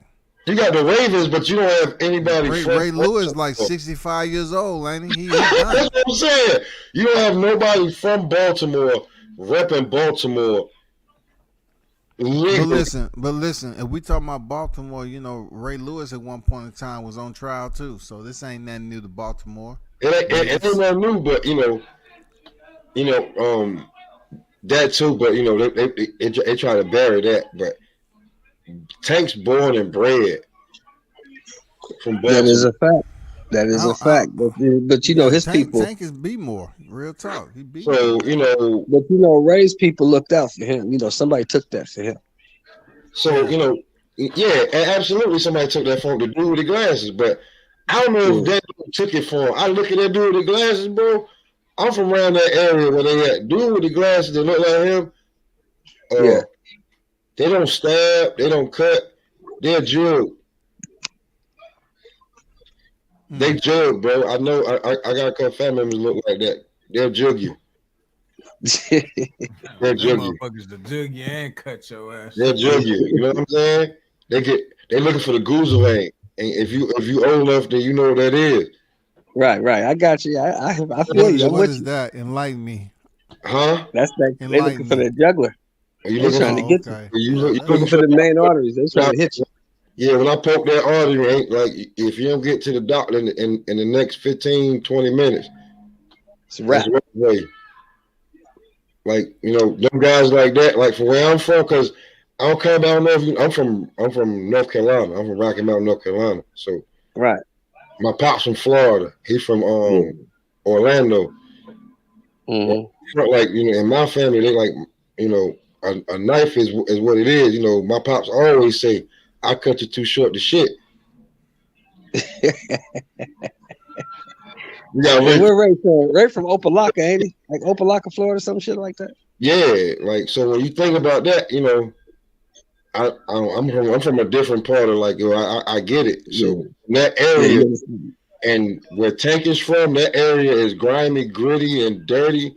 And he made it out. Like he said, everybody that he was boxing with coming up, they all dead. Yeah. Or they never coming home in jail. So that's pretty much dead. So he's the only one. So he's Baltimore's son. So right. I get it. I understand it. I definitely get it. You know what I'm saying? It's just the point is, like my grandmama used to say. Now I know y'all probably heard this if y'all anywhere around my age, right? Once you let them white folks in your business, it's over. They don't get out till they ready to get out. That's a wrap. That's a all true fact. You know what I'm saying? So my biggest problem with Tank is why did you put them white folks in your business? He ran. That's what it was right there. When he ran, I agree. I agree. He ran, man. So him having another car pull up that was obviously following him. Right. Well, he called him over there. He dipped into there and just left his car and tried to come up with an excuse. That's just basically not giving a damn by standard innocent civilians. You didn't care. Right. So he might get see, here's the thing, though. And here's the thing, right? Like my man just said, where he's from, that's what we like do. We don't give a fuck. It's not what we do, but I mean, that's what's done out here. So I'm not surprised that he felt like if he was comfortable at home and that situation happened, shit, hey, look, trust me, it's worse shit going on out here that don't get touched. Definitely. Oh, man, come on, man. We've been living for a long time. This motherfucker getting smoked, stabbed, raped, all that shit, and nobody say nothing. Yep. But I mean, Tank's not the most like. I mean, he ain't the sharpest tool in the shed. Yeah, I don't want to say that because to survive in Baltimore, this is different. But like when it comes to like that shit right there, he's like, I gotta get like his mentality. I gotta get the fuck out of here. You said it before I could. I gotta get the fuck out of here. I get the fuck up out of here. Like I got so much going for me. I gotta get up out of here. Like instead of being like, yo, I gotta like all right, yo, just chill, everything be good. We're gonna wait till everybody come here. We're gonna take care of this. That's what he's doing. But and that to me, that's because of the motherfuckers you got around you. You was fucking with that thing. Cause if you had some real motherfuckers with you, they're gonna look, man, we can't leave. Gotta stay here. And then he was going If you leave, he was going to have we to in some deep shit. around. I don't think he had no old head around. You gotta have an old head around with you to say, yo, what the fuck? Yo, listen, it's gonna get way worse if you don't just sit here. Hey, But you people don't about know we that though, leave. you know what I'm saying? People, I You mean, know, younger, especially younger people, because I'm young. I'm Yeah. 29. I'd have been in a few accidents and people that left. You know what I'm saying? Right. They was probably drinking a little something they shouldn't have been drinking. We got into an accident. I remember dude walked up on me. I was in a company vehicle. I'm like, bro, you gotta stay here. Like, I gotta stay here. I can't go nowhere. You know what I'm saying? He's like, man, can we just, you know what I'm saying, ease up off of this? I'm like, bro, it's no easing up off of this. This ain't my shit. We gotta stay right here. that So nigga he Yeah. peeled off. And of course, once you leave the scene, then it's a whole different ball game. Had Hit and Tanya run. stayed there and been like, you know what I'm saying? Had he called the ambulance, had he stayed there with us, said, hold on, we're gonna get you some help. It was an accident. I'm sorry. Went back, bam, stayed there, gave a report. You probably It'd be not had totally no different. issue. It'd be totally different. Totally different. And then she in court, and this is what I heard, y'all. In court, she say I asked him for help, and he ignored me and left. See, that's all bad right there. She talking all of that, but on another note, he's B more son. I don't think this is gonna be good. Like eventually, Yeah, because you know, like I know, everybody on this panel know. Some of them white folks don't give a fuck about none of that. I don't think the son factor gonna have too much to do with it. More so with when he go to court and they look at his history. He been in the headlines before, lashing out, beating people up, hitting people when he outside snatched of up the his ring. baby mom. When it come down to court, they're gonna start bringing up your history, and when it come down to lay down that sentence, they're gonna look at what you've already done in the past, what kind of repeat offender you are, having these consistent patterns of doing things outside in the public and causing issues. So I think that's gonna be more of it. The one that the combat said, that one that that's got so much. That shit got so much pressure. Him snatching that girl from the stands all the way out the goddamn stadium. Yeah. Or the building. That one's gonna get the most press. That's gonna hurt him in court when they play that. So look, with all that being said, right? Do y'all think that with the timeline of trial being February and mid-February, that February is a short month, right? And the fight supposedly being they targeting for April, right? I mean, do y'all think the fight even happens? What if the fight don't happen? This time it's not Ryan's fault. Summertime. If he get out of this, because the trial ain't gonna last no more than 3-4 days. It's a hit and run. It's not a murder trial, so it ain't gonna last that long. 3-4 days tops. If he get out of this with some probation, like World Combat was saying, then the fight can happen. If she get that nigga like 60 days or something to go sit in the jailhouse for a minute, think about what you did, he ain't gonna have enough time to prepare. So this tune-up fight could low key be a snatch and grab just in case. Yes, he do got to go sit down for a couple months because when he get back, he gonna have to train a little bit, get back in the diet, and he ain't been eating the same. He been in jail. He knows it's gonna take him some time to get some money. He don't want his family, his daughters, his young daughters sitting around with no income.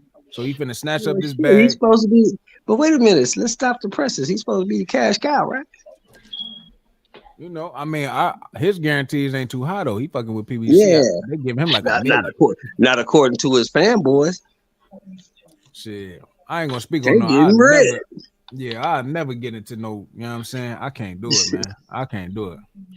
They get rid.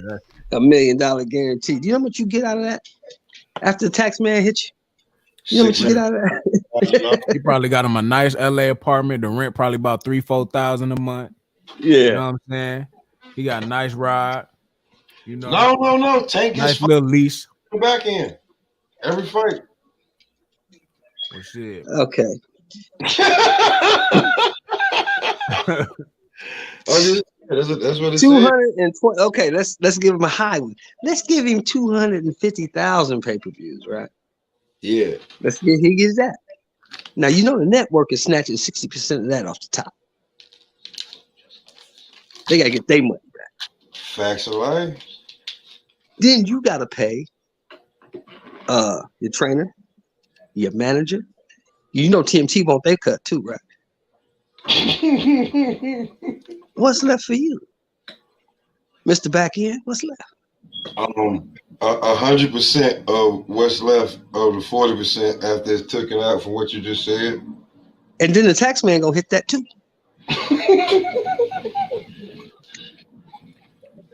Hey, Big Ain't that Billo much left, said, fellas? Big Ain't that Billo much said, left? so y'all think Tank not a millionaire? Come on, bro. Y'all tripping for real, for real. Well, hey, we I not think saying Tank, that, I bro. think Tank got some money. You know I think what he I'm got some money put away. I'm not saying he broke, but I'm saying, that if he got to go sit down for a couple months, his family should be okay, right, Below? They should be all right, right?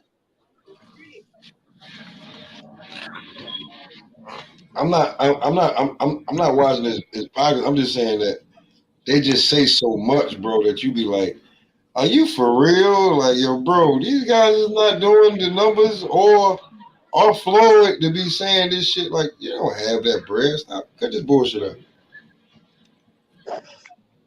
I'm just saying, I live in the real world, man. I'm a contractor by trade, so I live in the real world, and I know that what you contract out, say you contract a job for X amount of dollars. Now, out of that money, you got to pay your people, you got to buy material, you may need to rent some shit, you may need to dump some shit. All that shit you better put in that bid, because all that shit is coming out that principal, that initial investment, what they paying you to do the job, all that shit is coming out of that. So you better put your 15, your 20% on it to make some profit. Because most of that shit you're going to put right back into the work. You see what I'm saying? Yep. Absolutely. That's how it works. So when you telling motherfuckers you getting $1 million guarantees and $2 million guarantees, that's cool. But you're not getting that much money. Now, I done heard now, I don't know for sure. It's not a fact. I've just heard this. That Heyman be over there moving money here, moving money there, and doing this and doing that. So maybe he's doing that for Tank. Who knows? Heyman's a pretty smart guy. Went to Harvard, right? Hell yeah. Take it from Peter to pay Paul. But I know one thing. You can't avoid that tax man. He coming. And he gets his off the rip. And if he don't, he gonna tax you. If you don't, you gonna lock your dumb ass up. He'll do He what? get his off the rip. Take everything Just from because a motherfucker say he made $1 million don't mean he got $1 million. You see what I'm saying? That's all I'm saying. I'm not hating. I wish the young brother well. I hope he gets out of this shit. I hate to see any black man go to jail. I spent 15 years of my life in the California Department of Corrections, so I know how it is. I don't want nobody to do that. But this shit Tank is caught up in, like my man World Combat said, it don't look good, man. It don't look good. Don't look good. Just the way that it happened. It just don't look good.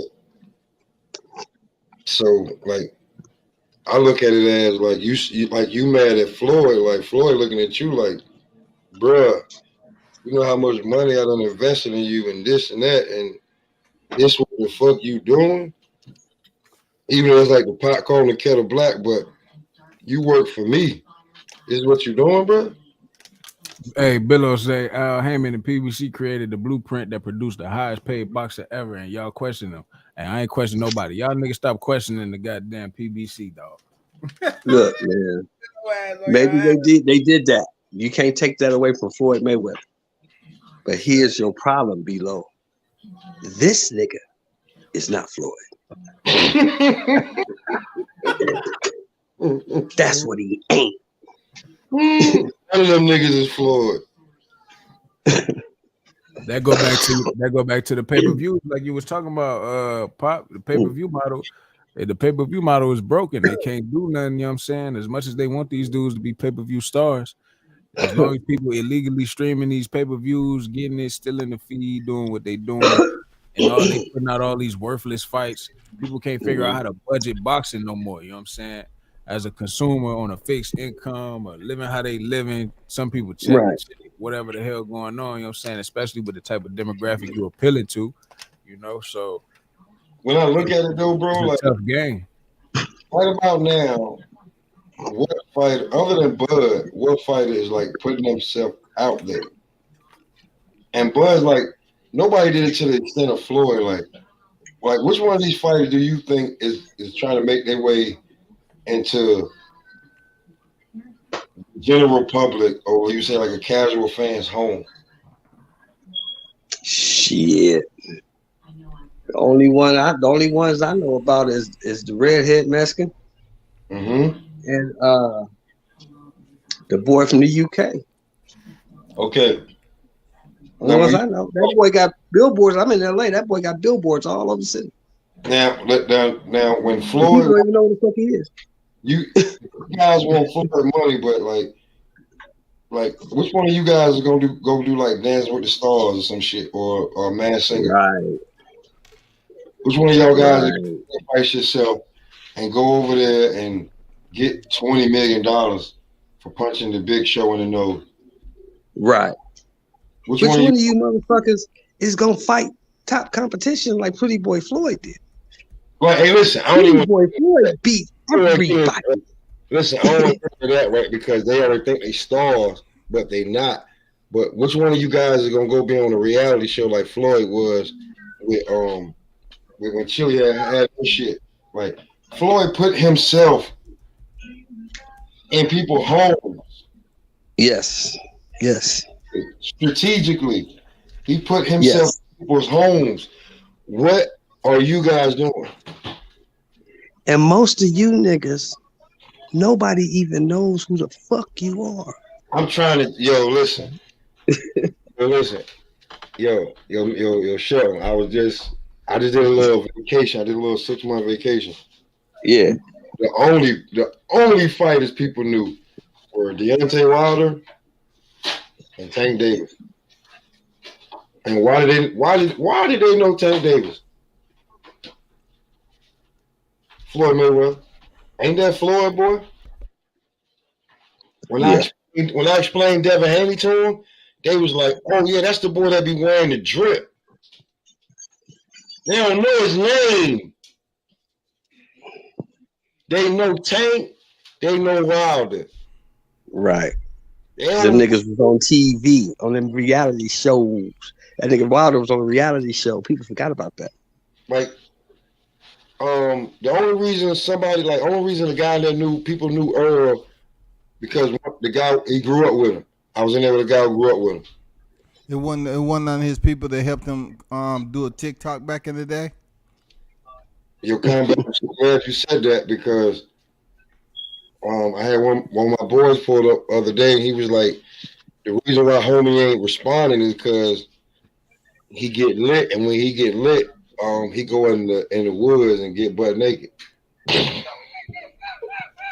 Now who we talking about here? Talking about a guy that grew up with Earl since he was a kid. See, like a lot of people just like Earl be claiming that Texas, Dallas, like there's a lot of people up here. There's a lot of Spences on the island in New York. Mm-hmm. There are a lot of Spences. Mm-hmm. So that all that Texas and I'm from Dallas shit, yeah, bro. You was back and forth a lot until you was probably about 16. Well, you know, I'm with I've been with World Combat since this shit broke. The first thing you should have done is got rid of that broad immediately. But you gonna put me out like that? Oh, you talking about the what's called? The video? Come on, man. you ain't got my best interest at heart. No way, no how. Lucifer right there. That was fucking Lucifer. That's what that was. No way, no how. You trying to fuck my bag up. She exposing, fucking the bag up, fucking family relationships up, all that. Come on. Yo, Combat, I didn't know that video was that serious until they took You it. saw it. But no, I broke it. Oh, wow. I didn't know it was serious until they took it down, and they was looking at it on Twitter, and I was just like, I wasn't even thinking about it. Yeah, he the one that was laughing in the video. So Oh, okay. Okay. people I didn't thought it know. was a dude Yeah. laughing in the house, but no, it ain't no dude that's gonna be laughing in the house recording that actual incident. Right. The thing that gets me, but that nigga pussy whooped. He ain't gonna leave that ball alone. That nigga pussy whooped. He gonna stay with that bitch. Yeah, I think he's gonna stay with, like I mentioned earlier. She was with him, helping him recover during the accident. So he feels that he probably owe her something, and I don't know, man. That nigga pussy whooped, man. Yo, when I don't think he is, Sheldon. I think he has the pick of the litter when it comes to females. I just feel that she may have been there, like he said, helping him wash him up and shit. You know how a girl can wash you up and shit. Yeah. Goddamn, molest your ass while you in the motherfucking bathroom. Yeah. And have you thinking that she's the one. Mm-hmm. Then you start to heal up. Oh, baby, I just want to tell you, I know you on your damn 4th week recovering after the accident, but I'm pregnant. Right. Don't worry about it. I'm just gonna go take some money out. I'm just gonna go get a massage right quick to calm my nerves. Yeah. Yeah, it's a bad So he not realizing that she in it for the back end too, right? Yeah, she in it for the back end, the middle, and the front. Yeah,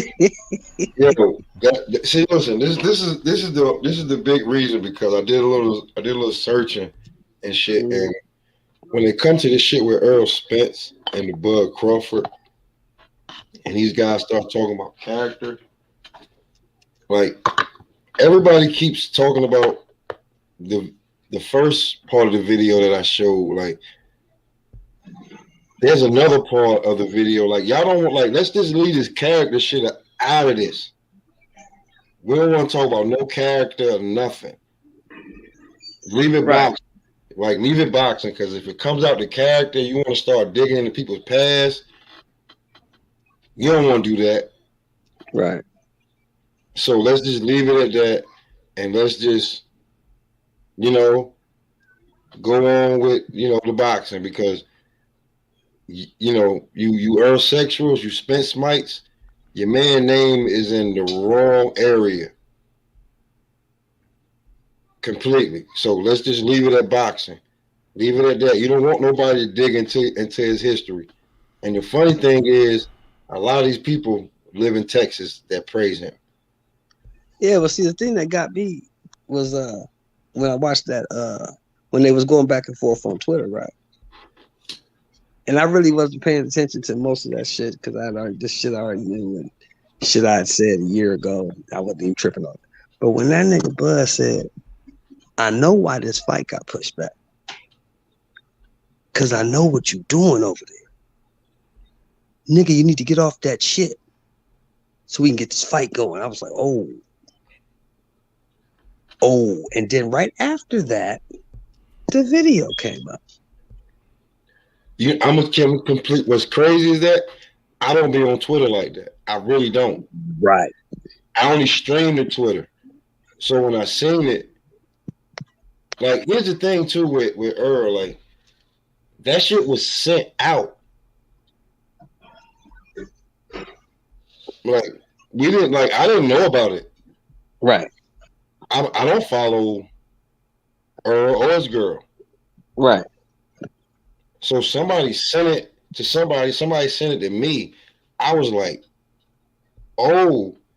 So I was just like, I did a video on it. When I went to go look for it again, it was taken down. Right. So in my mind, it was like he came out of his stupor and he was like, what the fuck you done? Right. And just so happened, the only way that it was out is that I had it on a live. Right. Because it was taken down. I went to go look for it again. I was like, oh, it's taken down everywhere. Everybody I sent it to, it was gone. Right. So somebody had to see it and be like, oh, somebody saw it. Somebody important saw it and was like, yo, what in the fuck? excuse my language, they were like, what? No, did you? And then they took it down. But if she's a content creator on Instagram and it went viral, that's what you would want it to do. Right. Why'd you take it down?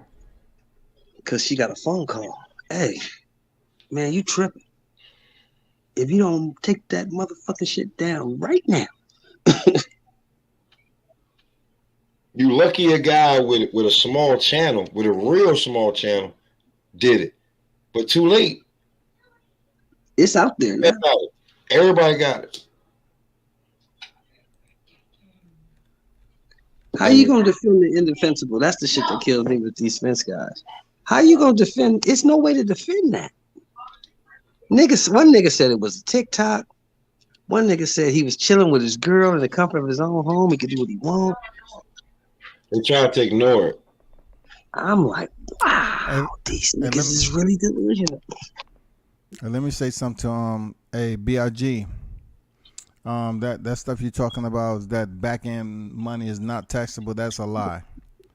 There's been a lie for a long time. So I definitely wouldn't be injecting that into the people that's in the chat that if the back end money, if that was the case, everybody wouldn't get no guarantee. Put all that shit on the back end. I ain't getting taxed either. That's not the case, brother. That's not the case. They get taxed on their money. So but here's the cold part. Here's the cold part, WCS. It's people that actually think you're going to have a big time boxing match on pay-per-view television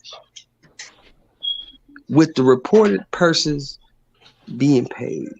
Mm-hmm. And the government ain't going to get their piece. I know, right? You just going to skate.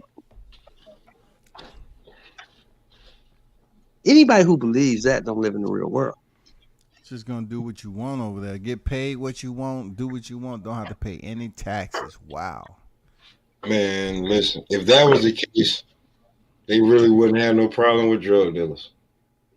They wouldn't.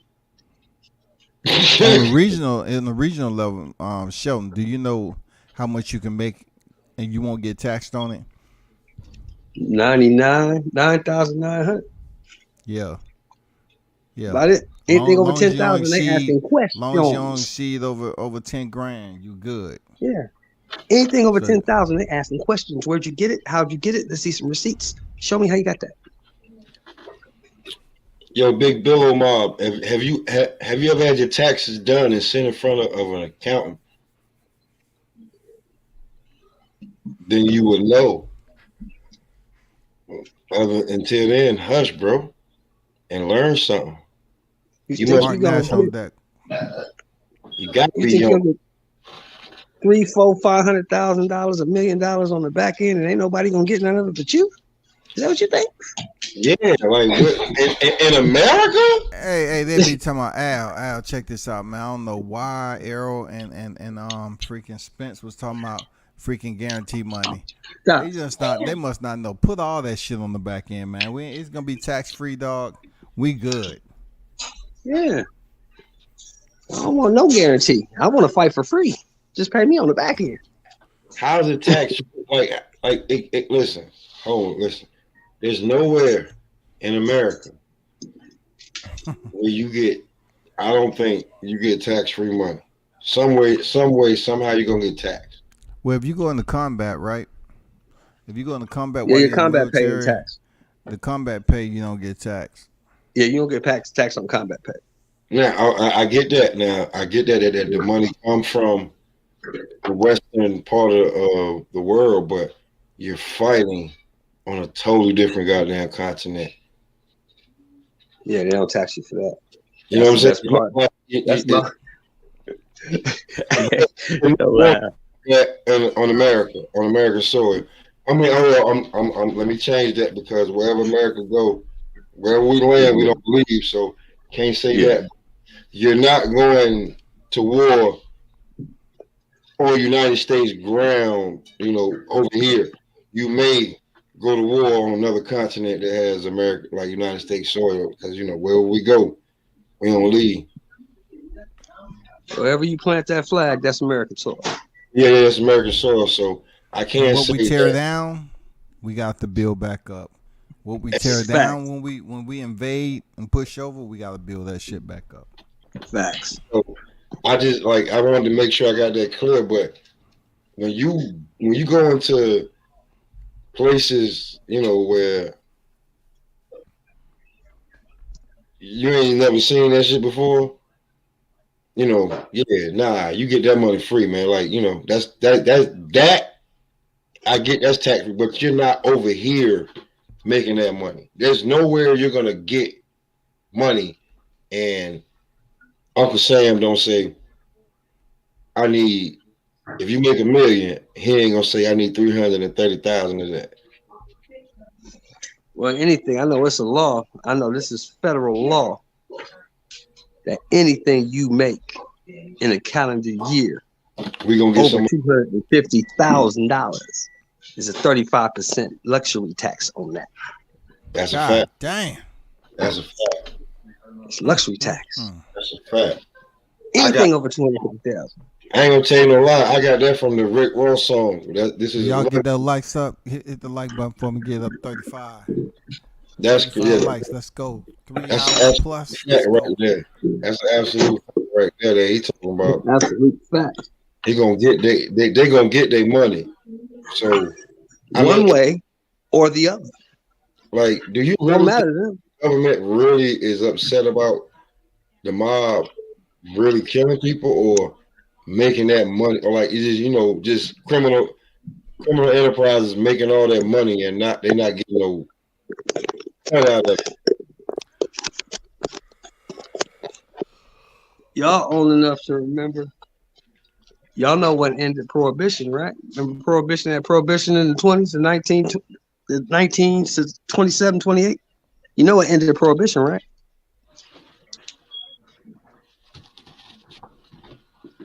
They found a way to tax it. They found a way to tax their alcohol, right? Found a way to tax it. I mean, if that's Why you info, think- BRG. I mean, I feel you on that. You know what I'm saying? Why you think I'm not marijuana is too legal now? in depth? Stop. Hey, stop it. Why you think marijuana is legal now? They found a way to tax it. Yep.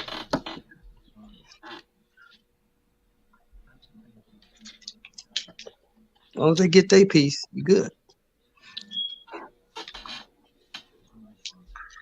That's how America's built, man. So when it comes to that, like, you ain't about to get no tax-free money. Like, I don't know about that. Like, they're gonna hit you. There's certain places with it, like where I think Florida has no state tax. But Yeah, you still I tax. don't know those places. I don't know the tax-free places. No, I'd like to find one though. No, that's why there's a couple of things in Florida that you can't. That's why OJ lives in Florida, because they can't touch his pension. Right. There's a couple of reasons why you go to a certain state. And he can dump the body parts in the lagoon. Yo, combat, you cold blooded, cause you know them gators gonna eat all of that. Them gators be hungry.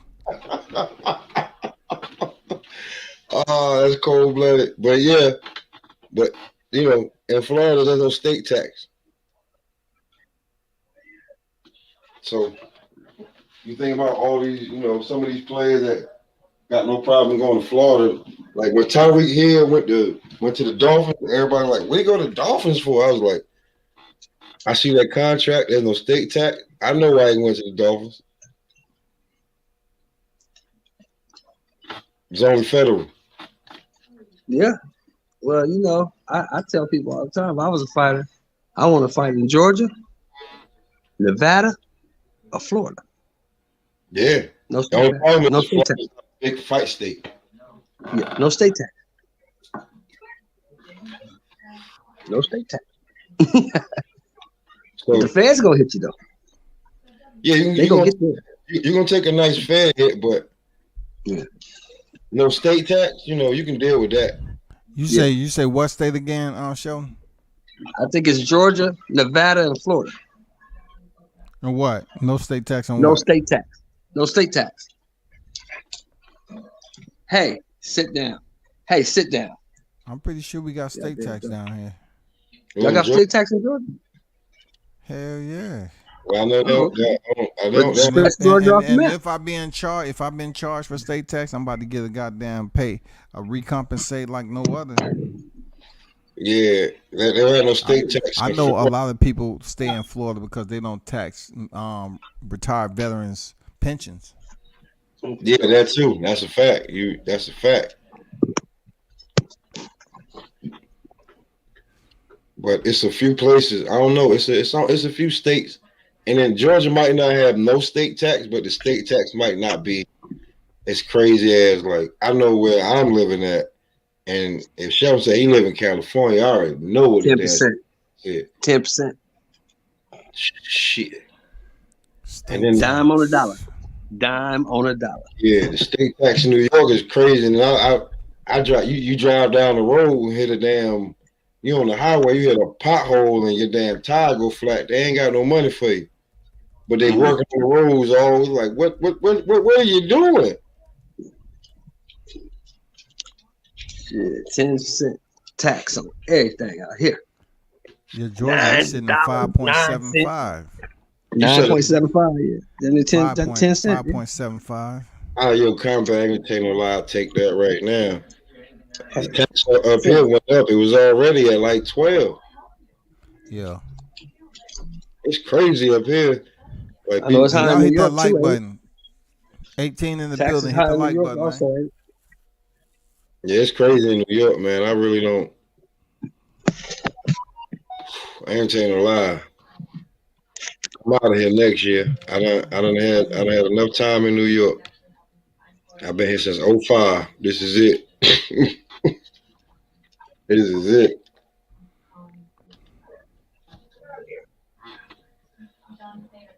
Ooh.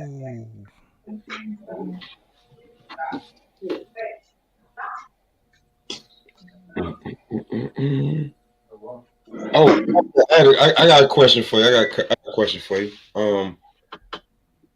In the light division, who's the pay-per-view star?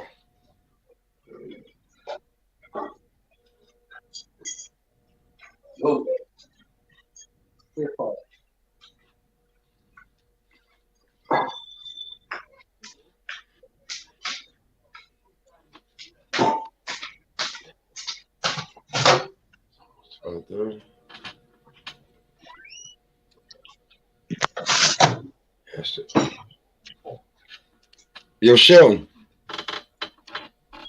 Yeah. In the lightweight division, who is the pay-per-view star? Pay-per-view? Yeah, who's the pay-per-view star? Nobody. Nobody? Nobody. I respect that. So 250,000 pay-per-views is not a pay-per-view star. I give you that. He needs a dancing partner, right? That's what you feel like? Right. Right. Okay. I mean, did you ask in one division or you just asked in boxing? He said lightweight division. And lightweight division. It's no pay-per-view star in the lightweight division? That's how he feels. He feels that way. I feel like Tank is the only way that any of these lightweights are going to get on pay-per-view. You got to get a Tank. If Tank is on pay-per-view, he's doing numbers, why wouldn't he be considered a pay-per-view star? And what are we measuring his numbers against if you're trying to say he's not? Well, in my opinion, to be honest, there ain't no pay-per-view stars in boxing. I don't consider 250, 350,000 pay-per-views a star. I don't see that. But he specifically said lightweight. Yeah, and he ain't never done 300. He done 250. Anybody else did 200 in the lightweight division? Because if it hasn't, that means he's a pay-per-view star. He's the pay-per-view star at lightweight. That's what I'm saying. Like, people take it a different way. Like, I respect your opinion, but I'm just like, if any one of them guys, like I can name them, Haney, Lomachenko, Stevenson, Diaz, if Garcia come back down, Teofimo come like I'd even stretch it.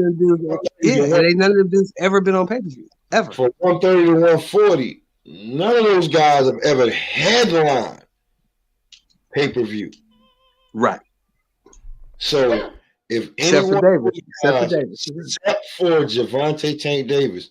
So if Except you for Davis. want to get your big payday and get on pay-per-view, like I'm on record saying Tank needs to fight Lomachenko. He does. He did. I'm on record saying that. I think he needs a Lomachenko fight.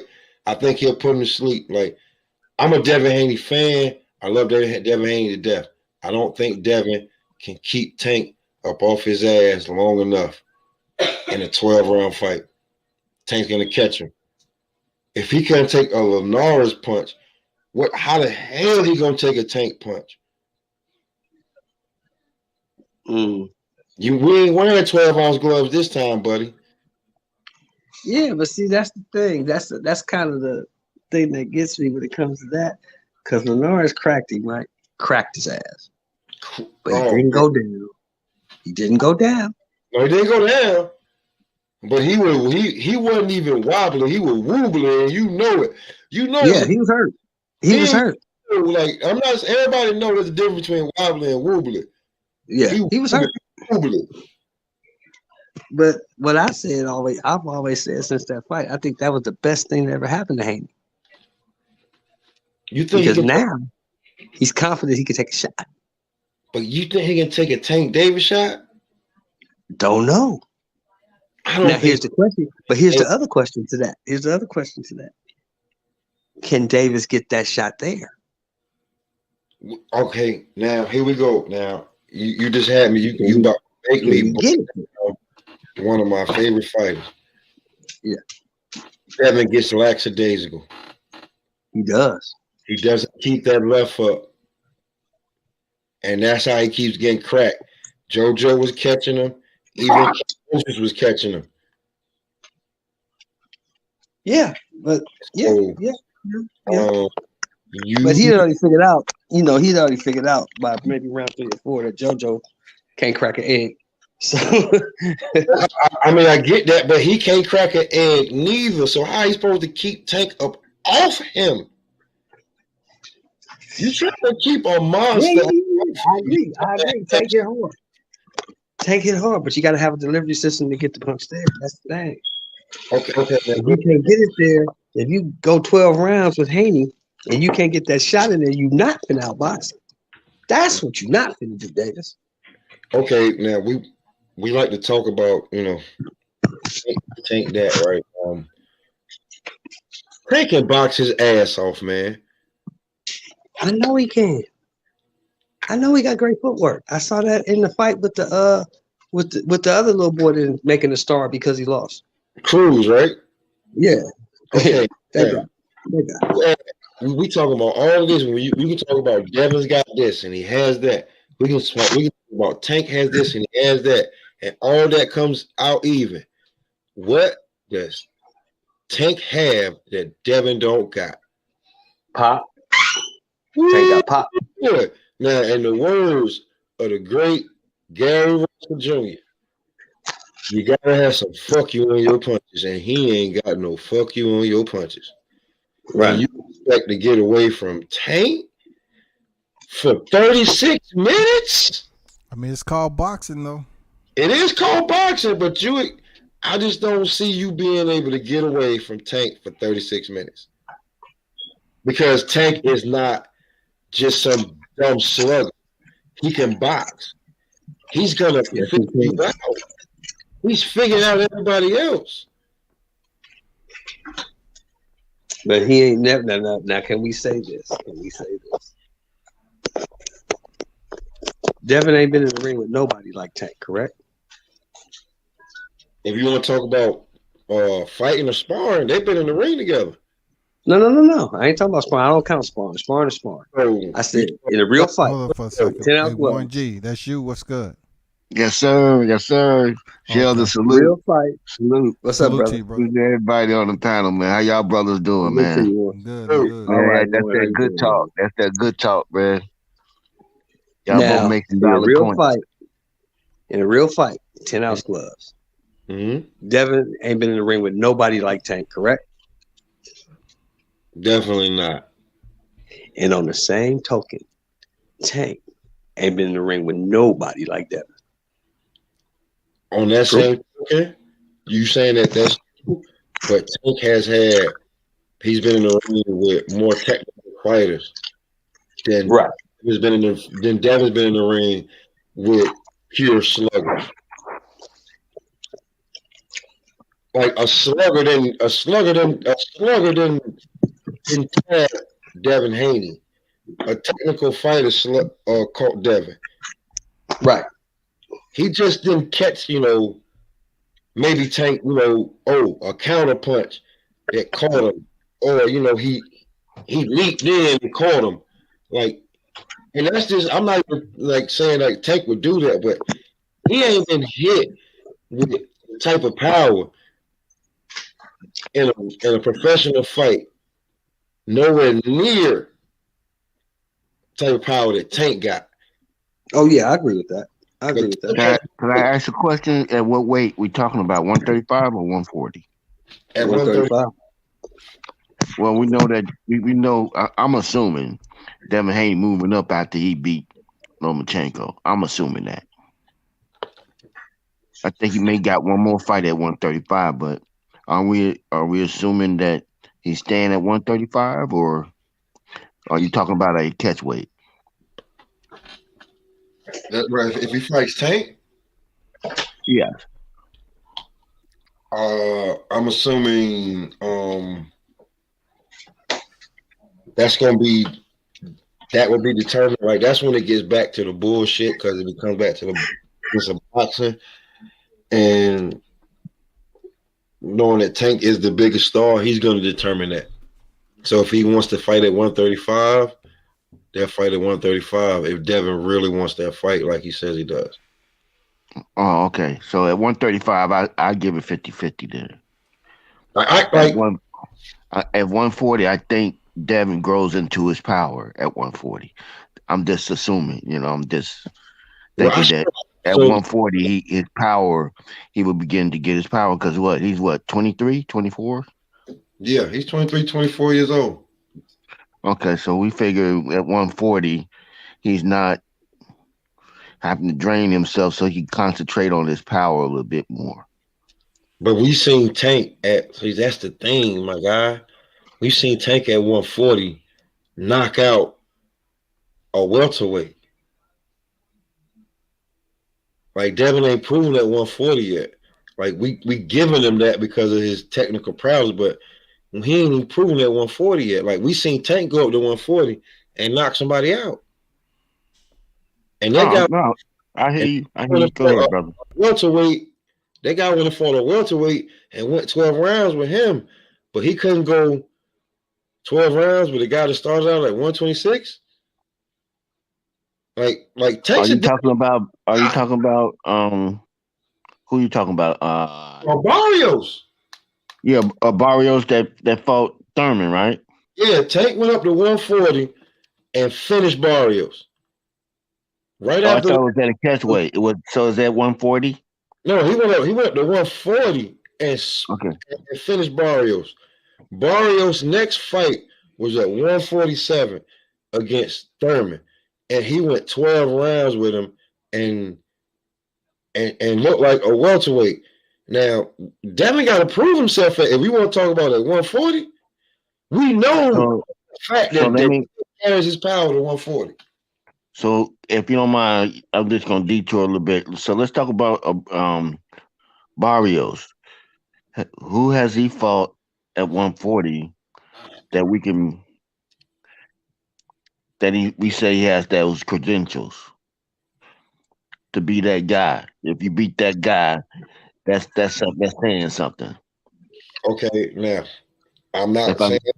I'm just asking the question. I'm not saying you're wrong. I'm just asking. I don't know. I'd just like to know.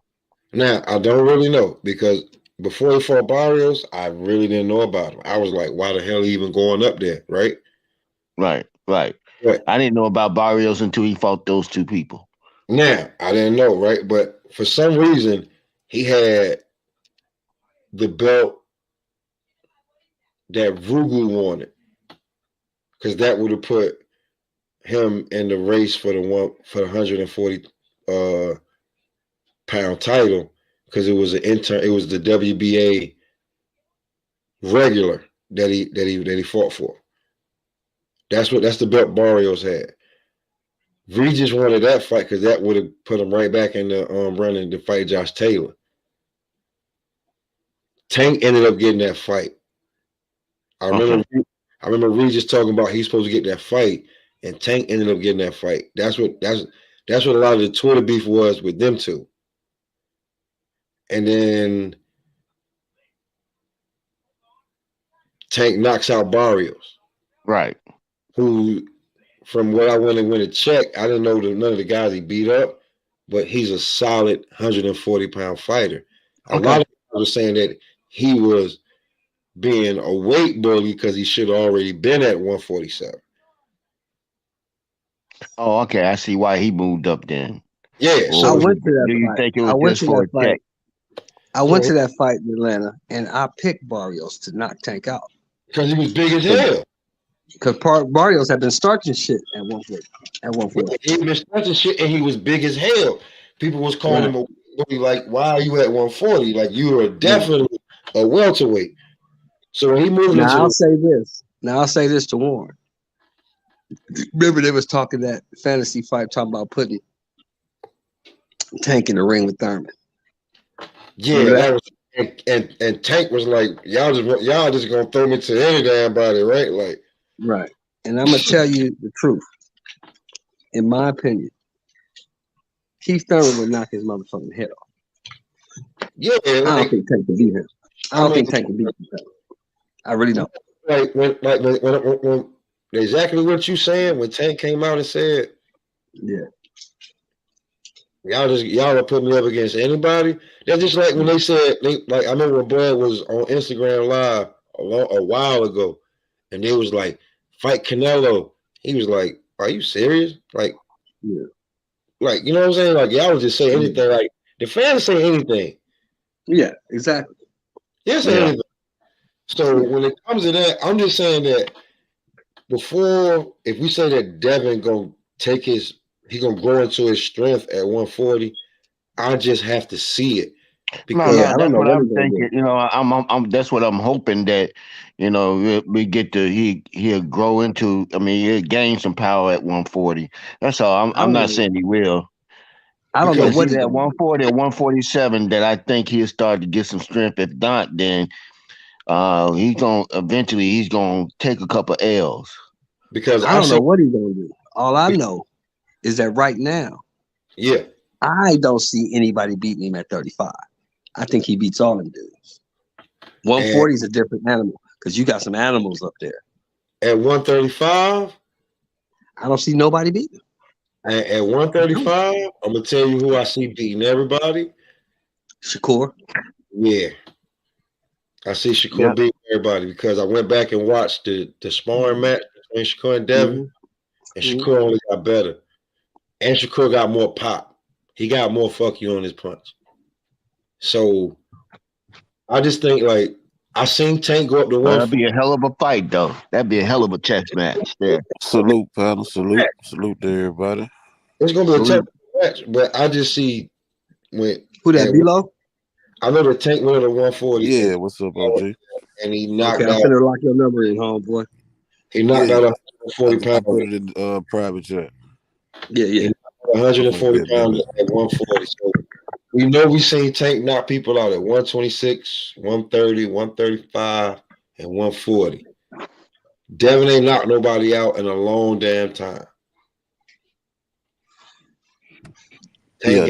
That's what I'm concerned about. That's all. That's what I'm concerned about. That eventually he's gonna end up being in too many wars. It's gonna kind of take its toll on him. Eventually, if he don't develop that strength to go and get certain fighters out of there that shouldn't be in there, you know, that long.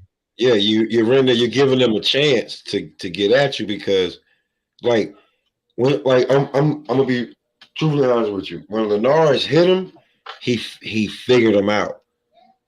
If he'd have had another round, he might have knocked Devin out.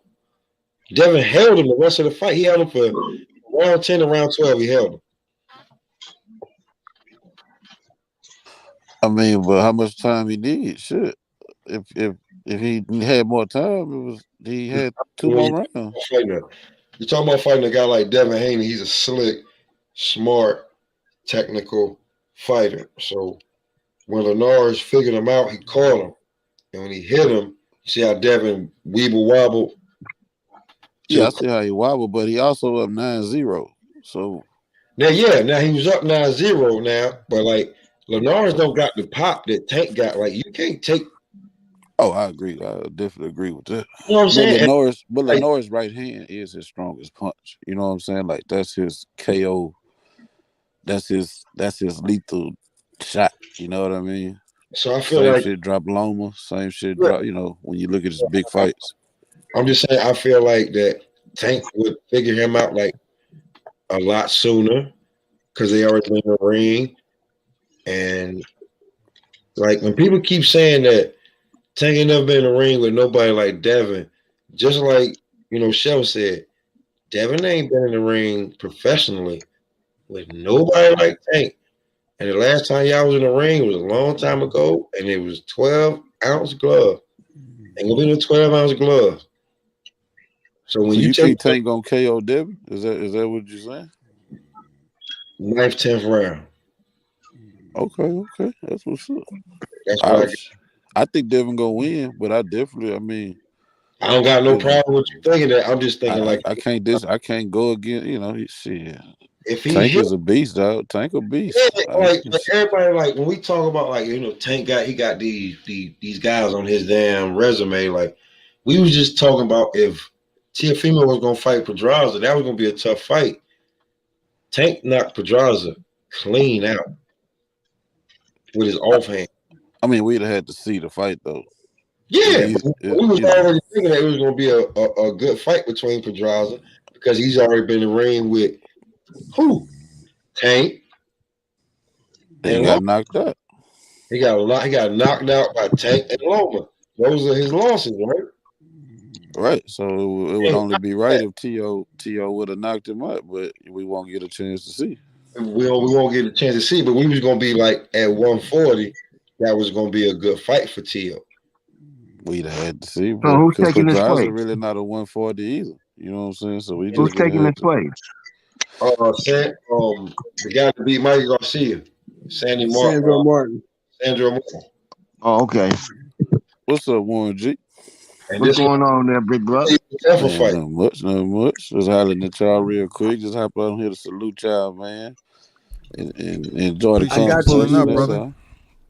I got you, B-Lo. You locked in. I'm gonna see you on the 26th, brother, or the 25th, whenever you get here. For sure. We eating by the stadium or what? Yeah, we gonna eat by the stadium, baby. Okay. So y'all going to the game? Y'all going to the game? Going to the fight. The Regis fight. Oh man, that's right. That's this year. That's next week. That's next week. That's right. That's right. It is. Hey, 26. We just talking about that. That's crazy that you said that's this year. Yo, come back. Check. Like, did you figure out who's hosting that fight? Who what now? The Regis fight. Who is it ESPN? Is it Fight TV? Is it Matchroom? Or who's? I didn't find it in my press release, but I'll look up something right quick though. That's crazy. He says that fight this year, and it's a title. No, you're right. I mean, I'm thinking about something else, man. I'm totally thinking about something else. Yeah, that fight's next week. Yeah, if that, it's a title fight. Like you would, if it was with the right promoter, you'd be like, oh yeah, man. He OG Warren G, man. He's school, man. You gotta let him make it, man. No, I'm just saying he knew about the fight, but he was like, man, that fight ain't this. I did because we talked about it last a few days ago, actually. He knew about it. Who would win that fight? We was talking about who would win that fight. I don't see no. I ain't got no damn alert on when this damn fight coming on or what is coming on. It's coming on Fight TV. Oh, we don't know. You saying what channel? It's gonna be on Fight TV. Okay. So Matchmaker California State Probellum. Athletic It's a Commission. Probellum card. Yeah. Yeah, because he signed with Probellum, yeah, but we just haven't had too much press on this fight, though. Yeah, ain't no press on this fight. Like, It's been a Curtis little bit. Harper on that motherfucker ain't no again. They got fight. Curtis Harper on there again. It's been Because a you got to little bit, remember man. But this. they always done Regis like that, bro. The In my reason why it's opinion, no like, press on that Oh, fight Bad is News because Regis on that don't nobody never motherfucker knows. get too. pressed, bro. The reason why it's no press on that fight because nobody knows either of them. Regis got a little we following, but just that's what the press is for. You feel me, OG? That's what the Get your ass out of here, Chloe. advertisement and Get over press here. is for, to get the fighters known. You know what I'm saying? Get them out there Yeah. more. But you gotta yeah, get man. something, man. Like something. Bad News Conwell on that card, too, on under. Charles Conwell out of Ohio. See, like, Oh, okay. Is he a prospect? I don't know. nah, it's No, not like Charles Conwell is not a prospect anymore. I did some shit on him last year. He's Okay. but like we In don't know between that stage. they're not promoting the card. Like he can Right. fight his ass off. School me on him if you don't mind, real quick. Give me an overview of him. Well, I'm not like World Combat might be more schooled on him more, but I went and did some. I had a interview with Ohio Runs Boxing, and I was running down these names, and he was giving them to me. I went, he had me go look them up, and Charles Conwell can fight. He was a prospect years ago. Like he's in contendership right about now. I mean, he the what one. class did he fight in? He's at 154. Okay. He the one that was fighting Patrick Day when Patrick Day passed. He was the last fight. Charles Conwell was his dance partner. Right. Okay. So from what I understood, he's Olympian. Yeah. Wendy Toussaint, he fought. He's still making his way up the ladder, man. He had an issue with his management that I got you. He was kind of out for a minute. But, he has Juan Carlos Rubio. He's undefeated. He's 17 victories in, 0 defeats, 13 knockouts. Yeah, So he got a promotion? Is he under a promoter? Is he with Probellum or he? I know he just had, like I said, that management thing and who he was with. So, who's he signed with now? He's still with David McWhorter. So, I don't know if he's with Probellum right now. He probably just, he like, I need a fight. I want to fight. Like, I can't just be, sparring and training. I got to fight. No, it was a situation with his management that the reason why he was out the ring for a little bit, not getting the fights he wanted. No, I'm not talking about that. I'm talking about like, is he with, like, you asking, is he with Probellum? Not new combat, but like, nah, he probably just like, I'll take this fight on this card. Like, I need to fight. Right. I was just asking because I don't know. I don't know if he definitely don't have to be with Probellum just to be on the card. Nah, he was getting busy for a while, and then I couldn't find him, and I remember asking Ohio. He was like, he don't know what's going on with his management. He got something going on with his management, and then I didn't even know he was fighting on this card because this card is not getting promoted. Well, it ain't no Charles. Right. Nobody even knows about it. If you're not a real hardcore boxing fan, you have no idea that Regis Yeah, is like, a fight. I thought it was last month. I thought the card was last month. Yeah, see? Yeah. So, you know what I'm saying? They're not promoting this fight. So I was about to do something on it, and they was like, yo, Regis don't fight till next month. I was like, I was going to look stupid as hell saying he going to fight this weekend. Because nobody really knew. You can't, like, you got to, like, really dig into it to find it. Yeah. So Regis is one of my favorite fighters. Anthony Yard fight this weekend? Is that fight this weekend? He fighting Stefani Korfkov. That's a Spaniard. He ain't never fought outside of Germany. You know what I'm saying? Yeah. So Bulgarian fighter. So Anthony should be able to go in there and get it. You know what I'm saying? I did a live on it earlier. Yeah, y'all gonna beat him up. The last time he went in there was supposed to be a soft touch. He lost. Oh, Lyndon Arthur. So he's trying to redeem himself right now, trying to get that. Yeah, Lyndon Arthur is supposed to be a soft touch, and he beat him. Yeah, Lyndon Arthur beat his ass too. Yeah. But he came back and stopped Lindsey Arthur in 4 rounds. So. Yo, dude, it's not hard to promote fighters, bro. You just have to actually promote the fight. Who y'all think win between Beterbiev and Yard if they fight? I would like for Yard to win. Do we have to answer that? I'm just saying, you know, I'll go ahead. It's good to have as many members at the funeral as possible. There you go. There you go. There you go. Because I think Joe Smith Yard gonna get slaughtered. Yeah, he's gonna get beat up. He's gonna get beat up and knocked out. He's gonna get beat up and knocked out. Yeah, he's gonna get beat up and knocked out. Look, Joe Smith would have gave Anthony Yard all kinds of hell, right? Yeah, he would have gave Anthony Yard all kinds of hell. Yep. And Anthony and Joe Smith couldn't make it a round and a half with that dude. I saw Joe Smith get hit with the right hand and take off running. Ooh, let me get the fuck up out of here. I think he was more so hurt. And I was, you know, he seemed hurt to me. Like, that was crazy. Yeah, he was hurt. And we ain't gonna talk about, but we're not even gonna talk about Dimitri Bivol. He ain't gonna never step in there with Bivol. Now, I mean, Yardy get his freaking right? head I'll cracked. say this though. I will say this, Combat.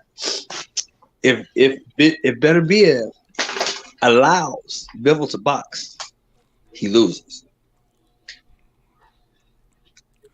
But you know what we've seen from Bivol, man. That guy, man, the way he keeps his range just right outside your reach. I mean, he's incredible what he's able to do with that so easily. Right. And his counter punches. Fight to him. That's the only way to beat him is take the fight to him and make him fight your fight. You cannot allow him to fight. He got enough pop on you on his stuff to keep you honest too, though. Yeah, he does. He does. He does. And so it's gotta choose your poison. Which poison you want? You know, you want to get popped or you want to just box? You want to try to box? Which one you want? See, but Beterbiev is kind of a different animal though. That motherfucker, he don't come off that mountain he live on unless he coming down the train or the fight. You know, so that's a different dude. That was a good intro. That's a good intro. That's a different dude, man. Yeah, he different, bro. I ain't gonna lie to you. Wolverine, bro. Like, remember that Wolverine movie? He only came out of the woods just to get what he needed. Yeah, that's him, bro. I spoke to Lionel Thompson. He sparred Beterbiev. Yeah, Lionel Thompson, man, that's a tough one though. You know what I'm saying? Yeah, he sparred him. He said, "Look, man, I went down there to spar that dude. So I'm at the gym, and there's 3 dudes in there. First dude got in there, round and a half. No, he got out. Second dude got in there, 2 rounds. He got out. But I'm looking at him. I said, this motherfucker can't be that tough. Man, these dudes just ain't shit. He said, I got my ass in the ring with that dude. He said, that motherfucker hit me 2-3 times. I understood. He said, I understood. That motherfucker is different. Now, this come from Lionel Thompson. He said, that motherfucker right there gonna kill somebody one day. Yeah. He sent me a message. He said, man, he gonna kill Joe Smith. He gonna kill Joe Smith. Leading up to that fight, he said he gonna kill that dude. Yo, because you know, like I was on vacation, so my guy was asking me, he was like, yo, Joe Smith got a fight. I was like, well, who? He was like, nah, I'm gonna check it. And he told me the name. I said, don't you bet no money on that fight unless you betting on the other guy. I said, don't you bet no money on that fight. He said, what you mean? I said, bro. I said, homie's Wolverine, bro. He walk out the wood. He get, you know, he whoop somebody's ass. He go right back into the damn woods. and everything else. Like, don't you bet nothing on that. Man, that dude, man, look, and what really impressed me was the footwork he showed in that Joe Smith fight. In and out, moving his feet, angles. I'm like, this dude is a fucking monster. Fight, scuffle because I'm gonna be real with you. You know where I was at.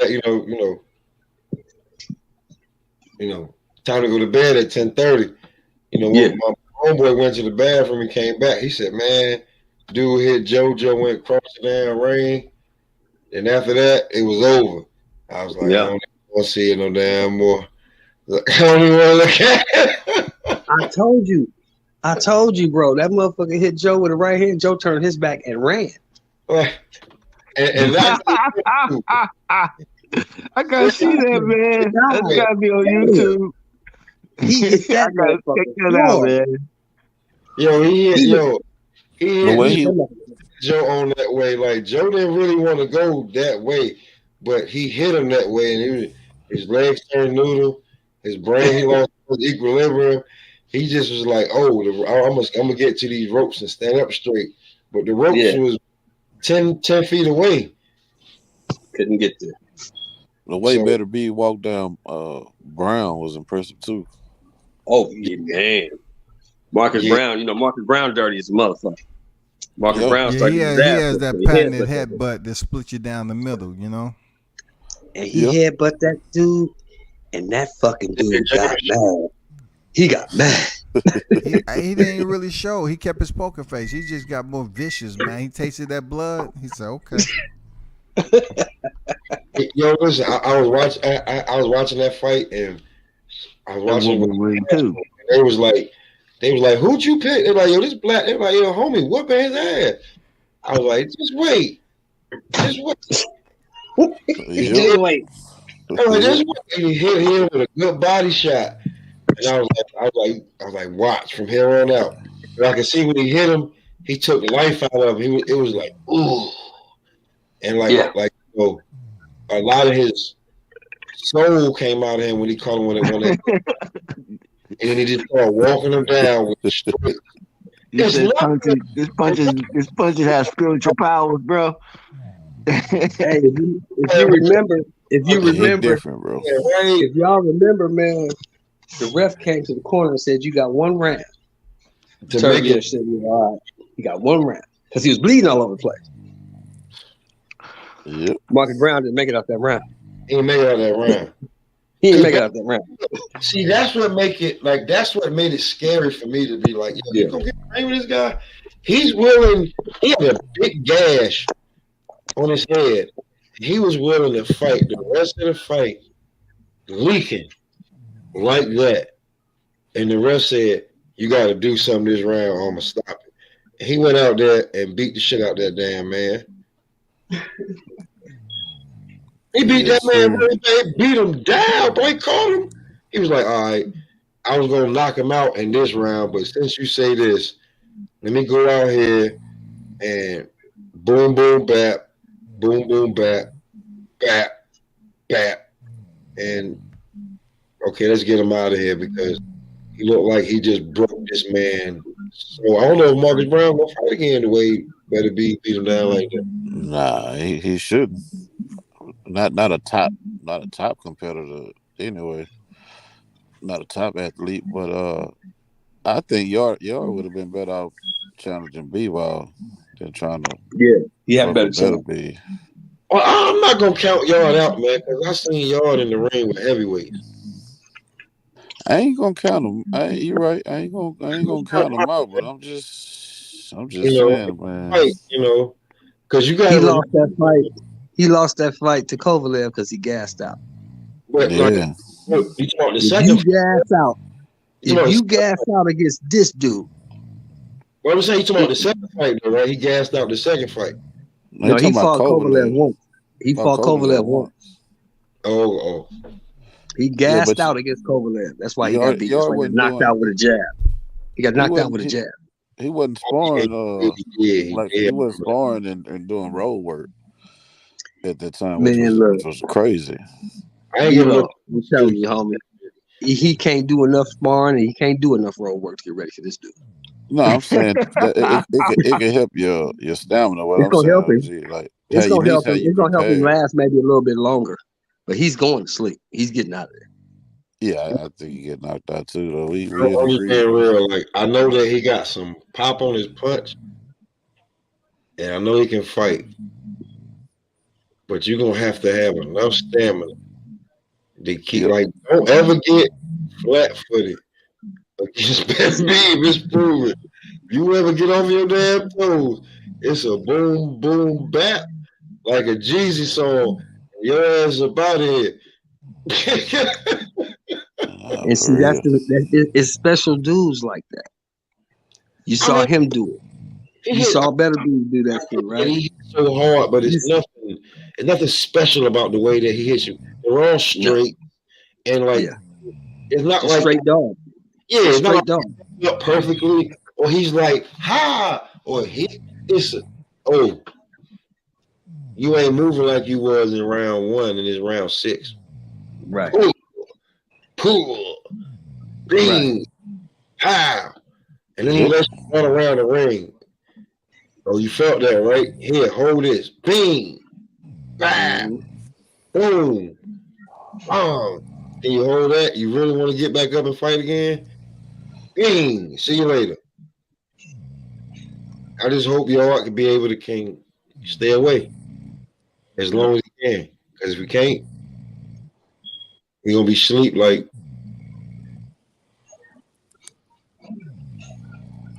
Yeah, I he mean, definitely going and to sleep you you if saw he your can't man's find a Crawford second did. win.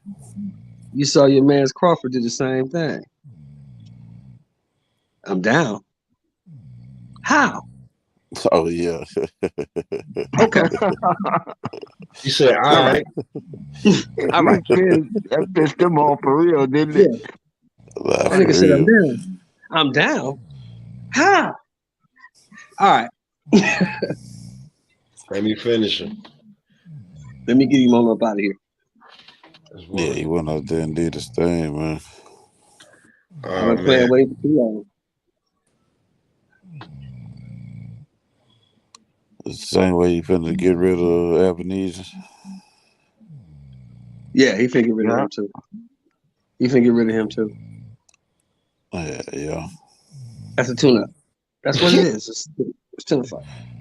Yo, Tune up with a big ass chick. I can't be Yes, mad at that. sir. Can't be Anybody mad that's at hating that. on that, anybody that's hating on that, you just a hater. Yeah, That's you just what can't you be are. mad at that. I mean, I tell people, like I say, as a selfish boxing fan, yeah, of Yeah. course, I'd rather him wait till February, whatever the fuck the day was. But, bro, I'm not gonna take care of his kids or his family. You know what I'm saying? If anything was to happen to that man, so Right. it's Right. just common sense, bro. You know, shit, Yeah. you get that kind of chick, and you get your tune-up fight, and you get the fight this year. You know, everything you ask for. Exactly. Yeah, I'm gonna talk shit just selfishly, so I admit it. I'm not, you know what I'm saying. I'm just having fun as a boxing fan. Right. Just talk shit. Like, It's God not an damn, bro, you should have expensive fought. fight either. It's $39, right? Yeah, $40. $39. Already paid for it. $39.99. I told you I ain't supporting it though. No, I ain't He mad gonna at be you. I good ain't mad without at my little $39. He gonna be you. straight. Yeah, I ain't mad at you. He gonna be straight. Even though Shit. even though I did pay $80 for that bullshit fight with Uga. He beat the shit out of you guys, bro. That was bullshit, man. Ugas. Well, what happened was, I'm gonna tell you. I think Ugas got hurt. When did he get hurt? World Combat, like the 5th or the 6th when he got hurt? To my Earl or Ugas? No, Ugas. Ugas got hurt like in the 5th or the 6th because after like the 5th or the 6th round, he just put his hands in his pockets because he was hurt. All he did was have high guard up. He trying to protect that eye. He didn't even Yeah. move his face out the way. You know, he was just sitting there as a punching bag, if you ask me. Well, he I'm never sorry. does. Yeah, he He wasn't never sitting there on does move. purpose, bro. He wasn't sitting there on He purpose. was taking them hooks like a champ. I'm like, damn. He Shit, never can you move does. around a little bit? Can you throw something? Cause shit, you sitting up there taking all these punches. You should have laid down. Just if you wasn't, shit. Because Yeah, he wasn't you sitting there also on got purpose, to, man. well, you got to remember, man, that's what Ugas fights. Ugas is that type of fighter. He's not Not no what. slick, elusive boxer. That's not what he is. The problem with that is that he just don't have no pop. Yeah, we're not just gonna let you punch him though. He just 30 gonna sit fights. there and just try to take your shit. But he did have that same style versus Pacquiao though. Yeah, 30 fights, 12 knockouts. I said it when the fight got signed. It's a safe ass fight. 12 knockouts. He ain't knocking nobody out. In Yeah, 30 fights? I knew EJ was gonna beat his ass, but it was a lot of Yeah, I it knew was it was a nice that. amount of people. Oh, Said yeah. Ugas Man. It gonna was a great turnout. Great turnout. Yeah, said I give you Ugas that. gonna whoop Earl ass. I was like, okay. But that fight was not worth no $80. That whole card wasn't worth no $80. But Damn. I supported it because I wanted to see it. That motherfucker was $80. What? Oh, yes. $9.99. You must have had the God fire damn. stick. That's crazy. Earl said, I got the fire stick.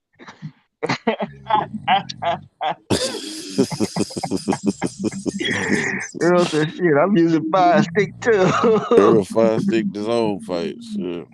You know, sometimes I be talking to them youngsters, man. So, like I tell them all the time, man, you know, I pay for the fights that I want to pay for. The fights I want to see, I pay for.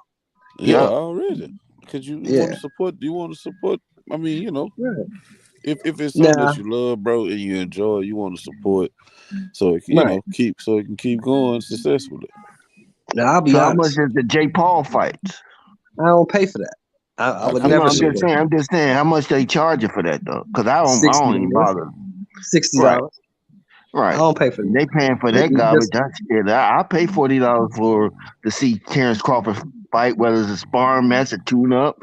I pay $40 to see him fight because I now. I like the will way he admit, fight. I like the way he ain't gets in. I nobody. like the way how he do his job in the ring. When he in the ring, he give you your money's worth. You know, if you ask Now me. I'll be honest. Ain't nobody. I didn't pay for no motherfucking Martin and what's the other nigga name? The Cuban. Ortiz? Yeah, I ain't pay for that. Nah, hell no. Barrios and I ain't pay for that. I don't see that. That shit Barrios I and don't see. Thurman. Yeah, some I shit ain't pay. don't belong on pay No, per view, bro. It's I ain't pay. just I watched that on YouTube the next day. Yeah, that's what God I damn. He do. said $80 for the fucking Ugas. It was $80 for Thurman and Barrios. That's crazy. Yeah, this was $80. That's crazy as hell. The only thing that really fucked me up, they tried to be slick. They made Martin and Ortiz $50, right? $49. But guess the day they had it on? You know what day they had it on? What? January 1st.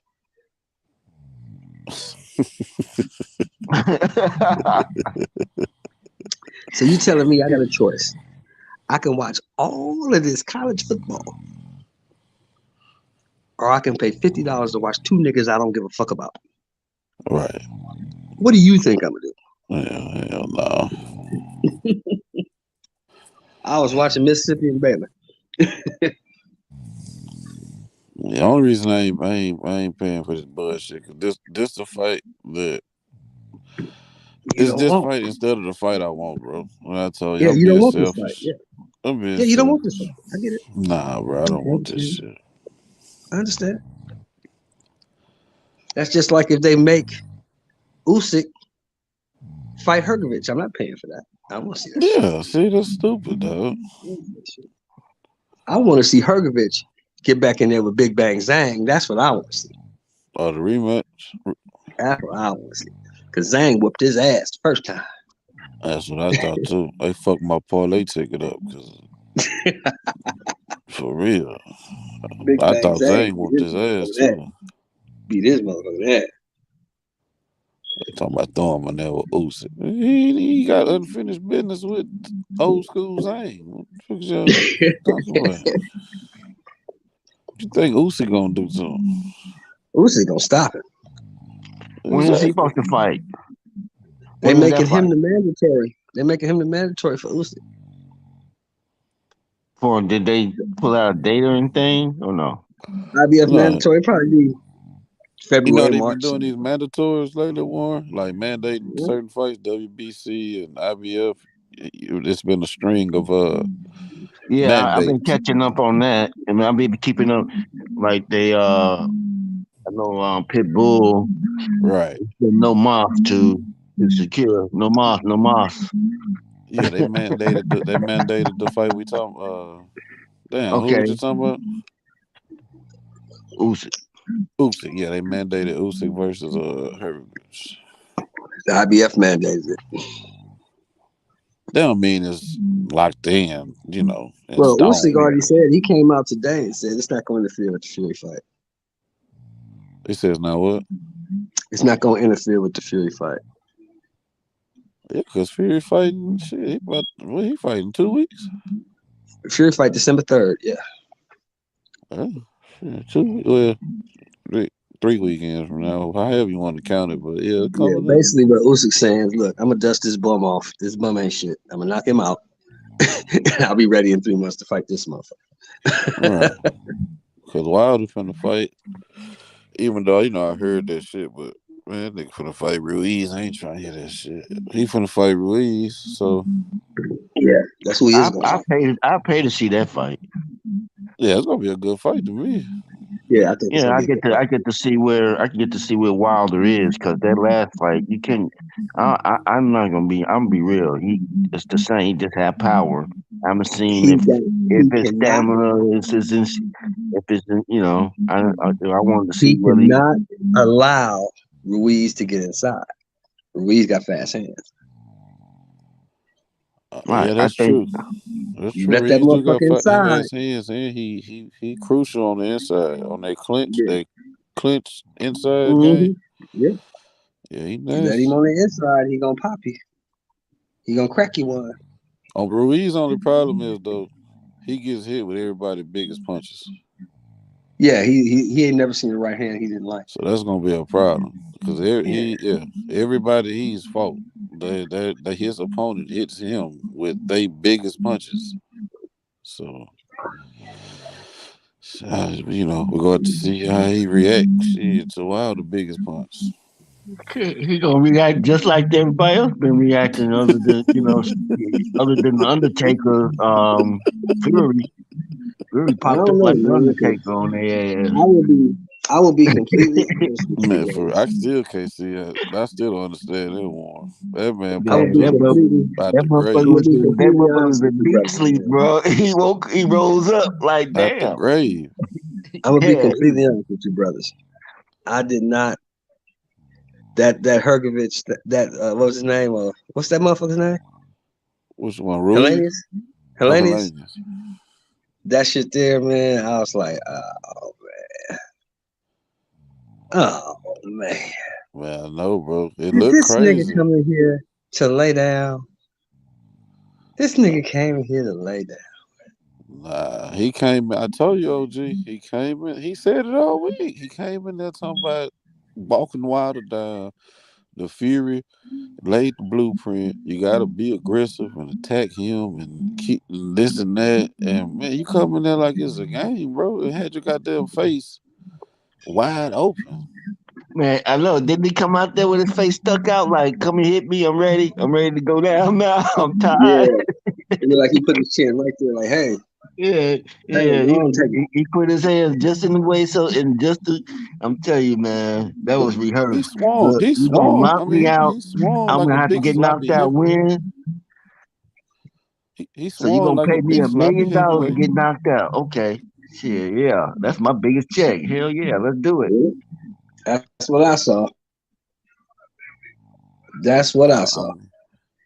I don't know what he could have done. You know what I'm saying? Like, it's hilarious. Like, I don't know. Yeah, he's not very good. He wasn't gonna turn into a top 5 heavyweight just all of a sudden in one night. Yeah, he wasn't. He did the same shit I always see him do. Well, he just was fighting again, Wilder. we all agree that Wilder needed a give me some rounds. He's been in so many wars. That was a confidence booster, but he needs some rounds. He deserved it. He deserved it. Shit. Yeah. He's been in last 3 fights. He went through 3 hellacious wars. To give me shit. I give it to him. I just wouldn't pay $80 for it. That's all. Like, that's what that and fight that last really was fight for. was a classic. That last fight was a classic. I gotta give him that. That last one was a classic. Oh yeah, you can't help. You gotta respect him on that. You talking about that third fight? Yeah, that third fight was classic. That was classic. Yeah, Heavyweight battle. he was all hard, right? He run on fumes Mm-hmm. since shit the second round. Mm-hmm. I said, man, he breathing hard already. God damn. And you know what's funny about that? That gave me more respect for Wilder. Just like the Buster Douglas ass whooping that he put on Mike Tyson gave me way more respect for Tyson. Yeah, because he could have been gave up. Because Buster Douglas was Tyson whooping tight. stood in there and People be took talking that about it was a ass whooping. good fight. Okay, yeah, whatever. But Buster Douglas was Mm-hmm. whooping his ass, boy. He took that ass whooping too for 10 rounds. He took that ass whooping. And was He getting took it up. till he couldn't take it no more. And was getting up. I don't care how Mm-hmm. crazy he looked. That crazy motherfucker was getting up off that ground. He just took too long trying to find that mouthpiece with one eye. Exactly.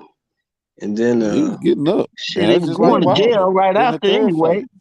You know, and Wilder People and forget goddamn that. In Wilder. that third fight, Wilder was getting up. The ref was Wilder waving his dropped that arms motherfucker like, nah, twice. He man, dropped that's him enough. twice. Wilder dropped him twice. Yeah. man.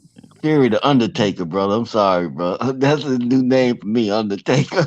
That motherfucker You He rolled. a see, different That nigga breed. and popped that's up why like he was the Undertaker. I gotta see Fury fight somebody who can actually move. Because you fought a flat-footed stationary Wilder. You fought a flat-footed stationary what's the other motherfucker's name? Dillian White. Yeah. You ain't fought nobody who can actually box. I want to see you fight a motherfucker that can move at angles. That's gonna push you. Let's see how Who's good you that really are. dude though? Who's that dude you think? Who you think that dude is? Usyk. Yeah, Usyk Usyk. don't. That's the only person can do the I shit you don't talking know, about. man. I don't know, man. I don't think he gonna beat Fury, but that's the only person that can do the shit Shelton talking I think about. he is. Oh, okay. Because I I got think you. he is because that movement. You seen that movement with Usyk. That But shit's you a know, power move. it's some, and you know what people underestimate Fury for, man, is how he lays on you when he clinches you. You know, I mean, he just barrel down, and lays all his weight on you, And he But old and what you and, school. gotta remember and is, eventually that shit this: wear on you. You know, that's like you have some lifting. fighters. It's like What lifting you gotta 200 and remember some is, pounds each and every time because he don't just but what hold you you. gotta remember is some fighters who don't allow you to clinch. Right. Usyk don't Okay. allow you to clinch him. All right. Well, let's Shit, hope that's Usyk the was case. clinching versus AJ. That nigga The clinching all second fight. night. They In wasn't that counting first how fight, many he wasn't times he clinching at clinched all. like they count Devin shit. In that first fight, he didn't clinch at all. But that Yeah, second fight, he second was fight his clinching. ass was grabbing when AJ was Yeah, hitting him and got that exactly. rib cage. Hell Usyk was yeah. grabbing his ass off. AJ was putting pressure on his ass. AJ had him in the eighth of his life. He just gassed out. He gassed out. And in the Yeah, 10th, he gassed up for real. Usyk stepped on the gas and it was over. Fury, big dude, man, with boxing skills, man. And I call it old school. Some people call it dirty. You know what I'm saying? But Yeah, Fury that gonna nigga dirty. He hold dirty. your ass with He that left dirty. hand He and dirty bang old your school, ass with all that right. right hand. He gonna do all kind of shit, bro.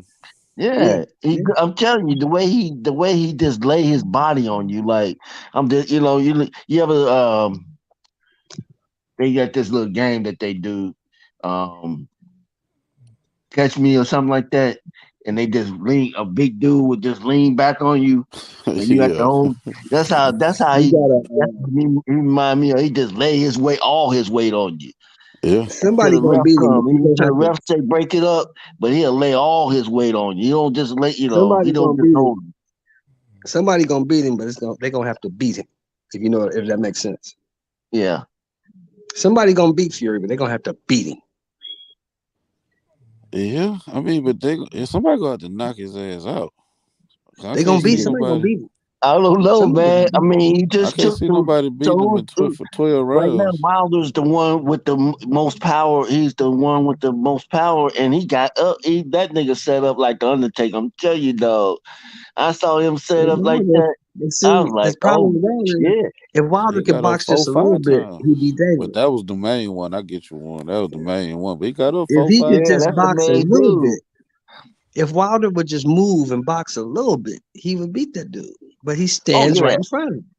Yeah, but it won't. He It won't be by a knockout because we already know he can get up. The third fight he got up twice. He had to get up twice if he got knocked down twice, right?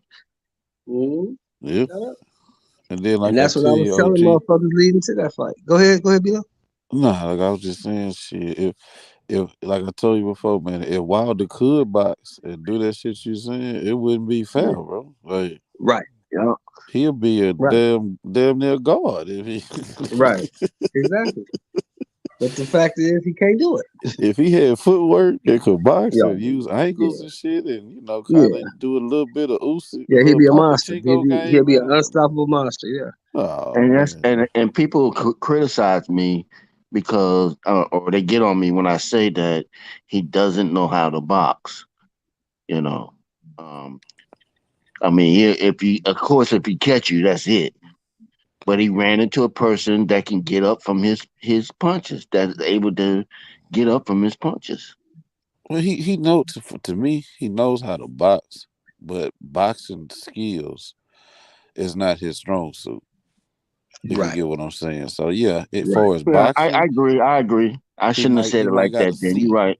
You see what I'm I should saying? have. C or D or whatever, but he got a low grade when it comes to you know boxing skills. But You he know, got other shit that make he up for relies it. too much on wanting his power to be his tool of use or his um tool of yeah. Well, that's the one thing Right, you because the learn if you're man, around this don't game forget he long got the enough. bronze medal. And I know that's third place. A lot of people Yeah, like to but shit on yeah, it, you got to but be able man, to was box it to get a bronze Olympics? medal. Yeah, you got Hmm? to be able to box to get a bronze medal. I'll Right. give you that. But the thing is, the problem for him is this, man. If you've been around this game long enough, you understand. Nobody knocks everybody out. He There's Right. almost did. always somebody you He can't knock almost out. did. But almost only counts with horseshoes and hand grenades. Yeah, it's one motherfucker. I Besides mean, one motherfucker, that nigga knocked everybody out. That's fucking think crazy, about bro. Tyson. It was before. It was Holyfield that he met his match. But Tyson didn't Tyson knock talking about eating everybody somebody's out though. kid. That Tyson didn't knock everybody out though. Shit, damn near. Yeah, but Damn near only counts. I just said it, Warren. I'm talking Damn about near only counts with horseshoes and hand grenades. Yes, sir. Yes, sir. But I mean, I don't know. I get what you're Wilder, saying though. I get what you're saying though, for sure. Holyfield wasn't born that shit. nah. But Holyfield wasn't Holyfield scared was of that. sticking that jab in his face, boy. He But was see, on people his forget pedal. that him and Tyson knew each other since they was like 13, 14 years old. They came up in the amateurs together. Yeah, they already knew each other and shit. So Holyfield just the fought one at thing, him. yeah, Holyfield wasn't scared of that nigga at Yeah. all. He At wasn't all. scared of nobody. Shit. Everybody else was scared of that nigga. And they would admit that too. They would he could see the fear, he could smell the fear off of them. I told everybody when that fight got signed, I said Holyfield gonna whoop his ass. He said, "Why you say that, man? Mike Tyson." I said, "Look, man, this is the Man, I didn't difference. want to believe that, Sheldon. I'm telling you, man. I'm I gonna didn't and want I'm gonna that. tell That you hurt why. me, I'm gonna man. give you my. I'm gonna tell you why. Holyfield had been through the wars with Riddick Bowe, with Burt Cooper, with Michael Dokes. All them wars where he got hurt. Y'all remember them fights? Yeah. Mm-hmm. Yeah. So when Holyfield got hit and Holyfield got hurt, Holyfield knew what to do. He fight harder. Shit. He knew how to grab you, hold you, get his head together, push you off, maybe catch you with an elbow or something, headbutt, get you off him, and get his head together and come back and fight you. Mike Tyson had never really been beat up or hurt. So when Holyfield hurt him, he had no idea what to do. He'd never been there Got before. you. Right. Yeah, for me, Holyfield just the real deal, bro. He the truth, bro. But I didn't want Tyson to lose, man. I didn't, man. I I'm was hurt. I was But he feeling had some no kind of way chance to after win that. because he couldn't box with that dude, and that dude was dog. I'm one of Tyson's biggest fans, bro. But I knew he wasn't the same Iron Mike. Like I had seen the decline. Even though he knocking out. I ain't gonna say bombs, but the people they put in front of him since he had been out of prison. I could see it wasn't the same Mike. You know what I'm saying? Like it's way less combos. He relying only on his power. You know, his defense was slacking. It's not the same. You getting Yeah, it just he got rid of those people that was instrumental in his corner. He got rid of all of them. yeah. You know, Once Cuss died, and then he got rid of the guy that was he training kept with he Brother. kept Cuss. he kept the trainer for a minute, but he started to do some reckless stuff. Yeah, he was Yeah, reckless and he was going through some shit. So yeah. Shit. Well, Yes, sir, man. I just knew he wasn't the same. I tried to tell all my partners in the hood, man, about wanted to listen. I was like, bro, I know y'all love Mike just like me, but he yeah, fucked up. I had to come to terms with it, bro. Especially after he bit the man's ear off. I couldn't the second fight. He bit the man's ear off. I said, damn, he threw. This nigga crazy. He want to eat people, children, and all of that. I said, oh He, God. he And then bit the he man quit to ear off. Allah. My word is bond to Allah. I want to eat your kids. I was He like, bit okay. he bit the man ear off and then tried to fight everybody in the ring. The Yeah, laws, his corner, everybody. Like God, yeah, nobody like everybody like Mike, come on, bro. Calm down. yeah, well, he was done. He fellas, was swinging at everybody. Shit. duty calls. It's time to go to bed around this house. Yeah, Yeah, me I'm too, out of here man. myself, man. I'm finna lay it down, get ready for tomorrow. Shit. But I OG, will send me a holler at text you. message or something, man, so I can lock you Yeah, in, man. I'm gonna do that right now, brother. I'll talk to y'all tomorrow. All right, All for right, sure. salute. Salute, Warren. Nice hollering at Mhm. you, man. All right, bro.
Damn.